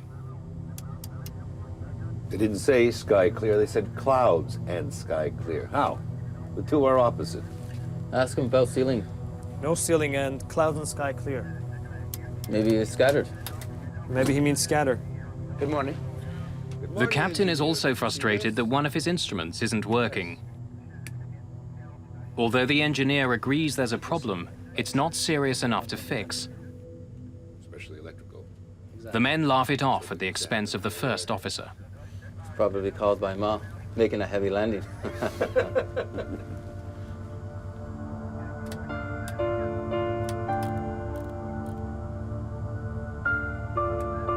Good morning, ladies and gentlemen.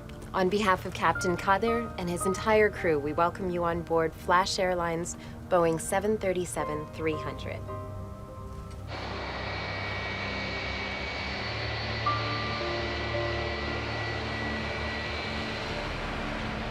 It's still hours before dawn when the plane lifts off.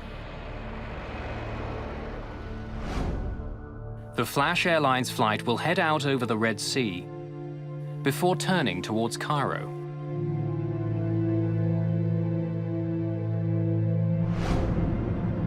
The jet climbs through a pitch-black night. Without a moon to light the scene, it's hard for the passengers to see much of anything outside their windows. In the cockpit, the simple turn over the Red Sea is taking a bizarre twist. See what the aircraft just did? Captain Kader doesn't like the way his plane is behaving.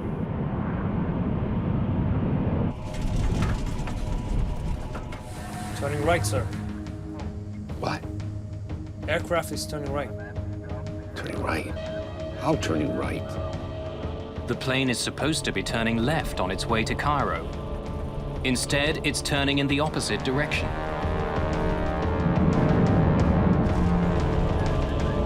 Okay. Out. The captain tries to get his plane back on course, but his situation just gets worse.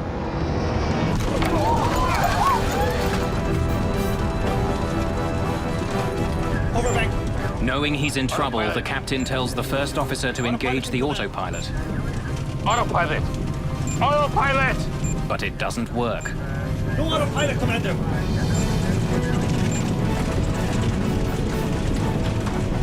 The 737 is now flying almost completely on its side. Something's wrong with the plane! The plane gains speed as it spirals towards the Red Sea. Just minutes after takeoff, the plane is out of control. Diving towards the water, it's traveling at more than 700 kilometers an hour. Everyone on board is running out of time.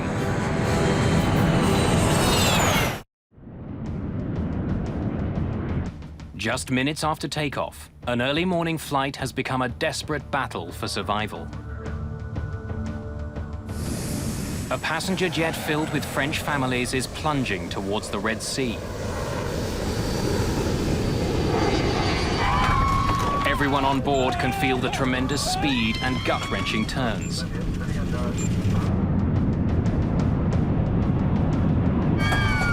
The enormous G-forces are making it difficult for Captain Kader Abdullah to fly the plane. Ashraf Abdel Hamid, the third member of the flight crew, tells the captain to slow the plane down. Retard power! Retard power! Retard power! The plane is traveling so fast it's threatening to tear itself apart. After flying almost upside down, the crew is finally beginning to bring their plane under control.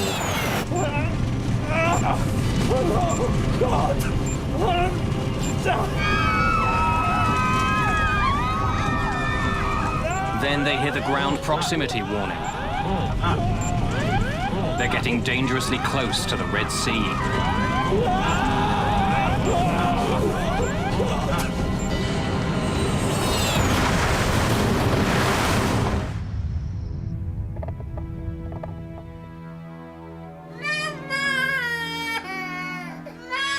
Pascal Mercier and his family are staying at a beachfront hotel. My daughter woke up suddenly screaming like hell, screaming like if something happened. I didn't hear the crash, but maybe she did. It's okay.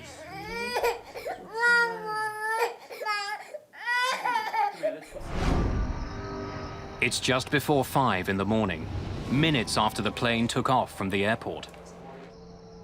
It's disappeared from local radar screens.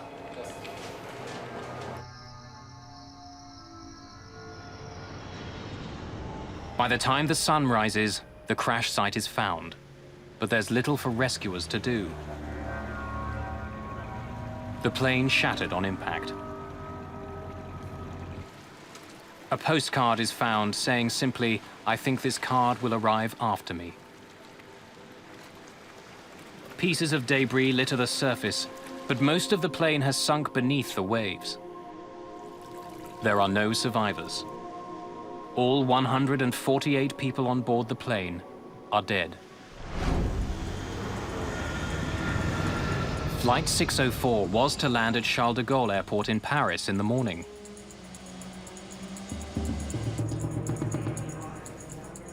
As family and friends wait, officials list the plane as delayed and then slowly break the news of the accident. They ask me, "Are you waiting for someone from Sharm el-Sheikh?" You say, "Yes." Then they say, "Could you come with us? We are going to take you to a hotel. At the hotel, we'll explain it all to you." It was very strange since we were greeted in an hotel and we passed people who were leaving happy because they were looking for the same information as us, but their families were not on the list. They came with a paper in hand. "Here, yes, Madame Hijaji, Fatima. We apologize that you have to learn it this way, but she's dead." Later, on his voicemail, Mohammed Hijaji hears Fatima's message sent during the flight. I heard a scream, a noise. After that, I didn't hear anything. Captain Kader's wife hears about the crash from her son. My son called me from abroad and told me that he had heard there was an accident in Flash Airlines.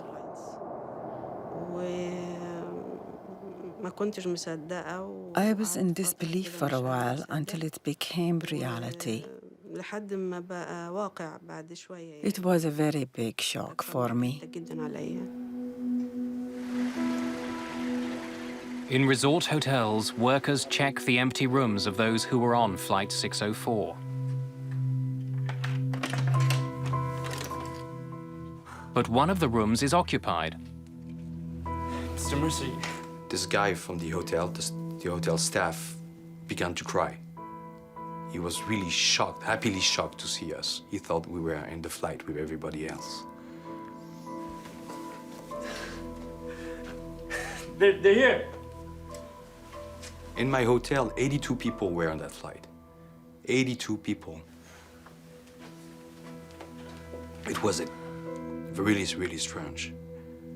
Really, really heavy. But we were really lucky.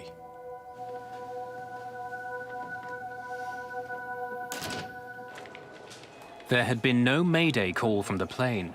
No warning to air traffic control that something was wrong. With the plane crashing just minutes after it left the airport, there are immediate concerns that a bomb had brought the jet down. The plane had just taken off, and it looked very strange why this accident happened so quickly after takeoff. When investigators examined the plane's flight path, they discover it would have gone directly over the town where Egyptian leader Hosni Mubarak kept a vacation home. It's also close to the house where British Prime Minister Tony Blair and his family were staying. Blair and his family were supposed to leave from the same airport that day. Security around the Prime Minister is immediately heightened. 2 days after the crash, authorities receive a phone call. Terrorists from Yemen claim responsibility for the crash. They say it's a protest against a French law banning the Muslim headscarf, the hijab, in public schools.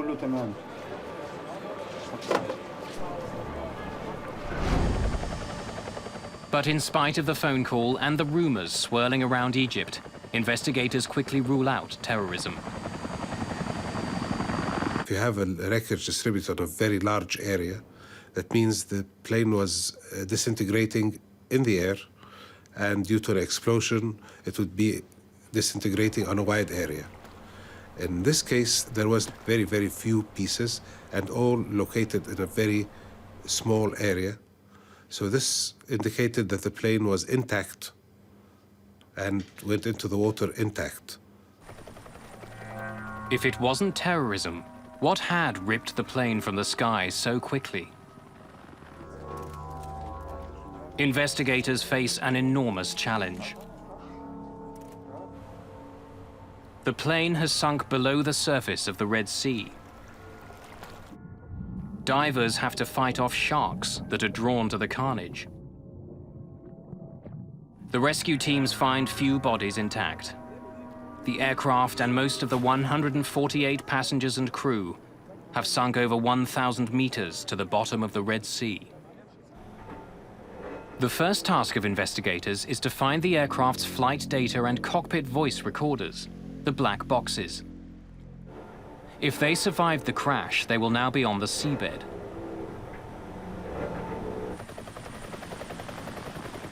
But this part of the Red Sea has never been charted. With so many French tourists involved, the French government offers to help in any way it can. The French immediately responded by sending a boat specially equipped with robots to search the bottom of the sea. But the wreckage is too deep. The sub that the French boat has can't survive the enormous pressure at the bottom of the sea. The investigators desperately need another submarine. But they're running out of time. The black box transmits a radio signal, but the battery only lasts for 30 days. If investigators can't find it within a month, the mystery of Flight 604 may never be solved. Getting to the black boxes before the time the pingers stopped transmitting was always a very worrisome aspect to all the investigation team. Everybody was working 24 hours, round the clock, to try to salvage these and try to locate them first. While the recovery effort continues, family and friends of the victims begin to mourn those who died. They pressure investigators to solve the mystery. It's the biggest air disaster involving French nationals, the biggest in the history of civil aviation. American, French, and Egyptian experts join forces. While waiting for the plane's black boxes to be recovered, they also begin focusing on Flash Airlines itself. Flying just 2 planes, it was one of a number of low-cost charter companies that had been competing for customers in Europe. In the last 10 years, there had been a rapid expansion of budget airlines throughout this part of the world. Offering inexpensive, no-frills service, they fought for a piece of the holiday market.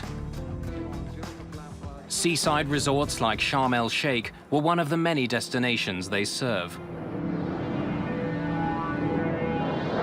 Now, one of the ways in which they provide this extremely cheap travel is by operating their aeroplanes 24 hours a day.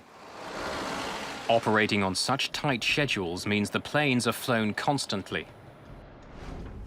Former Flash passengers step forward to complain about other flights. There are a lot of stories. I was flying home after a vacation.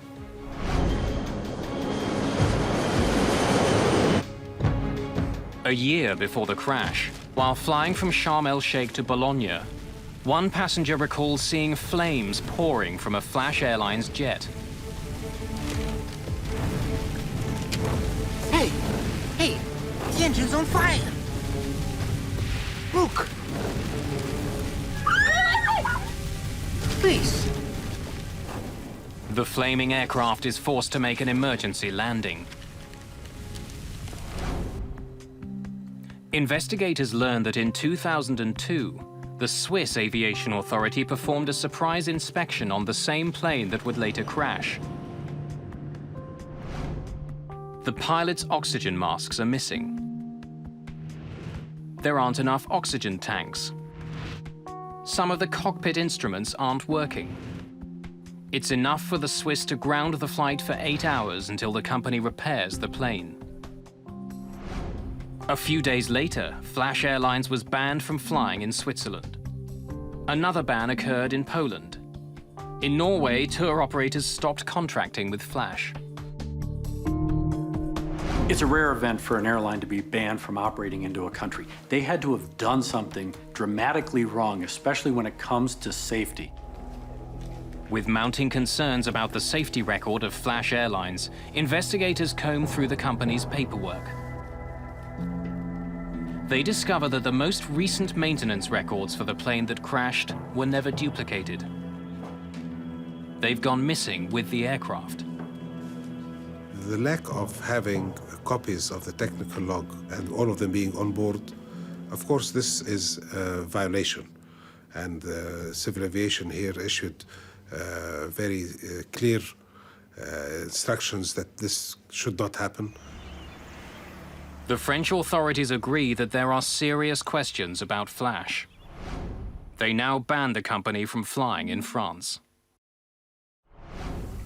While there are concerns about the state of the company's planes, there are no such issues when it comes to the crew of Flight 604. Captain Kader was considered not only a flying ace, but a national war hero for his performance in the Yom Kippur War. During his career, he not only flew sophisticated fighter jets, but also a variety of large cargo aircraft. He had over 7,000 hours of flying experience, as well as 2,000 hours as a flight instructor. All the evidence shows that Captain Kader was a model pilot. With the aircraft and its black box data recorders still hidden deep under the Red Sea, investigators wonder, was this a case of a superb pilot fighting to save a decrepit plane? See what the aircraft did?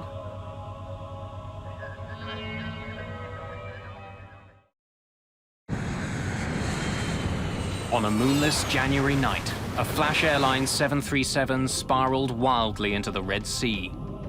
All 148 people on board were killed. Investigators trying to find out why the plane went down have uncovered a history of safety problems with the airline. But trying to prove that there was anything wrong with the plane that crashed is difficult. Much of the wreckage has sunk deep beneath the waves. Investigators have been unable to find the flight's black boxes. Whenever an airplane crashes into the water, there's always a fear by investigators that the cockpit voice recorder and the flight data recorder may not be recovered. Those two boxes in and of themselves give the investigator a very good picture, and without them could make the investigation process very, very difficult. Finally, after several days of searching, a breakthrough. A French research ship hears the locator signals given off by the black boxes. A remotely operated sub drops down over 1,000 meters. The violence of the crash has spread the wreckage over a wide area. 2 weeks after the crash, both the cockpit voice recorder and the flight data recorder are recovered from the bottom of the sea. Investigators finally have some hard evidence.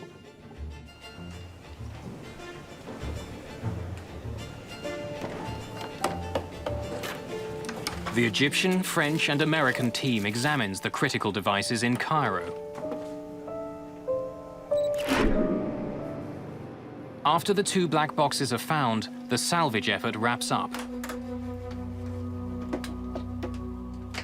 Other than a select number of small pieces, the rest of the plane is too deep to recover. The cost to continue would be too great. Without the wreckage itself, investigators concentrate on what they do have. They hope the black boxes will recreate the final minutes of the doomed plane.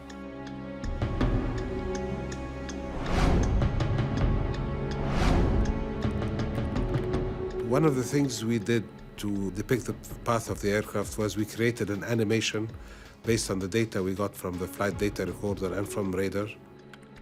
The flight data recorder paints a devastating picture. Shortly after takeoff, the plane began heading left, just as it was supposed to. But then it quickly started banking in the other direction. The cockpit voice recorder shows that the turn caught the captain off guard. Turning right, sir. What? How turning right?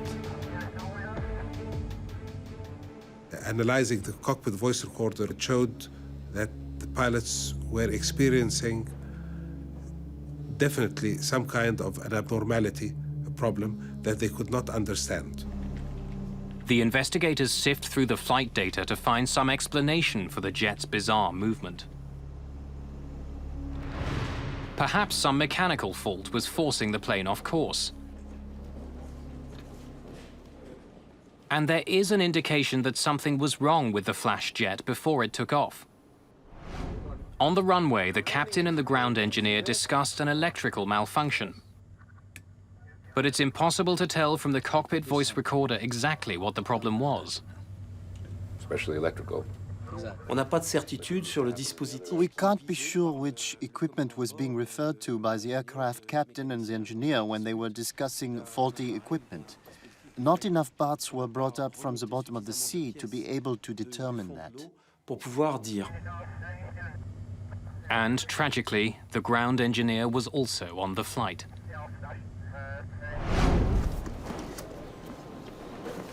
We believe from the data we are looking at in the flight data recorder that there is a very high possibility that the plane was tending to turn to the right by itself. But what exactly had gone wrong? A thorough accident investigation can take years. But in the case of Flash Flight 604, there are unique challenges. The problem with accident investigation is that it's very time-consuming and resource-intensive, especially when we don't have an airplane to physically look at. You want to be absolutely sure of the facts, conditions, and circumstances before you publish that information. Family and friends of the victims are becoming more and more frustrated.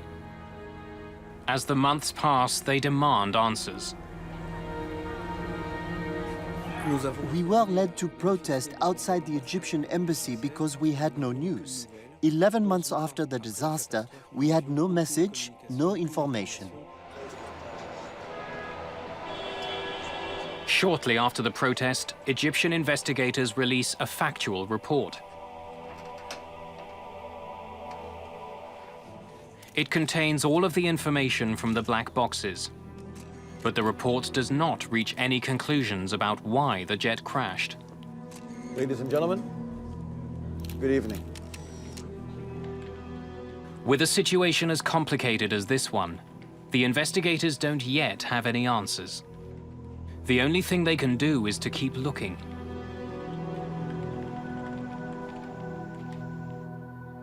Investigators discuss several possible scenarios that could have been responsible for the plane's erratic course.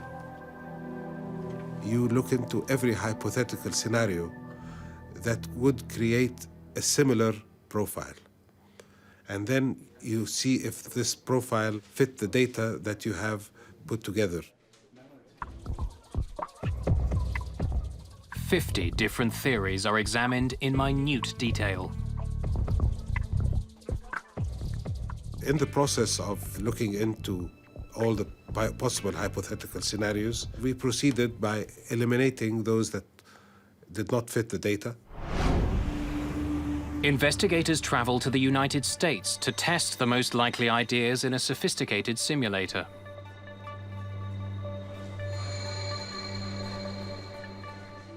If they can force the simulator to repeat the movements of the flash jet, they might be able to figure out why the plane crashed. The results are brought back to Cairo. There are only 4 mechanical faults that could have produced the flight path of the doomed jet. Investigators believe the key to the crash is to find out why the plane began turning off course. These 4 scenarios were all related to what would cause an uncommanded bank. So we were left with these as causes that we could not rule out. 2 of the scenarios involved the spoilers on the plane's right wing. Spoilers lift up from the top surface of the wing, slowing it down. By producing drag or spoiling the airflow, they help turn the aircraft. If the pilot's control wheel or the cables that connect it to the spoiler jammed, it could have forced the plane off course. Problems with the spoilers are one explanation, but there's no physical proof. And while there were maintenance problems with flash planes, none of them had to do with the jet's spoilers.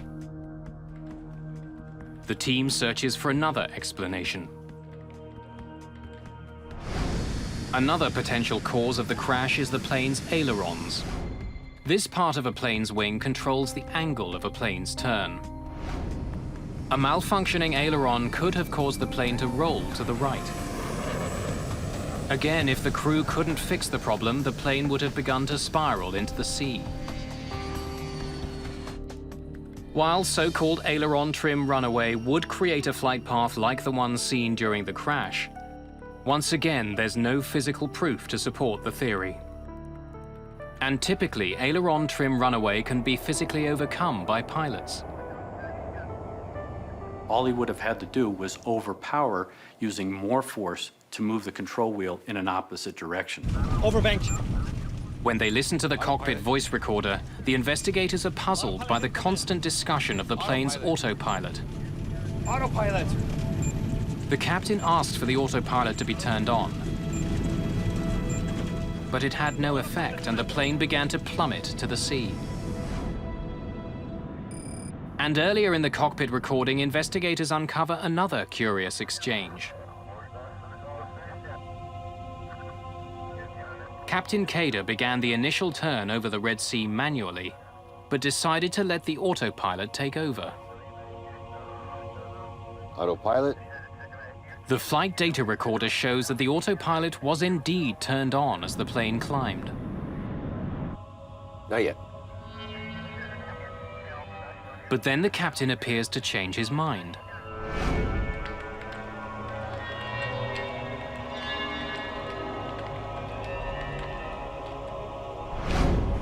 The plane's flight data recorder shows that the autopilot was only activated for 3 seconds. But investigators wonder if the autopilot had malfunctioned and stayed in command of the jet. The automated system could have continued to control the plane, flying it to the right, even after the pilots thought it had been disengaged. The malfunction of the autopilot, of course, took a lot of work from us because it was nearly impossible to show that it did not happen, and quite impossible to show that it did happen. So, but it was always a very prominent possibility because it would give a very, very close scenario to what was happening. Perhaps most puzzling of all, though, is that no matter what happened to the plane, it appeared to be under control just before it crashed. Moments before impact, the captain was seemingly back in command of his airplane. If there had been some crippling mechanical problem, why did it seem to disappear?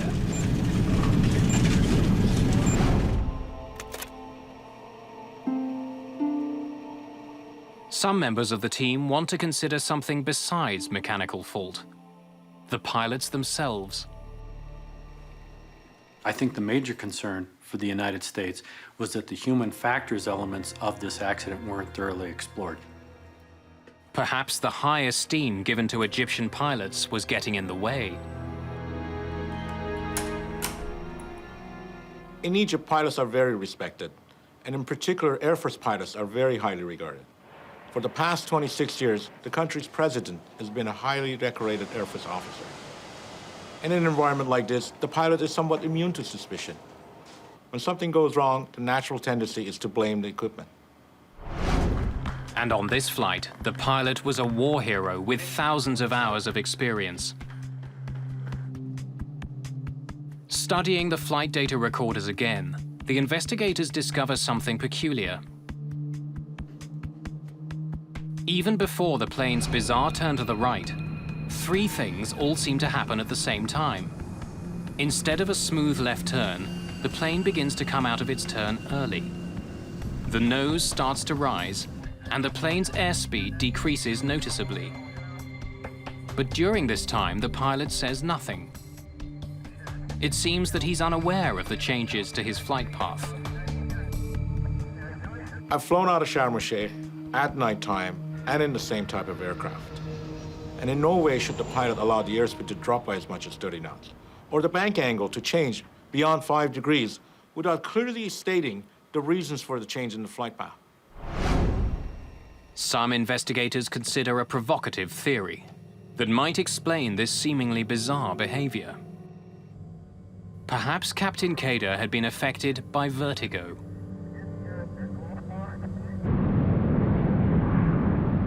Vertigo is a physiological condition that would exist with any person, not just pilots, and it's based on the inner ear.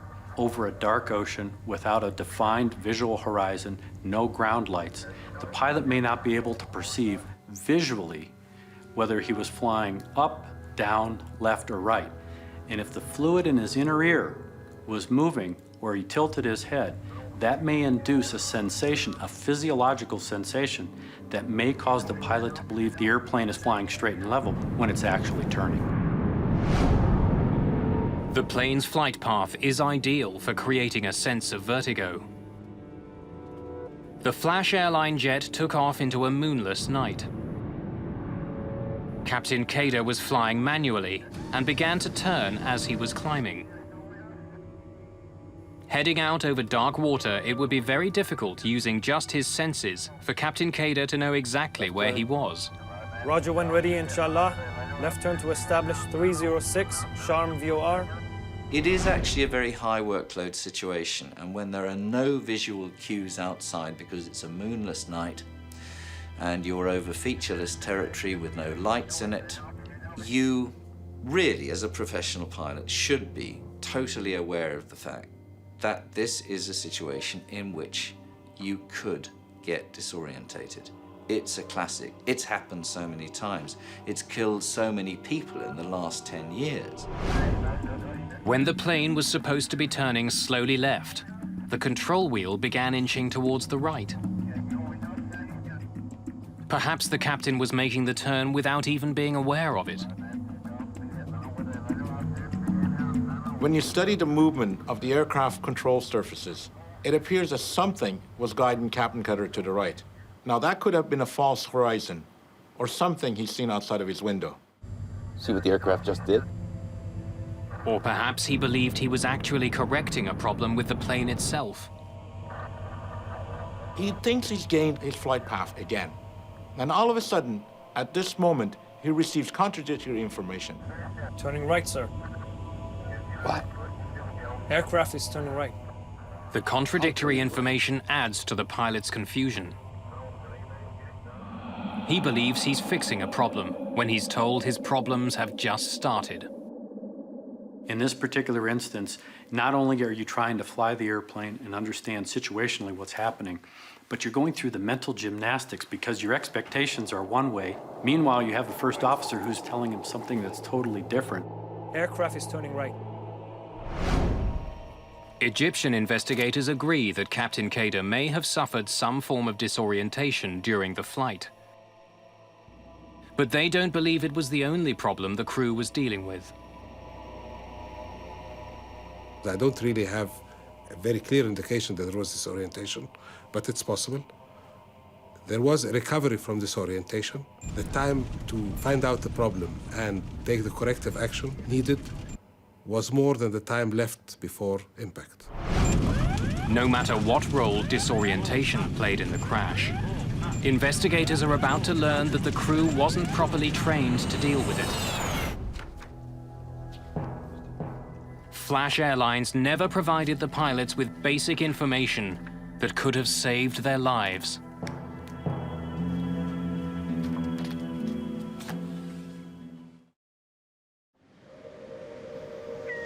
It's been 2 years since an Egyptian charter plane smashed into the Red Sea. 148 people were killed. Investigators trying to figure out why Flash Airlines Flight 604 crashed face immense challenges. Most of the wreck is still deep underwater. By carefully examining the plane's black boxes, the investigators believe that disorientation may have played a role in the accident. The pitch-black night and the featureless sea caused the pilot to become confused about what was happening. But mechanical problems may also have plagued the plane. As they continue to try to solve the mystery, investigators make a startling discovery.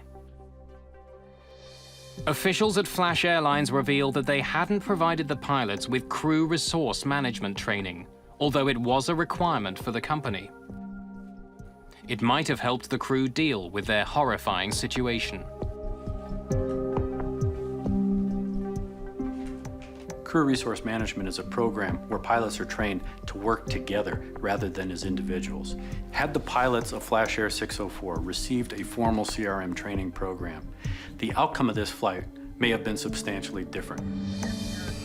American investigators believe the very junior first officer may have felt the plane was in trouble before the captain did, but failed to offer suggestions to his much more experienced co-worker. What? Aircraft is turning right. Nor did he attempt to take control of the plane.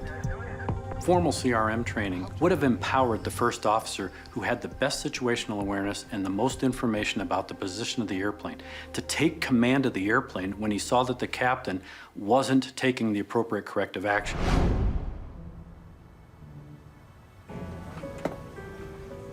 An earlier conversation in the cockpit before takeoff may reveal why the young first officer would have been reluctant to challenge the captain.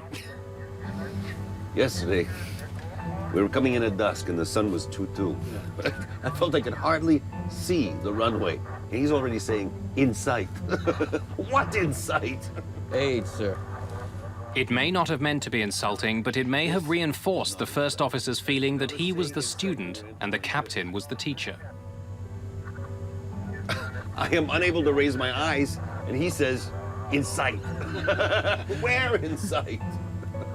It is going to serve as negative feedback. The young first officer is bound to hesitate. He doesn't want to be wrong again. He doesn't want to lose the respect of an Air Force general. In a crew, an effort must be made to bring together people who are able to co-pilot, not a crew in which one person pilots and the other person looks on without saying a word. But the captain and the co-pilot weren't alone in the cockpit.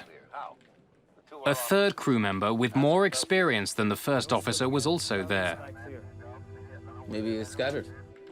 He too never said anything until the final seconds of the flight.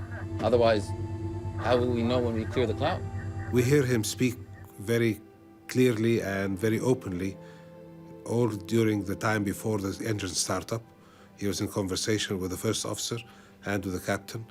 So this experienced person, being very quiet all through, we believe that if he saw any of the crew members doing something that he should not be doing, or not doing something that he should be doing, would have said something. Retard power! Retard power! The only word he said was, retard the throttles at the later stage of the event. Shows that that's the only thing he saw that should be done. Even if the co-pilot had taken control sooner, there's no way to know if he could have saved the jet. Whatever took place on Flight 604 happened quickly. And since the plane had just taken off, the crew had little time to react before they crashed into the sea.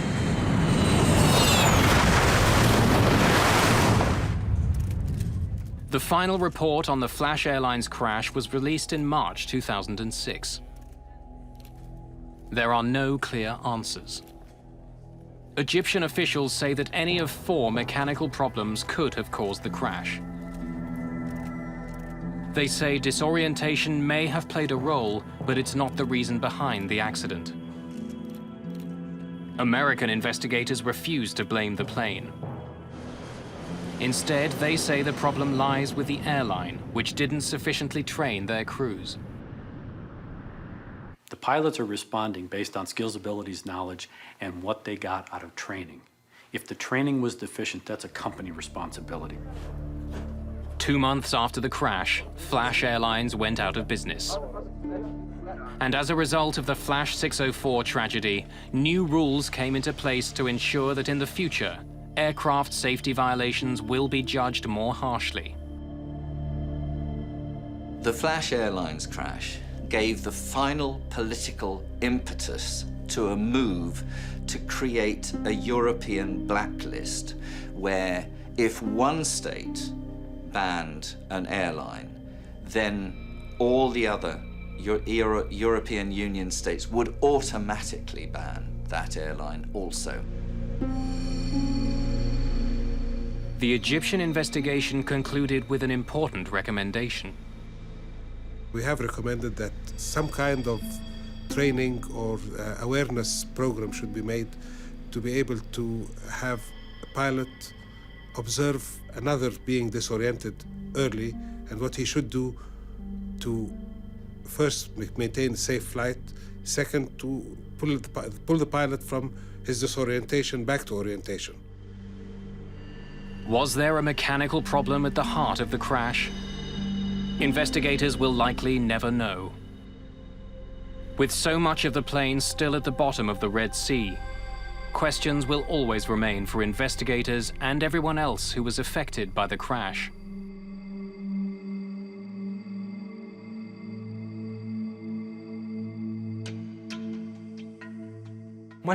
I lost my nephews and my niece. They were just kids. What future would they have had? How can you put a price on that? What a waste.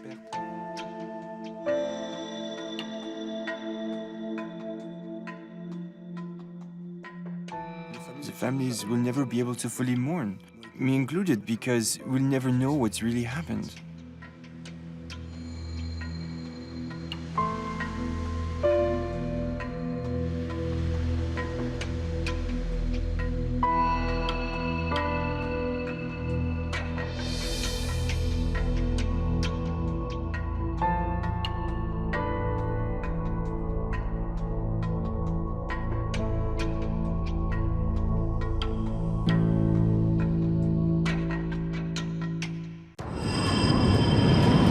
A 737 is in trouble. The pilots blinded by rain. In the cabin, government officials and influential businessmen.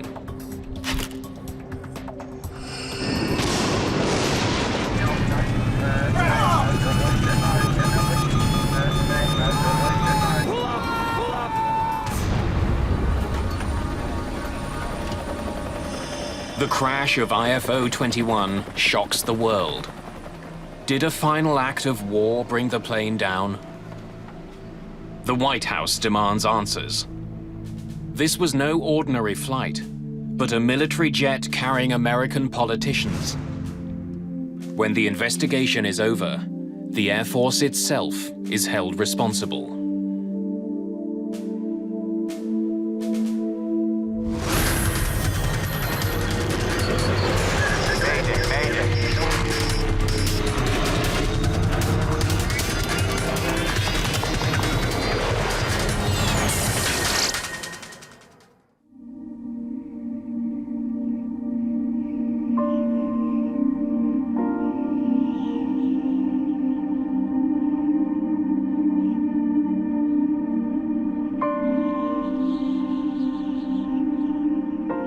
Wednesday, April the 3rd, 1996. A raw spring day near the city of Dubrovnik, Croatia. Rain pelts the runway at the city's airport. A small group of diplomats hurry through the storm, trying to keep dry. They're part of a delegation that's just touched down. Among them, the Croatian Prime Minister and the American ambassador to the region, Peter Galbraith. The flight into Dubrovnik was a scary flight. We couldn't see anything at all.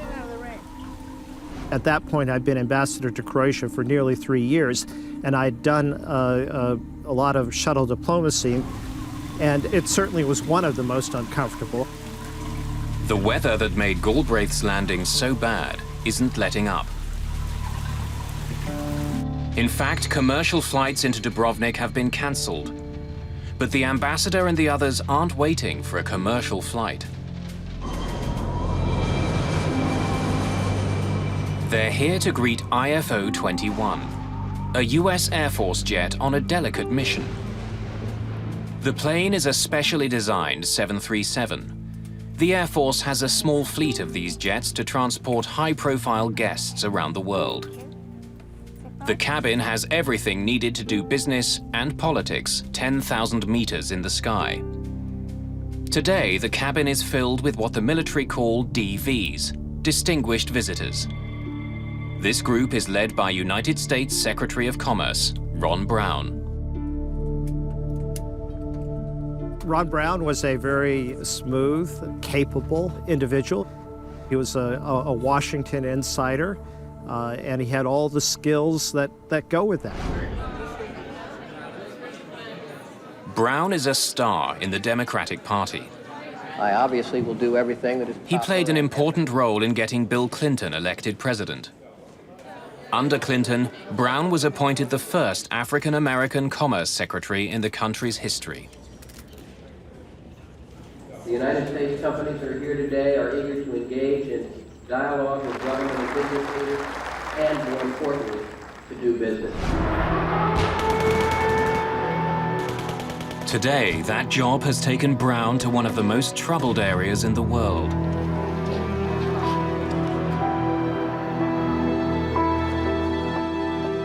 For 4 years, civil war ripped Bosnia and Croatia apart. But just a few months ago, an uneasy peace began. As Commerce Secretary, Brown is helping to rebuild the local economy. Ambassador thinks we should. The philosophy behind it was that the peace would not be durable unless there was economic progress in the region, that was really critical to the peace. Brown's 3-day tour started that morning in Tuzla, Bosnia, where the group toured an electrical plant and ate hamburgers with American troops stationed there. Being a former Army man myself, I know what being away from home is like, so we thought we would bring a little bit of home to you. The final stop on today's tour is the ancient coastal city of Dubrovnik. Before the war, it was a vital part of the country's tourism industry. It was my idea that Ron Brown should go to Dubrovnik. The Croatians were very eager to get the word out that Dubrovnik was still standing and that it was still a tourist destination. So I thought it would be very useful to have Ron Brown and the delegation go there. But on this damp day, Dubrovnik is not at its best, or even visible. Fog presses down from the sky, obscuring the city and the beautiful Adriatic coast. To the north of Dubrovnik flies IFO 21. Its pilot is Captain Ashley J. Davis. His colleagues call him AJ.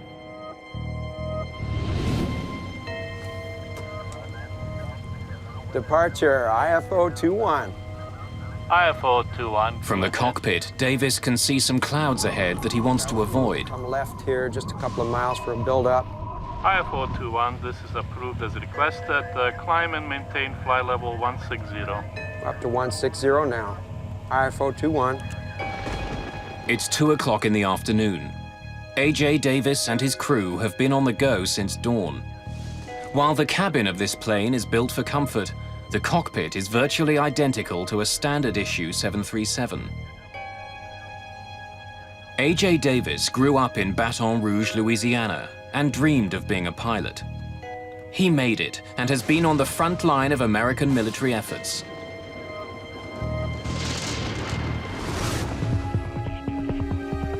In the past, he flew mid-air refuelers high above the Persian Gulf.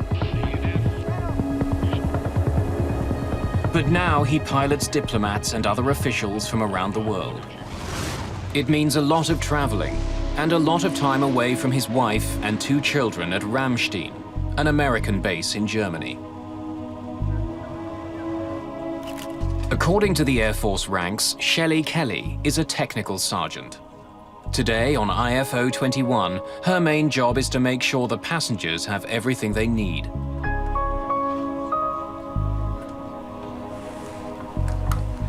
Mr. Secretary, something to eat. No, thank you. I was wondering how our time's looking. The diplomats are expecting to arrive in Dubrovnik by mid-afternoon, but they've been running late all day. I can check to find out for sure if you'd like. Yeah, thank you. Early would be good. As the plane nears Dubrovnik, AJ Davis calls the United States Air Force Weather Service for an update. Metro, IFO 21, how copy? Over.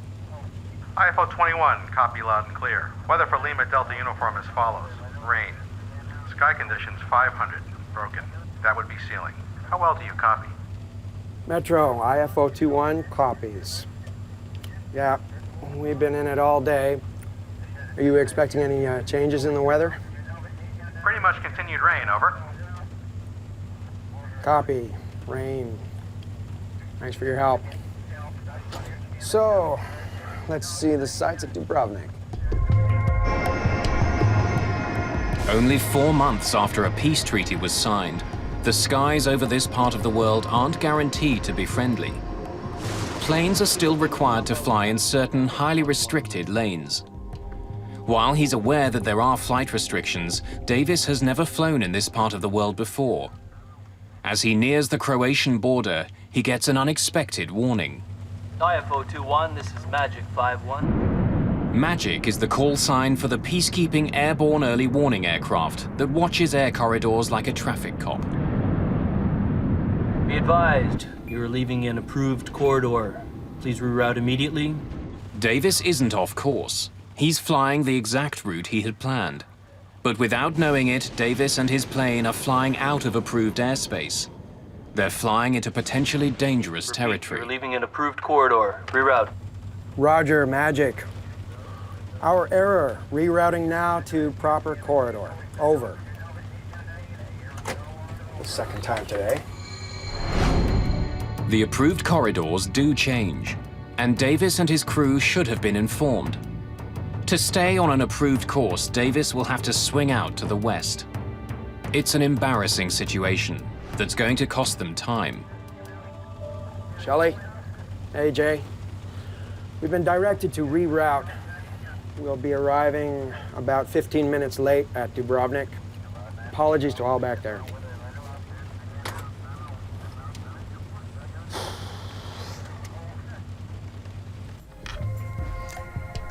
Ladies and gentlemen, could I have your attention, please? Unfortunately, there will be a slight delay on our arrival into Dubrovnik.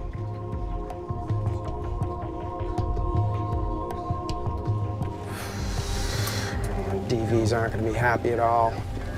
The weather ahead will probably slow us down even more.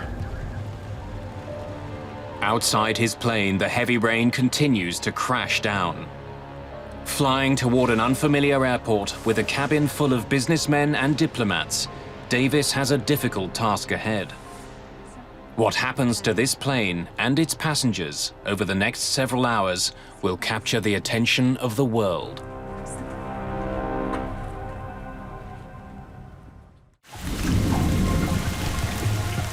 A heavy rain soaks a small airport in Dubrovnik, Croatia. Headed towards it is a US Air Force 737 carrying 35 people on a trade mission. Leading the delegation, US Secretary of Commerce Ron Brown. We'll see which path Ambassador thinks we should follow. Dubrovnik approach, IFO 21, level 100. Dubrovnik approach, good afternoon. Maintain 10,000 feet for beacon approach. Runway 12. Okay, descending to 10,000 feet, IFO 21. The weather is so bad today that commercial flights have been cancelled. As they approach the airport, the rain isn't letting up.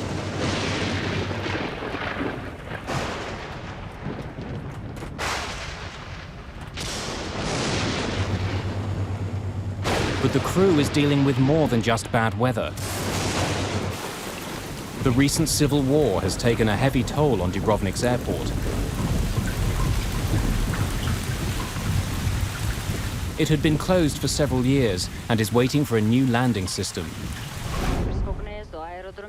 The airport was totally trashed by the Serbs who had taken over the airport during the '91 war. They really went out of their way for the destruction. They destroyed the instrument landing system. The new one was on order.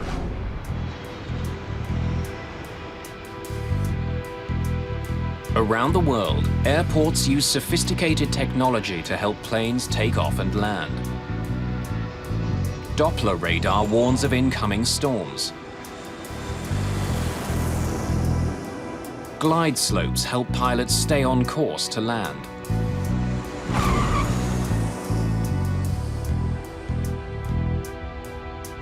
The devastated Dubrovnik airport has none of that. It doesn't even have radar to see the planes that are coming in for landing. Instead, the airport is using so-called non-directional beacons to guide planes towards the runway. In the aviation world, it's ancient technology. There are many non-directional beacons used in the United States and throughout the world, but they're an older navigational aid, and in fact, they were on the way out. The system in Dubrovnik has 2 beacons on the ground, which send out signals to the plane. When the crew receives the signals, they consult their charts and follow the course that will take them to the airport. The crew of IFO 21 is still waiting to hear the first signal when they get a call from the ground. 9A CRO to IFO 21. IFO 21, I read you, 9A CRO, over. Another plane, this one carrying Ambassador Galbraith, had touched down earlier in Dubrovnik. The pilot of that plane is an experienced flyer who's very familiar with the area. He wants to let the crew know what to expect. IFO 21, we landed about an hour ago. The weather was at minimum. Suggesting diverting to Split if you have to execute the missed approach. Over. Roger, 9A CRO, we read you. Out. Diverting wouldn't be welcome news for the members of the trade delegation. The pressures to get the passengers to scheduled news conferences and other activities were probably pretty high. As Davis closes in on the airport, the Dubrovnik Tower calls again. IFO 21, report level. IFO 21, 5,000. IFO 21, roger. Descend to 4,000. Report Kilo Lima Papa. Down to 4,000, IFO 21.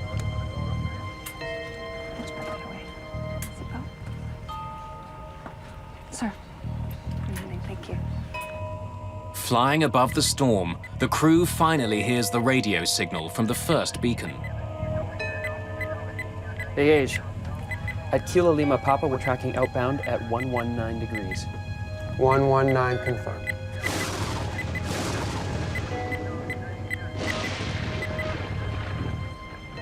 Mr. Secretary, we're landing. We'll take this up later, Adam.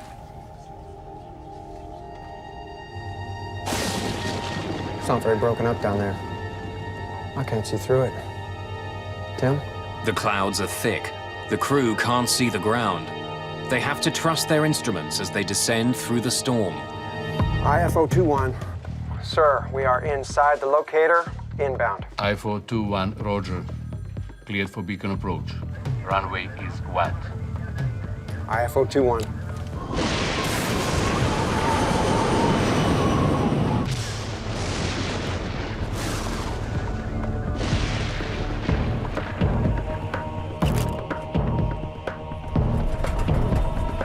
A.J. Davis flies blind through heavy rain and cloud cover. He expects to see the airport any second.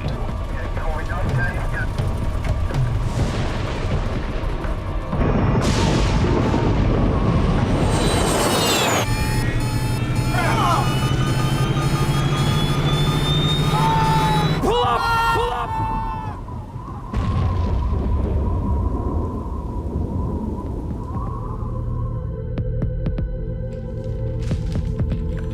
IFO 21, do you read? Just before 3 o'clock in the afternoon, Dubrovnik Tower loses all contact with IFO 21. IFO 21, Dubrovnik approach, do you read? IFO 21, do you read? Without approach radar to track the plane, controllers have no idea where it is. Perhaps the plane has diverted to another airport. IFO 21, do you read? But as the minutes stretch on with no word from the American plane, local controllers are taking no chances. Initiate emergency procedures. Near the end of our shift, we heard about the possibility of a missing plane. We didn't know who was on the plane. We had no details about the flight. For situations like this, there is a certain procedure, and we just waited for more information. Peter Galbraith is waiting at the airport with Croatia's Prime Minister.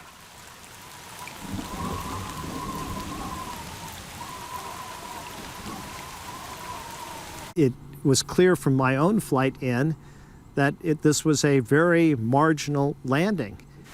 I did not expect them to attempt the landing in Dubrovnik. The Croatian Prime Minister came up to me and pulled me aside and he said, "We've lost radio contact with Ron Brown's plane." I got the State Department Operations Center on the phone and he's asked to activate the U.S. military to start search and rescue activities. Word goes out to the chain of air traffic control centers. Američke borbene snage. Jeste li imali nekakav kontakt s tim zrakoplovom? But no one has had any contact with IFO 21. The search and rescue effort focuses on the approach to the airport. Perhaps the plane had ditched into the Adriatic. At the time, I was about 100 miles away. I was in Brindisi, Italy. We launched 2 of our MH-53 helicopters with Special Tactics Air Force personnel on board, headed to Dubrovnik. For hours, there is no sign of the missing aircraft. The weather conditions are getting worse. Fog was in, thunderstorms in the area, low visibility. I-421 Dubrovnik approach, do you read? IFO 21 has a CPI, or crash position indicator, on board. I-421, do you read? If the plane went down, the CPI should be sending out an ultra-high frequency signal. I-421. But the Dubrovnik airport, as well as lacking radar, does not have the equipment to pick up the signal. I-421 Dubrovnik approach, do you read? I-421, do you read?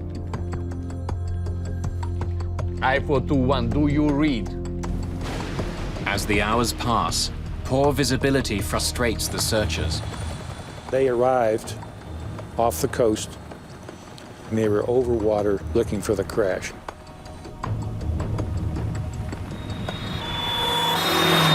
Hours after the plane disappears, police respond to a tip. A local villager has seen something on the hill above his house. It's a long way from the coast where the search is concentrated.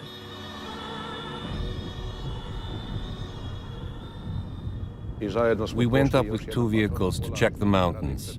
The weather was extremely horrible, strong rain and thick fog. So we went on foot for about an hour up that mountain. Then we came close. It's almost 7:30 at night, 4.5 hours after the crew called for clearance to land. The crash of IFO 21 is finally confirmed.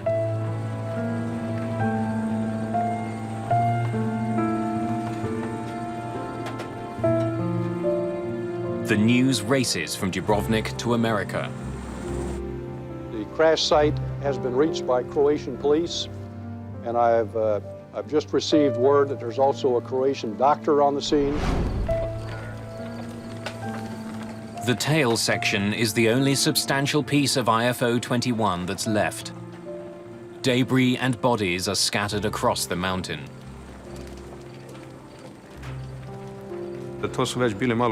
These were hard moments as we were walking over the boulders, not knowing if we're going to step on someone's body.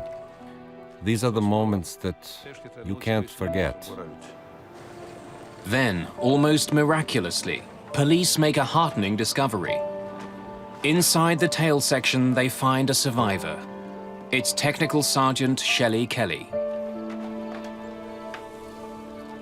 As we arrived at the tail section, one policeman went inside and found the body of a stewardess, and he tried to help. That was our hope. We wanted to help. We wanted to save every life, and hers was our chance. We were counting on it.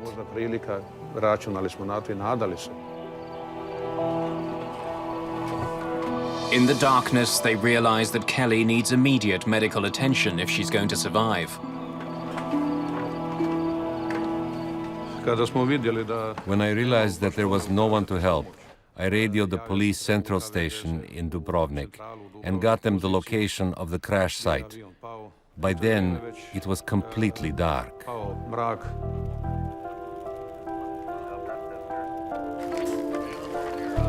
St. John's Hill is alive with close to 100 Croatian policemen and military.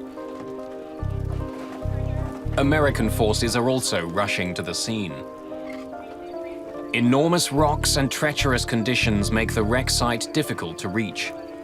But there are also remnants of the recent war.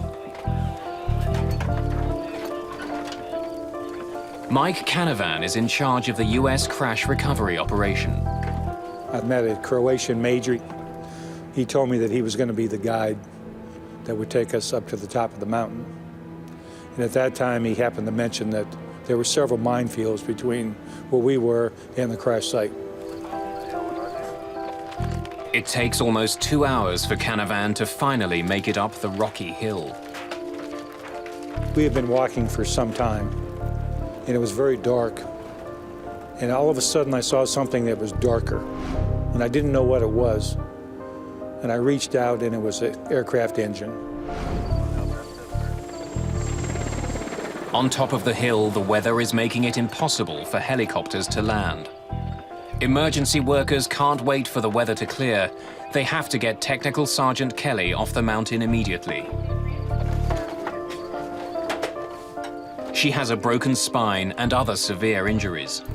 But if she can be kept alive, rescuers hope she can shed some light on what went wrong.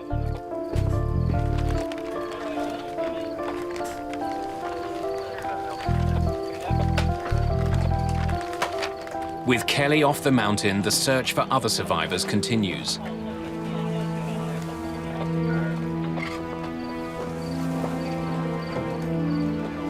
Finally, in the darkness, rescue workers find the body of Ron Brown, the U.S. Commerce Secretary.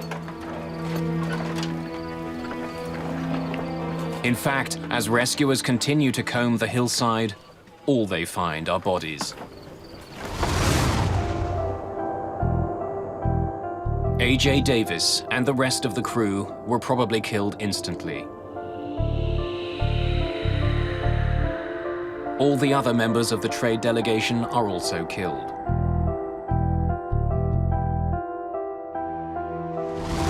As dozens of emergency workers continue their grim search, a call comes from Dubrovnik.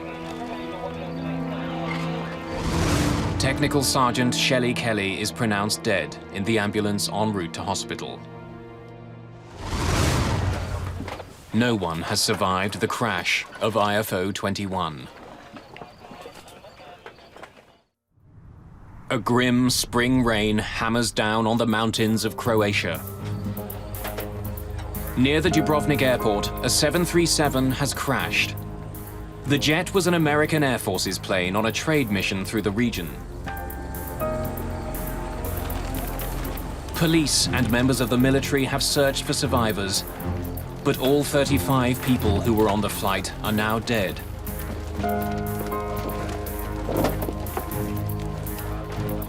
Including the American Secretary of Commerce, Ron Brown. In the darkness, the rescuers begin a very different job. Mike Canavan is with the U.S. Special Forces. Once we realized there were no survivors, the mission changes. It goes from there's no one to rescue. Now you have to recover remains.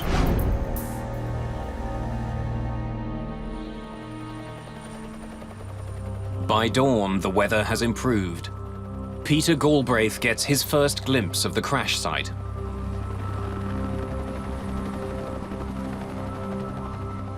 We walked up the mountain. The weather was somewhat better. And near the top, there was the fuselage of the plane, rear part of it, and debris all over the place. And then on the other side of the ridge were the bodies. There's nothing in the world that compares to a plane crash. One thing that my folks did on the mountain and then down in Dubrovnik is they did this with dignity and respect. And I thought it was done exceptionally well.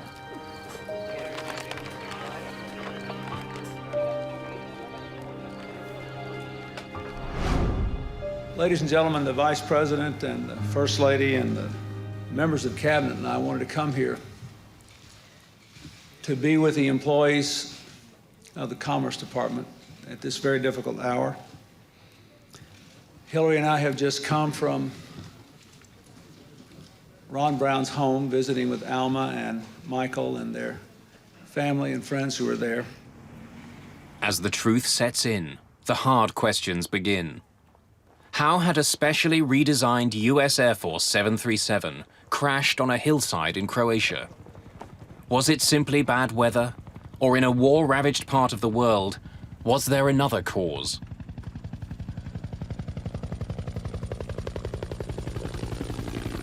Purpose of the accident investigation team, I can guarantee you that they will be extremely thorough in their analysis in trying to determine the causes of this accident. Because of the high-profile nature of the passengers, rumors begin swirling immediately. Howard Swansea is one of dozens of experts assigned to the team. In every accident, there's always a lot of speculation. In this particular case, you had a high-ranking U.S. government official. And so by the time we had even got to the crash site, there was just quite a bit of media attention around it. And there were fragments, pieces of aircraft miles away from the wreckage. So my idea was to get as much information or collect as much artifacts or physical evidence as I could. Right from the start, the investigation team is at a disadvantage. They discover that there's no cockpit voice recorder or flight data recorder on the plane. What's standard for passenger jets is not required in the Air Force.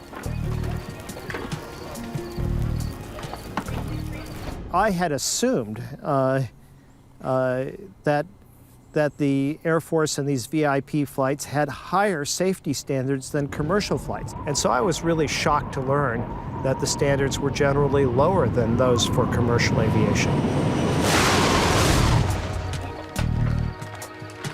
Without the standard tools, investigators can't afford to overlook anything. The wreck is almost 3 kilometers from the airport. How did a trained crew get so far off course?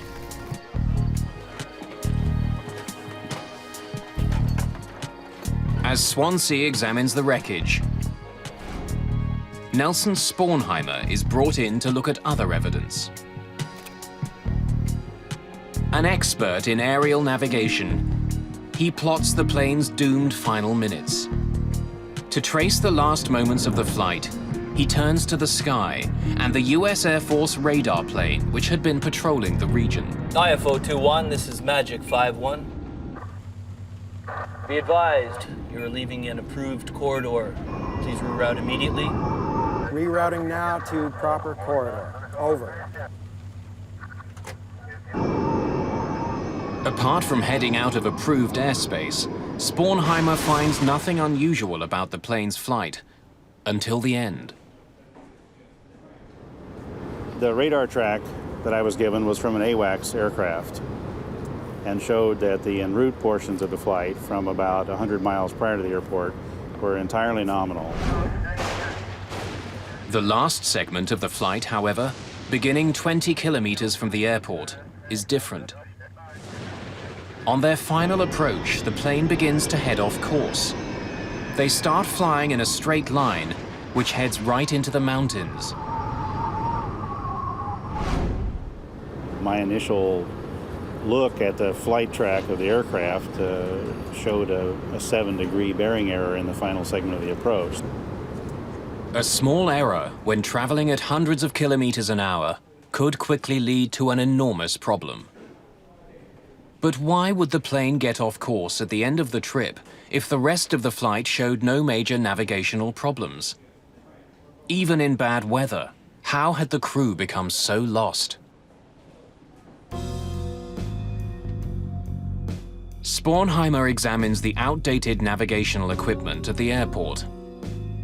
Badly damaged during the recent war, perhaps it had malfunctioned.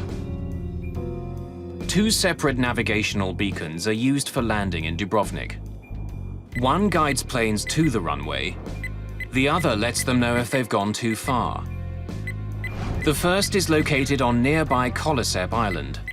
It transmits a specific Morse code signal to make it easily identifiable. When they hear it, all Davis and his crew need to do is fly a heading specified on their landing charts. If they do, they should eventually arrive at the airport. The second beacon is located at the airport itself. It's a fail-safe device. If the crew hears the beacon before they see the airport, they have to declare a missed approach and circle around to try landing again.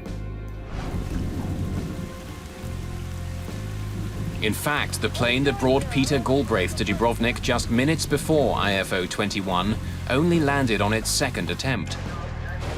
IFO 21, I read you, 9ACRO, over. Suggesting diverting to split if you have to execute the missed approach. Over. Roger, 9ACRO, we read you. Out. But after studying the equipment, Spornheimer doesn't believe it played a role in the crash. Both the non-directional beacons were found to be operating normally by flight tests within a few days after the accident. There are bizarre rumors of an even more sinister theory. Perhaps Davis was following a decoy beacon put in the mountains on purpose. In a troubled region, was this an attack on the trade mission?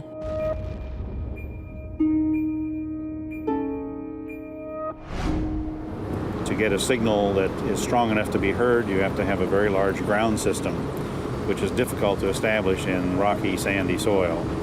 So it would be very expensive and very time-consuming to set up an NDB in the mountains. Such an elaborate scheme would be nearly impossible to pull off. No evidence is ever found of a decoy beacon. The investigation continues.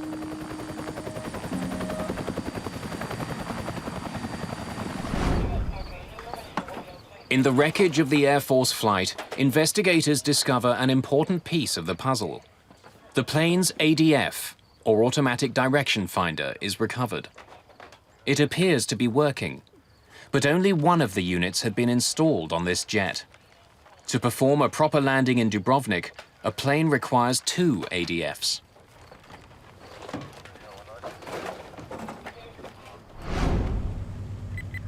The device listens to the signals put out by the land-based beacons, but it can only listen to one at a time. We're still not past it. I'm tuning back to KLP. Flying with 1 ADF, the crew can listen to either the beacon which is telling them how to get to the airport, or the beacon which is telling them they've gone too far. They can't do both at the same time. That would have required 2 ADF receivers in the aircraft, which the accident aircraft had only 1. And only having 1 ADF restricted their ability to follow the approach accurately. I got CV. We're still not past it. I'm tuning back to KLP. By quickly tuning back and forth between the 2 beacons, the crew can use 1 ADF to listen to 2 signals. But it would have added stress to an already difficult landing. And it's another surprise. The Air Force jet wasn't adequately equipped to land at this airport. You're talking in a very short time span of making the approach. It's going to become rather difficult in trying to dial both to keep listening to the code if you're also trying to search for your course and headings. As he continues to study the path that IFO 21 took, Nelson Spornheimer focuses on an S-shaped curve in the plane's flight. It's the sort of path a plane would take when looking for a signal from a non-directional beacon. But just when the crew should be looking for the beacon signal, the S-turns disappear. At about 2 or 3 miles inside the final approach fix, for the next 7 or 8, 9 miles, the flight track is perfectly straight. Instead of trusting the navigational system that was in place, even though it was primitive, the crew suddenly seems to give up. And Spornheimer thinks he knows why. Fighting heavy rain and hampered by a single direction finder, Spornheimer believes the crew resorted to another, even older piece of technology to find the runway, something called INS, or Inertial Navigation System. An INS system uses gyroscopes to maintain an awareness of how much the airplane turns and banks. After entering a specific geographical position at the beginning of a flight, an inertial navigation system tracks all the turns a plane makes. It's a self-contained system on the aircraft. But there is a potentially enormous problem. If the gyroscopes don't perfectly calculate every single maneuver of the plane, a pilot can be off course.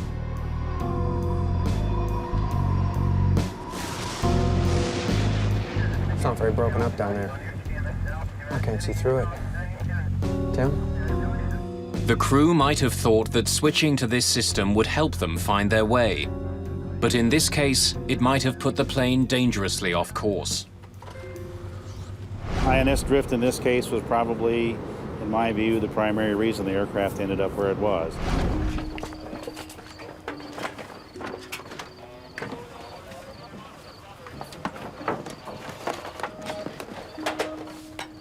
Investigator Howard Swansea examines the Jeppson approach chart the crew was using as they attempted to land. Hampered by poor visibility and relying on the inertial navigation system, their charts would have been a key aid. But when he takes a closer look at it, he notices something peculiar. A key figure, the minimum descent altitude, isn't accurate. The minimum descent altitude is the height where pilots must be able to see the airport. If you can't see it at that height, you have to abort the landing. Each country has the responsibility of developing these procedures and then publishing information so that other nationalities as well as their own air crews can fly those approach procedures. Swansea discovers that the minimum descent altitude on the chart doesn't meet American aviation standards. Given the mountainous terrain, it should have been more than 2,800 feet. But the chart the crew was using said it was just over 2,100 feet. It means that the crew could have flown almost 700 feet lower than experts in the US thought was safe without having to abort the landing. Combined with the other problems the crew was dealing with, the non-standard chart sealed their fate. Struggling to find the airport, they were straining to see through the clouds, assuming they were still safely above the mountains.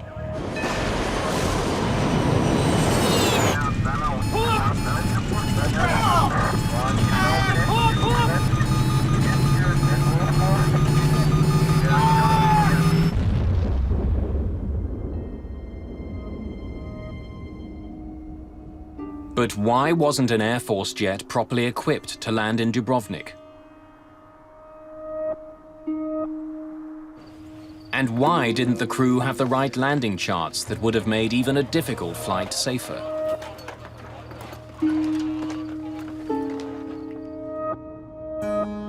The answers are found at an American military base in Germany, with some of the most senior members of the Air Force.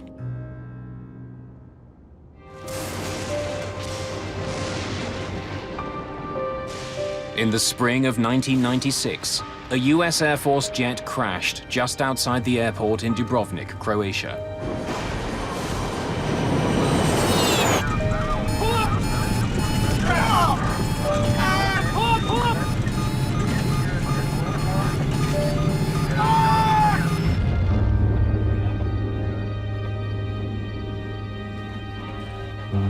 None of the 35 people on board IFO-21 survived. The plane was a specially redesigned 737, but the investigators have found that the crew didn't have the equipment it needed to safely land in the war-ravaged airport, and that the charts they were using weren't up to American aviation standards. To discover why the crew were attempting to land in such difficult circumstances, the investigators question Colonel John Mazurowski. He's the operations group commander for the airlift wing in charge of the flight. His job is to provide transportation for a growing number of distinguished visitors.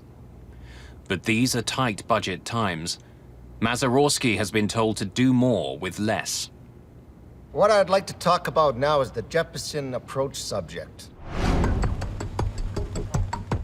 One of the major focuses of the investigators is the Jeppesen landing charts the crew were using. The charts, drawn up for most major airports, give crews a vast amount of information, including what to do in the case of a missed approach. But investigator Howard Swansea has already found that these charts were not up to US standards.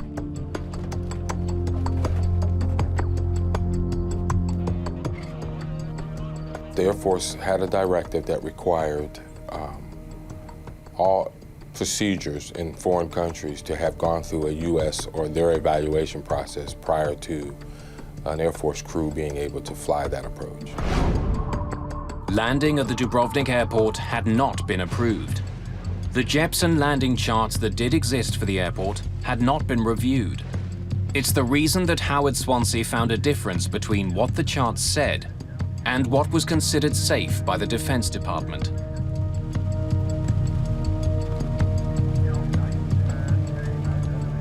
Mazurowski believed that restricting his planes to approved airports would severely limit some of his missions. It takes time to check all the airports out. He had asked for the review to be waived for some airports, including Dubrovnik. This Jeppesen approach waiver, What caused you to initiate this?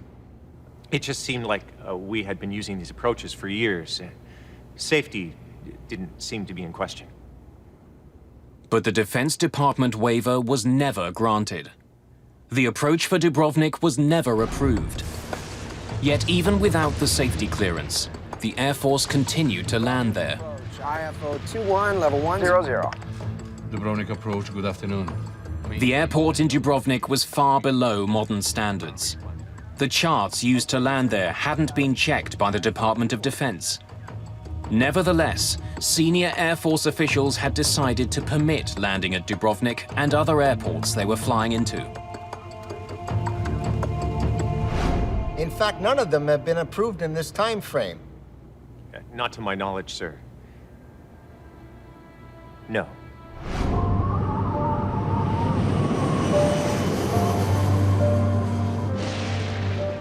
In the end, a fatal combination of factors had come together to cause the crash of IFO 21. Dubrovnik approach, IFO 21, level 100.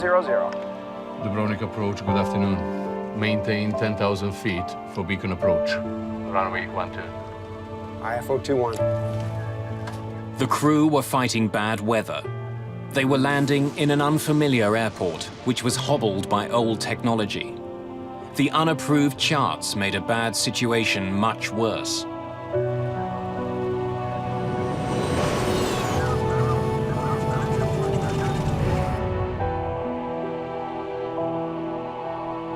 After an investigation involving nearly 150 interviews, the final report on the crash of IFO 21 exceeds 7,000 pages.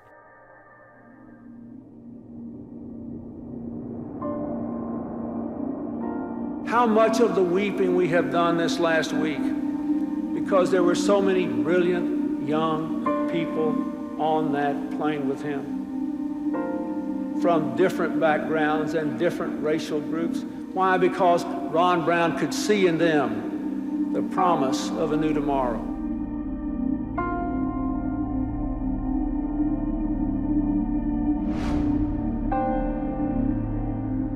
The results of the investigation fault several individuals and institutions. Dubrovnik Airport is singled out for an improperly designed instrument approach procedure. Today, automatic direction finders are no longer needed to land at Dubrovnik. The airport has replaced its approach equipment with the instrument landing system which was being delivered at the time of the accident. I got CV. The final report says A.J. Davis and his cockpit crew are responsible for flight errors. And, like a bullet piercing the heart of Air Force operations, leading military figures are blamed for a failure of command. In the aftermath of the report, 2 senior members of the Air Force are relieved of their posts. The Air Force severely reprimands Colonel John Mazurowski for dereliction of duty. He is demoted and eventually retires as a major. 13 other officers are also singled out for their roles in connection with the crash. The Air Force also changed the way it did business. All military aircraft were ordered to carry flight data recorders and cockpit voice recorders.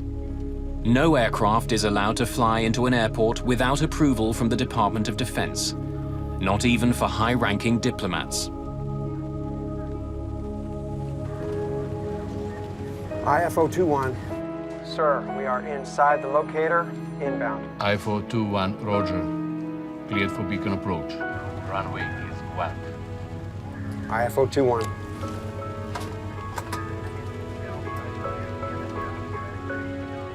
The Air Force Command was held accountable for the accident. But it's the pilots, the crew, and the passengers of IFO 21 who paid the ultimate price for oversights made by the 86th Airlift Command.